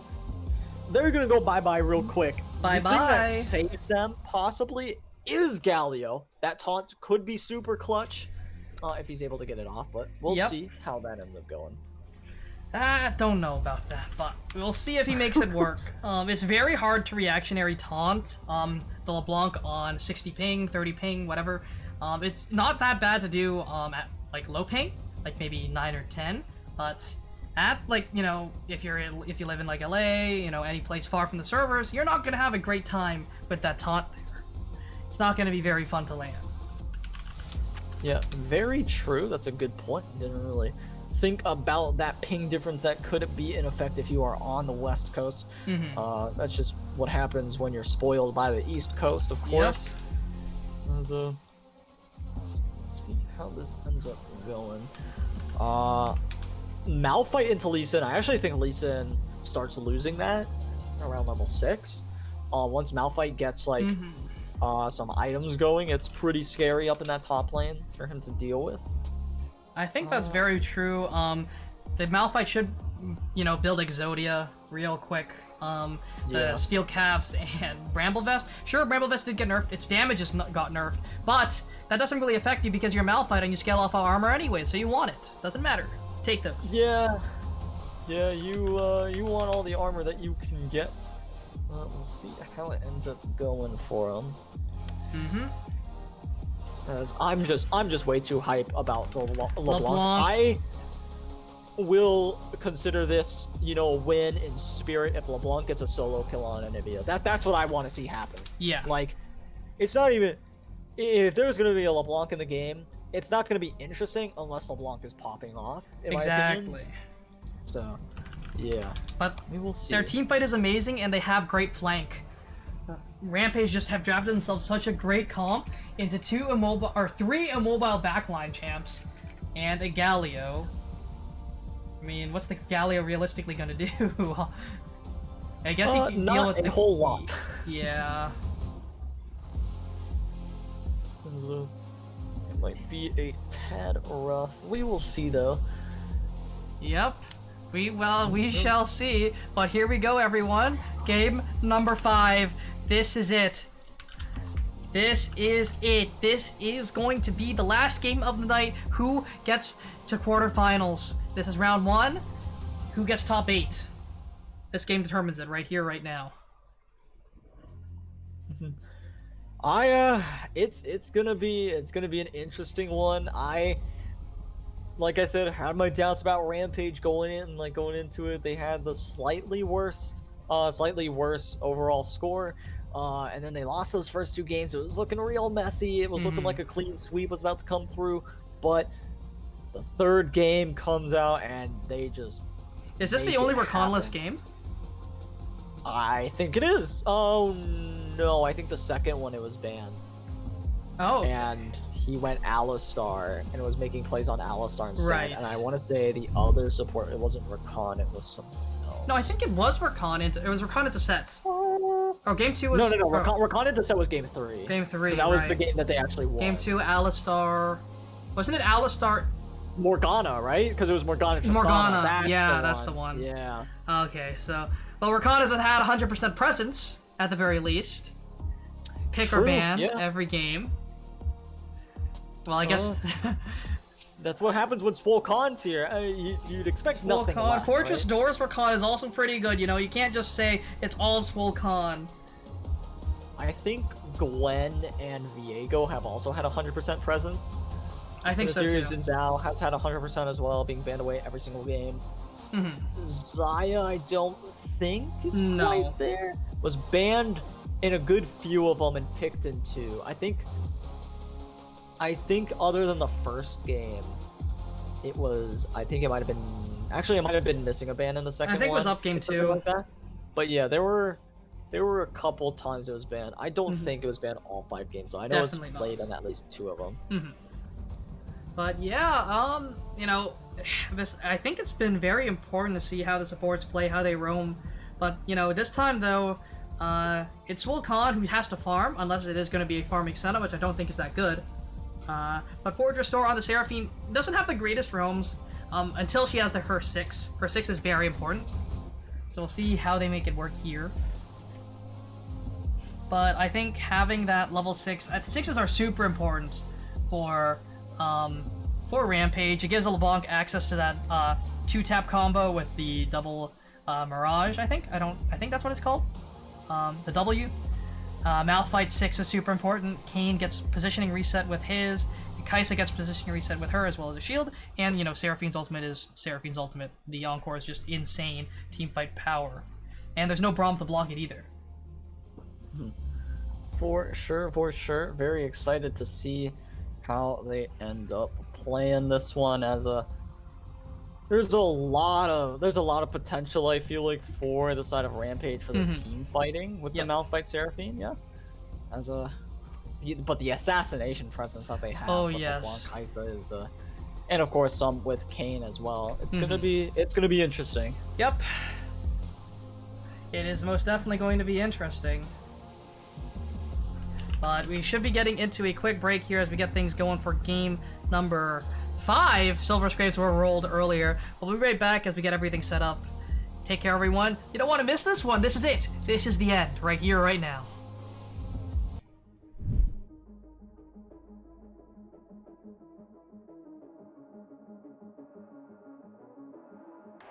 Welcome to the world, no heroes and villains. Welcome to the war, we've only begun. So pick up your weapon and face it.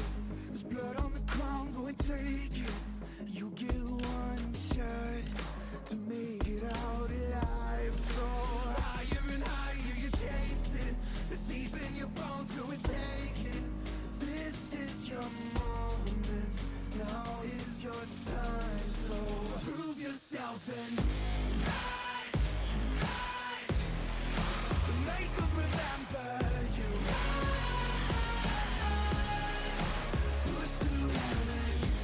Rise, rise. They will remember you. Welcome to the climb up. Reach for the summit. Visions brave and one false step lead the end. So higher and higher you chase it. It's deep in your blood, go and take it. This is your moment. Take to the skies, go. Prove yourself and rise, rise. Make them remember you. Push through heaven. They will remember you.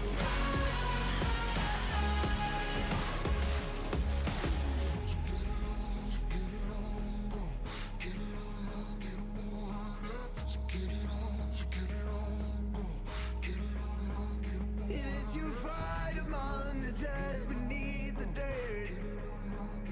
Do you know yet? Alrighty, everybody, welcome back to game number 5, the last game of the series between Rampage and No Fear. We actually have it swapped for game number 5, the only game where No Fear will be on the blue side, and Rampage will be on the red side. I almost messed it up saying it because I'm just so used to saying the other way around as...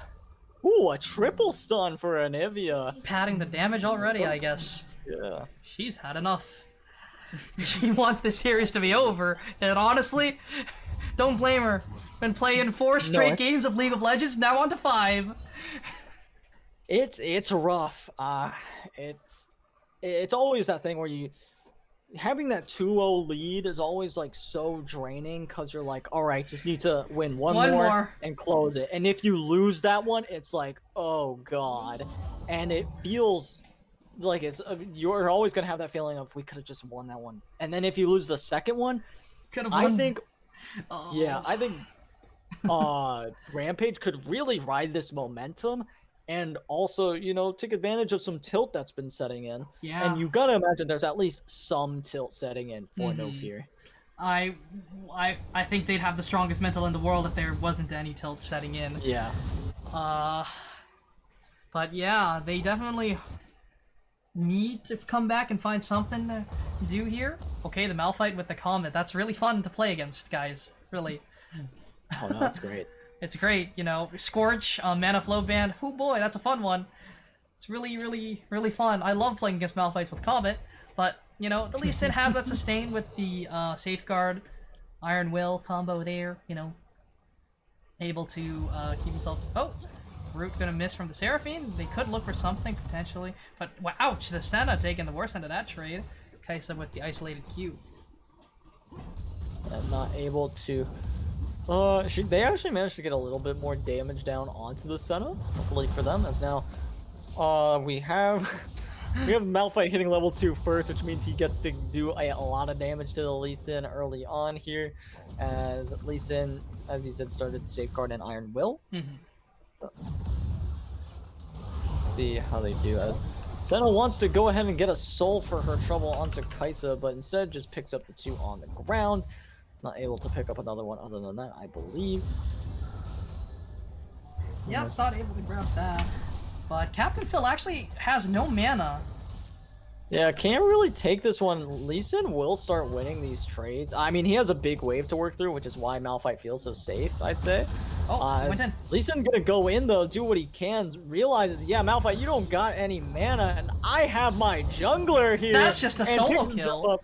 Yeah, first blood for his trouble. I believe Morgana got an assist though with the with the W, of course, as NF off to a good start so far.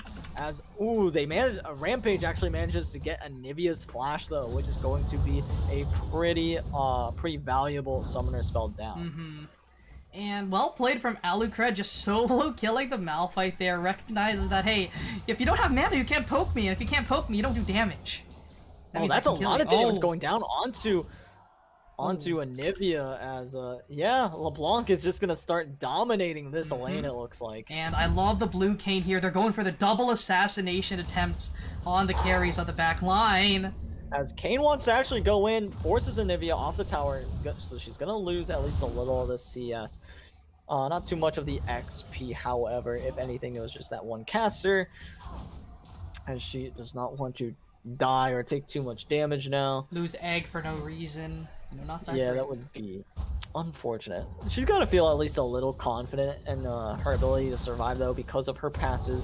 I feel like she's thinking that she can't really be dove. We will see if that is the case. At least I'm gonna be doing a bit more damage to the Malphite. Malphite realizes, don't want to take too many extended trades with you. As now, Morgana could be in a lot of trouble.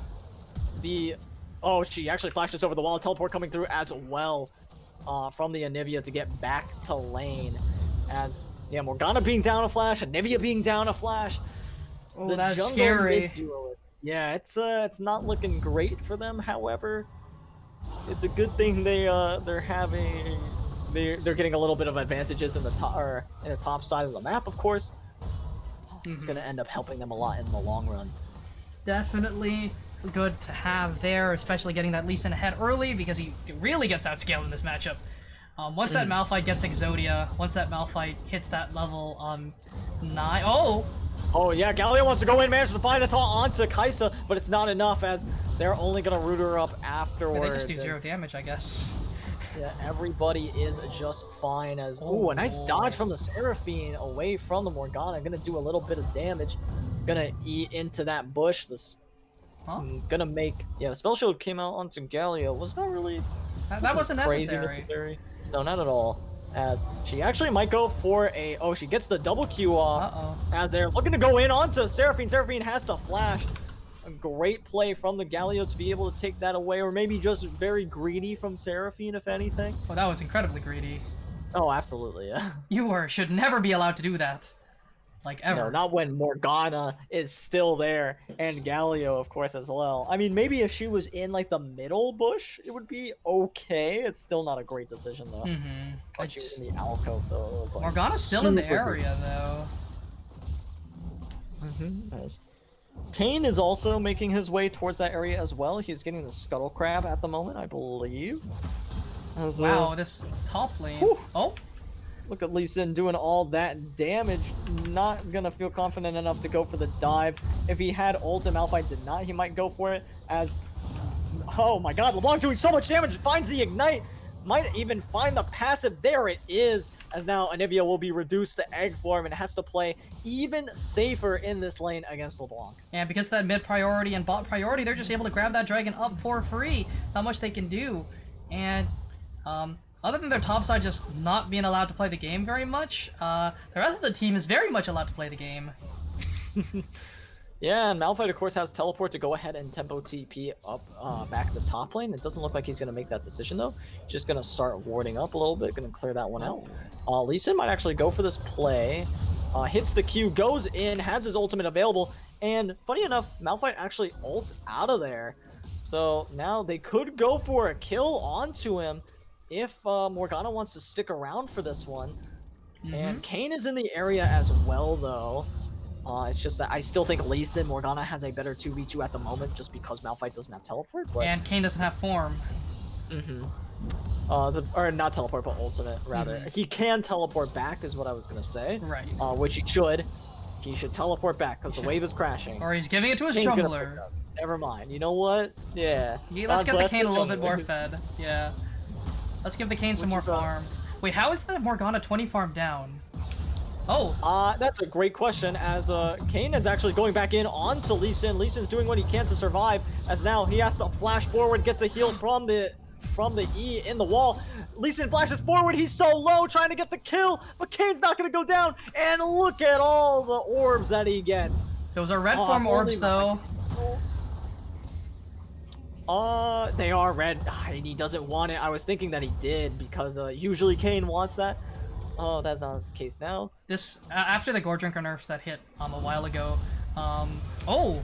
Ooh, a nice stun from the Anivia to stop LeBlanc in her tracks and gets a good bit of damage down onto her as well.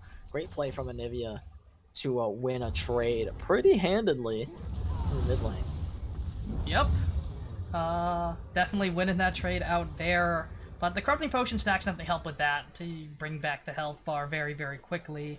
And Cookies in the back pocket also help with that too. And she's looking for some more. Oh, Root gonna go wide. Ooh. But second. Yeah, the Root missing. Oh but the my root, goodness. Yeah, the second one hits as that's a lot of damage onto this poor Anivia, doing what she can to survive. A QW combo would be it. That would spell doom for Anivia, as now, yeah, she's gonna tag the Morgana in, start farming up for a little bit. Definitely. This bot lane is very it's going by slowly at the moment. Of course, Fasting Senna coming through, which is weird because I also see the Senna's building Noon Quiver, which I'm gonna be realistic. Sometimes it just doesn't matter. If you get to the late game, you get to the late game. That being said, Kai'Sa is gonna have a much easier time of getting to the point where Senna wants to be. Definitely, because she, is actually farming, gets gold very quickly. That's definitely what you want to see here. But the Galio is going to be more accelerated. He's building the support items, though. Has that Kindle Gem in his inventory, which does build towards that Locket of the Iron Solari, which is very interesting. You see a lot of Galios who do farm with the Fasting Senna go for the AP one-shot build, going that Rocket Belt into, like, Zonia's. Or not one-shot build, but, AP-centric. so that way you can actually get onto the backline very, very easily. Helps out a lot with that. But I guess he does want to opt for that survivability there, help the Senna out a little bit more. Of course, Senna is still getting her souls. That's still something that's happening. She's about at 35, I want to say right now, so she's getting close to 40 pretty well here, as giving her some money, but it's not, fasting Senna is not nearly as strong as it used to be. Senna is at 2,400 gold, meanwhile Kai'Sa's at 3,200. Galio has surpassed Kai'Sa by like a negligible amount. It's probably like 10 gold. Yep. But Senna is not going to be getting these power spikes that an ADC should be getting nearly as fast, which is not good if you are the Senna as... I want to say that was unnecessary, but I'm not quite sure, as another flash is going to be blown in the bot lane from the Seraphine. They also managed to dodge out of the way of the Dark Binding from Morgana. It's a really good job of them to do that. Teleport comes through from Malphite. The ult's going to hit from Seraphine as well. And Senna's going to ult to try to keep poor Morgana alive. Morgana's getting very low. King doing what he can. He is under the tower, though. The next... Oh, the Lee Sin Q connects. There it is. And no one is surviving so far from the side of Rampage. And Kai'Sa's getting hunted down. Will go down very quickly. And that is a 5-0 lead at 12 minutes into the game for NF. It's looking pretty good for them so 3K far. the gold lead. Oh my goodness, Lee Sin also picks up 2 kills, accelerates him even further. And it looked good from the Seraphine, looked great from the Malphite. They just didn't have the damage to back it up, though. No, not at all. LeBlanc not being there is super detrimental. She finds a route onto Lee Sin, though. Lee Sin going back in, trying to find the kill. He does! What an outplay from Lee Sin to find that kill onto the mid laner. And now everyone has died at least once on the side of Rampage. And No Fear is playing like their name says. They have no fear. There is nothing to fear when we can just one-shot you. And, oh, this is not going too well. The Anivia got a kill. The Anivia is stacking up that tier very quickly. And the LeBlanc is just not able to find the kills. You know, she's able to get the Anivia very low, able to blow egg, but that's it. Not able to find any kills just yet. Not able to stack up that Dark Seal at all. Hasn't even finished Mythic yet. Yeah, not being able to finish that Mythic is unfortunate, but it'll come with time. It's just that time is not something that you want to have if you're it's not something that you have a lot of, rather, if you are LeBlanc. You see Lee Sin going in, and he's doing a lot of damage. He's got that Gore Drinker. It doesn't do as much as you'd want to. Of course, the plated steel caps have not come through quite yet for the Malphite. It's now Nivea doing her best to survive. Yeah, Lux still going to be doing massive amounts of damage, and now you got to start to wonder, because it's a 6-0 lead for the side of NF. Rampage, did you really want this? The Shadow Assassin Lee Sin, is that a good, or not Shadow Assassin Lee Sin, sorry, my bad. Kayn, rather. Is that what you want in this situation? That sounds pretty bad. Yeah, it's not working out ideally just yet. We'll be able to one-shot the carries, yes, but right now you're just not really doing all that much. Oh. As they want to go in, they manage to find the route. The ult's gonna connect onto Senna, rather. Senna's getting blown up. Kai'Sa's gonna find the kill. That's the first kill of the game for Rampage.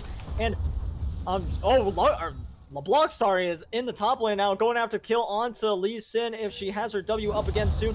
And Lee Sin actually goes back in with the Gore Drinker, but now the flash forward, a shutdown for the Malphite. Gonna get even tankier now, and that is a step in the right direction for Rampage.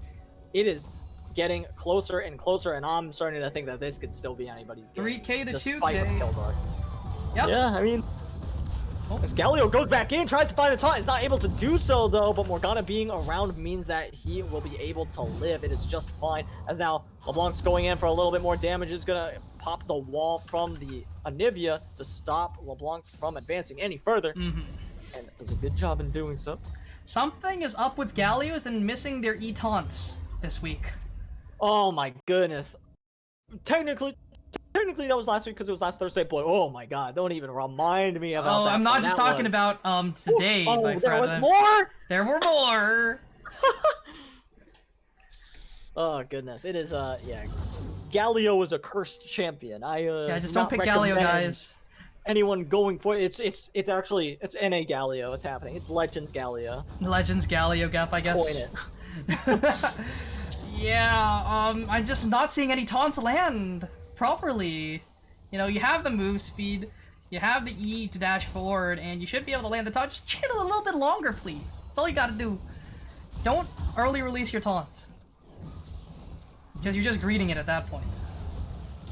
Yeah, we'll see what they're able to do, if No Fear are going to be able to hold on to their lead this time, or if they let it slip through their fingers like they did last game.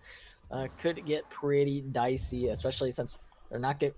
Okay, well, that's a little disappointing. Okay, I was looking at Senna's plated steel caps, and I have some grievances with it to an extent, because I don't think it stops the damage from Kaisa passive. It does not. Because yeah, I would imagine not, because it procs off her W as well, so it's not, her passive damage isn't auto attack damage specifically. It's not on. It's on hit, but it's not auto attack damage. Right. Okay. This is a very interesting fight that we have seeing in the bot lane, as Malphite's gonna ult away from the Lee Sin, who's hitting him for about 5 minutes. As we go back to the Rift Herald, and we're gonna see that one go actually over to Rampage, which is strange. Again, a post 14-minute Rift Herald is not the craziest thing in the world. It's not super useful, as now this could actually be very bad for Rampage, as now Seraphine's trying to get out of a sticky situation, has a very low HP, but Senna erases Seraphine while LeBlanc erases Morgana, and it's a 1-for-1 trade that Rampage are gonna take any day of the week, on top of getting the Rift Herald, of course. So now, see if LeBlanc is able to hold on to the mid lane tower. She should be able to do so. Yeah, there Her she wave goes. clear is unsafe, but she has a lot of it. Very true. As now they're looking for a play onto the dragon, but Morgana is dead and coming back right now. Shadow Assassin is in full effect right now, as LeBlanc's going in on Senna, trying to find the damage, is not able to do so though. And Kane wants in as well, finds the Q, is finding as much damage as he can. Ult is not able to find the kill. The plated steel caps coming in handy for the Shadow Assassin form. Manages to find the kill on top of it as well. And now Lee Sin wants in as well. He wants some. Is not able to find any more than that though, as they found the jungler, they found the Kane. They could very well go for this dragon, as Anivia's gonna back, she has low mana, gonna teleport back in, you'd have to imagine. Or maybe wait to teleport in, I'd say.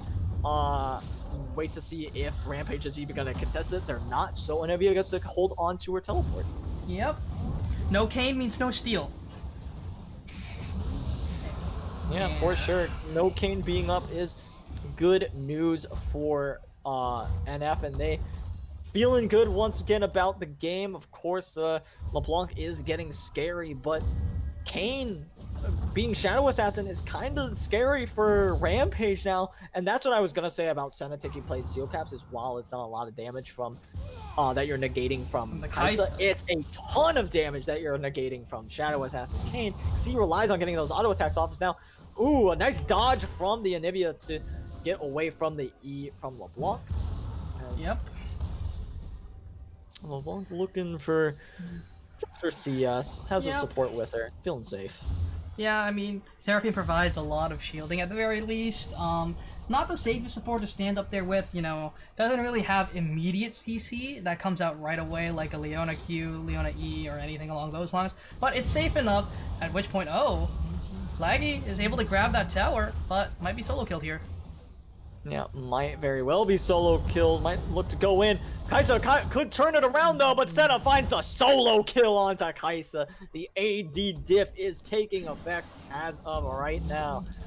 Doesn't matter that she's fasting, is still able to find that kill, but meanwhile on the top side, Lee Sin could be in some trouble, does use the ult to try to disengage from the fight. The flash leading into the ward hop is going to keep him safe. He gets out of there, no problem. As now, Morgana could be in some trouble if they turn on her. As now, oh, Kane is actually coming back up, misses the W though.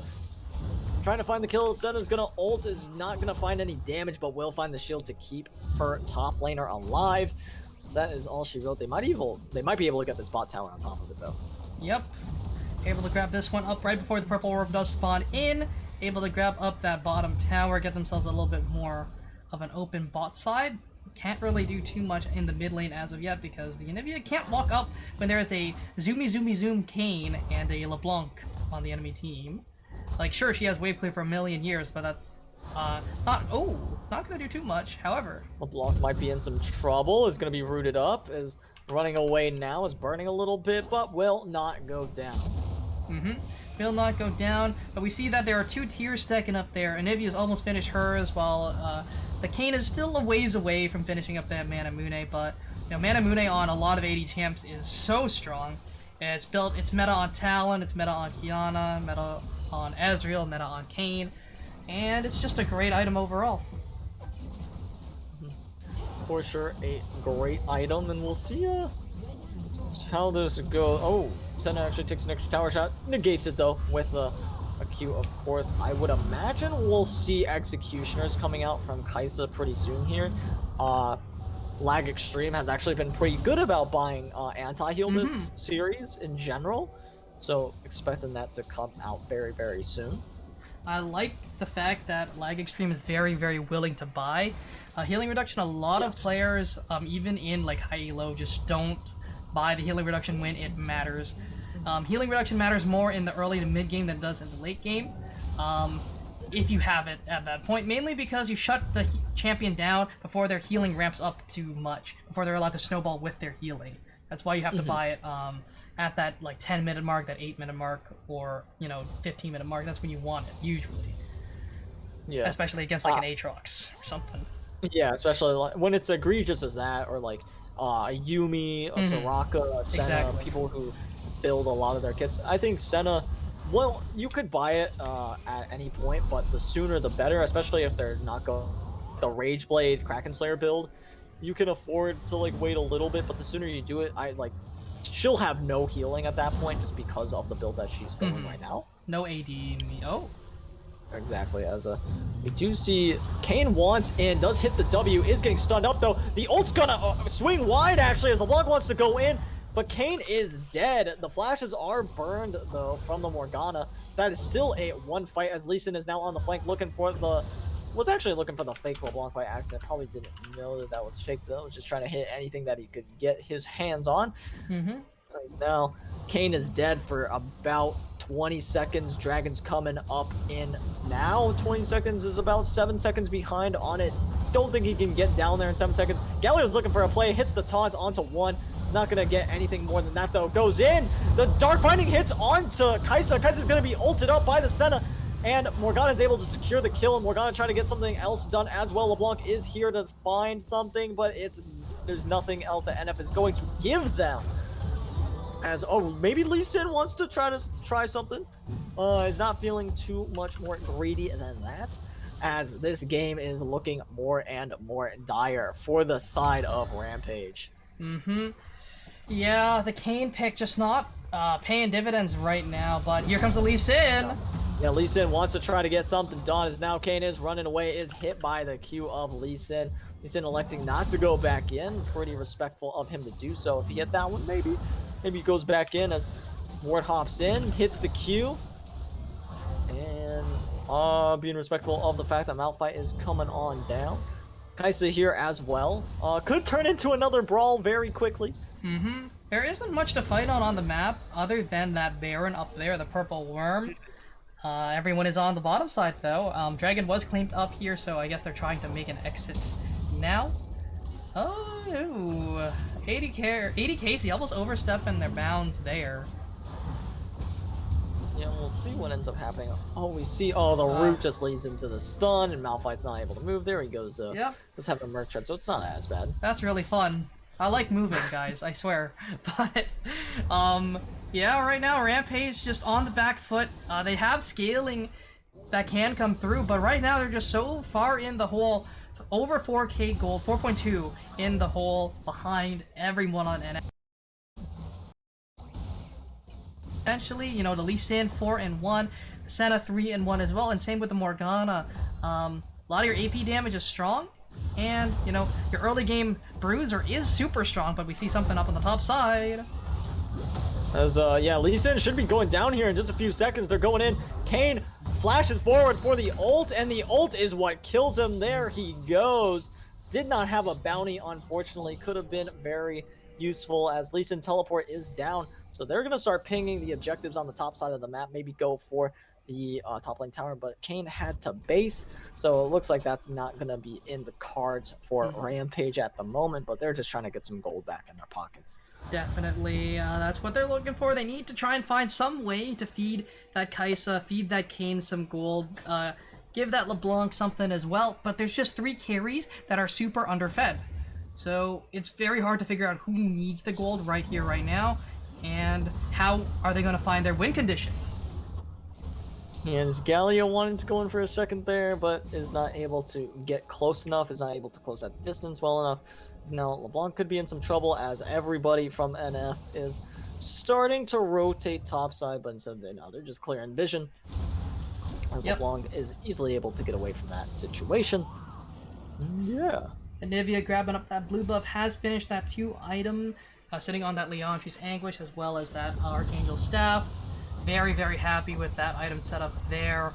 Mana won't be a problem. Oh, Galio. Dashing Galio forward. could look to go in, but...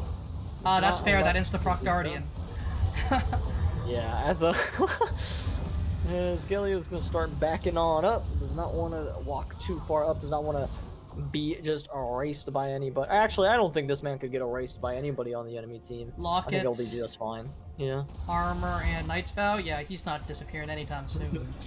As, if only there was vision in that, but that's why you cleared. As now Malphite walking into a bad place, bad part of town. He's gonna ult in still. Seraphine's gonna hit the ult onto one. Senna has to flash away. Meanwhile, though, Morgana has gone down as well. Galio's gonna ult on top of Senna to keep her alive. Kane's gonna go down. He cannot get anything done this game. As now Galio going in, trying to find something as well. Lee Sin goes in with the Q. Seraphine probably gonna go down in just a couple seconds. There she goes. Senna's gonna pick up the kill, a double kill for her. And now they could look to go pick up that purple worm over in the top side of the map that we've been talking about all game. Yep. They have no jungler, however, so they don't really have smite, but they're looking to just push, grab that. LeBlanc Burst could be enough to actually yoink it from them, potentially, if they do go for the purple worm.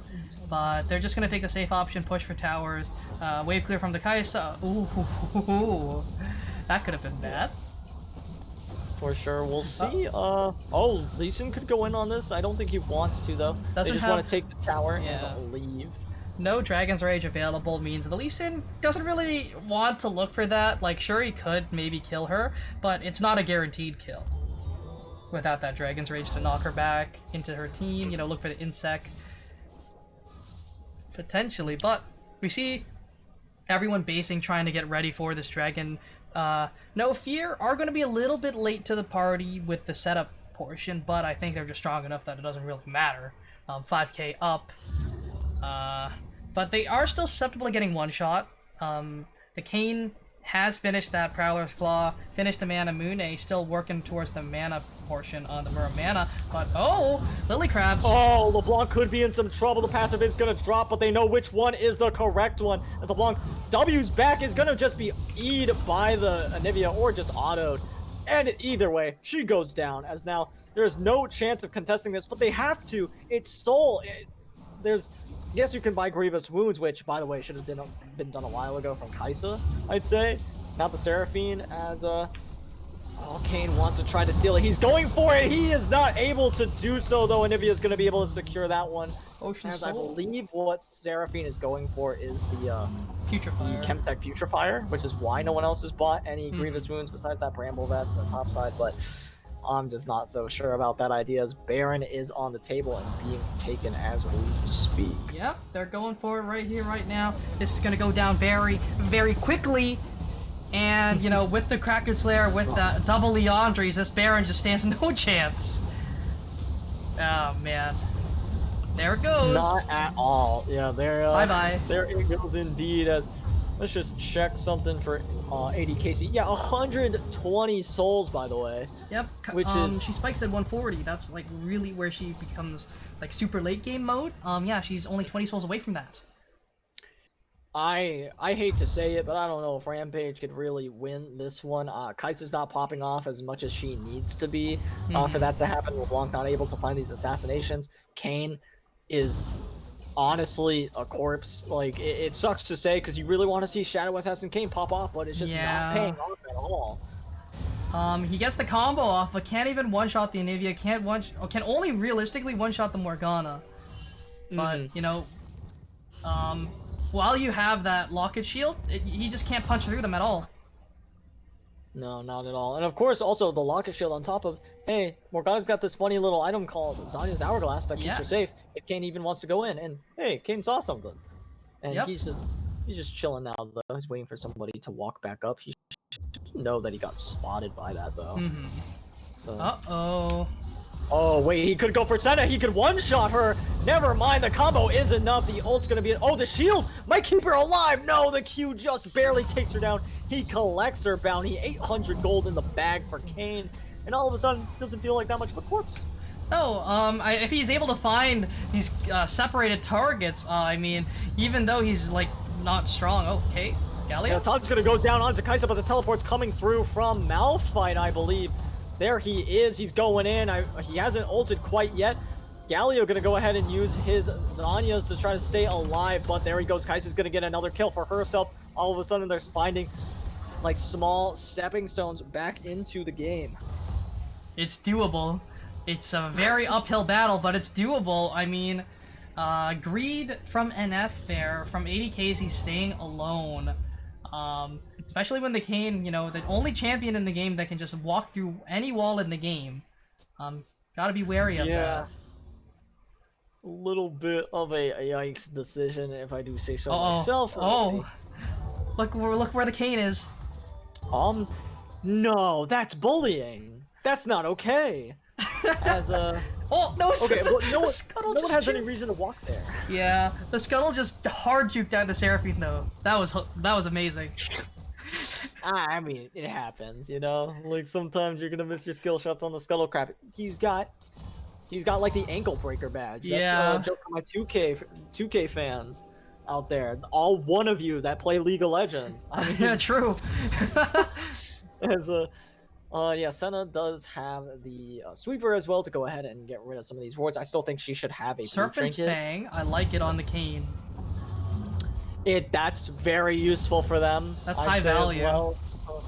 Very high value, absolutely, for multiple people. I think it's like actually I think basically everybody except for Anivia has a shield of some sort that they can give. So very interesting, as we're gonna see.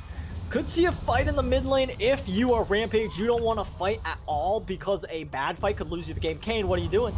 Get out of there. Kane could be in a lot of trouble as he's gonna start getting chased down. His team might actually have to bail him out of this or just leave him to die. I like option number 2 better. Okay, that seems to be the option, is just leave him. If they want to send him on a wild goose chase, fine, cool. They're just gonna start going back to the mid lane, which I think is the right decision, absolutely. Kane is gonna back there, you know, very happy with that. But I think they will have to give the inhib because of the shenanigans there. Kane, why'd you stop basing? That's a great question. I don't think they know that he stopped basing, so they have no reason to not run away, and they will. They'll respect the fact that Kane should be on their heels, but he's not. As LeBlanc is clearing the topside minions, might go for a tower, and she has a small wave, but she could be collapsed upon. She may be slippery. It's not a great decision. But not the most slippery champion in the game. A lot of mind games are very necessary to make those great escapes on LeBlanc. You can't just W away. You know, you gotta be sneaky with it. Absolutely, and a big part of that is, of course, using your W and your ult W as well to go ahead and get out of there. And if you actually TP'd to mid lane, I think she could have walked for Elder. I'm not gonna lie. They want this. They want this really bad. They have vision control of it for the next 30 seconds too. That's how much time they have. Kaisa has to buy whatever item she just backed for. It better be a good one. It was a crit cloak. Woo! Okay. It's like 80%, or is that 75 actually? Or is it like 85? 20, 20, 60, 15, yeah, 75. 75, okay. I forgot, that's right, because they don't get, each one gives 20, so yeah. Not a great decision. The items give 20, the cloaks give 15. Yeah, that's what I meant. I'm not a big fan of backing for that crit cloak. You better get like 3 crits in a row if you're gonna do this. Kane wants to try to find something, is gonna get rid of this ward. Nice dodge, a preemptive Q to dodge out of the way of that Lee Sin Kane, Q. you Now, no. yeah, I agree. No is a great term to use for what's going on right now, as he's out of the pit now. They know exactly where Kane is. They know to watch out for it. As he's Oh, still gonna go in, he's huh. gonna get stunned up. He gets a race. No chance of anything happening. As now Seraphine's gonna do her best to try to CC them, but it's all for nothing. As everyone is getting a race on the side of Rampage. Next up is the Malphite. Next up is Seraphine, who just gets blown out of the water. As now they're gonna march down mid and try to end this series. Lee Sin's gonna hunt for the stragglers. Might Q the bush. Oh, Q's the red buff and said, "Why'd you stop backing, Kaisa? It was possible. He wasn't gonna check." As now Lee Sin's gonna teleport into the base. Oh, They wow, that wait should be does able to close this one out. They're doing so much damage to these towers. Super still as- live. And we'll see if Kaisa's able to get anything done. I doubt it. She's gonna get taunted up and erased as well. Looking for a dive. It's not gonna work. NF are going to take it down. Not a And clean they come series, back. but they take it home after almost getting reverse swept. The mental on these players, it's resilient, to say the least. It was something. I mean, you have to be able to shake off those next two games. You have to erase anything that happened in this entire series and go into game 5 and just go, all right, no tilt, no fear, none of that at all. Go into game number 5 as if this was game number 1. They do Reset, that. They baby. do a great job. That's exactly what it is. That's the reset right there, you know. If it goes 2-2, hey, we're even now. We're starting the series. This is a best of 1 now. That's it. Just a best of 1. And they were able to take this best of 1 home, just like any other night, and take it back. Take back the series. And they are able to do that. Let me choose the outcome real quick. Here you go. Tokens for you. And, poll. And with that, you know, it was a great game. It was a crazy game, but it was great. Love it. Unfortunately, some of the assassin-y picks here didn't work out in game number 5. It was a good look to try and make something different happen. Unfortunately, not able to make it happen in the end, though. It was just a controlled game from NF at the very end, which is what won them the series. That's how they played games 1 and game 2, and they readjusted themselves and made it work. And with that, we'll go over to a quick break as we get things set up for, you know, player of the game, and then we'll end off the stream there. You know, it's been a little bit. It's been a long time. So, yeah. Absolutely. Good night. Or we'll be back soon in a couple minutes, but, you know, if anyone is going to dip out now, you know, it's not the worst time to do it, but thank you guys for joining us for this best of 5. That was a great one, going the distance. Got to roll out the silver scrapes. Take care, everyone. We will be back shortly.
Yeah, go for it, man. Go for it.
There we go.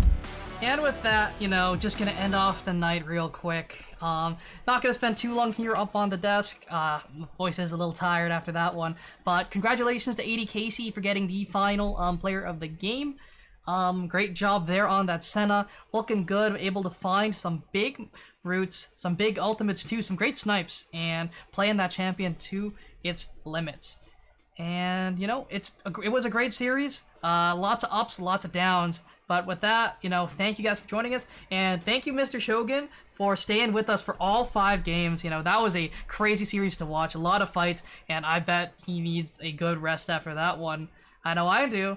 But with that, you know, signing off. Thank you guys for joining me. And, you know, I'll be back here tomorrow for the LTS last week of playoff, or not playoffs, last week before playoffs. So catch you guys there. Have a great night, everyone. And I will see you tomorrow.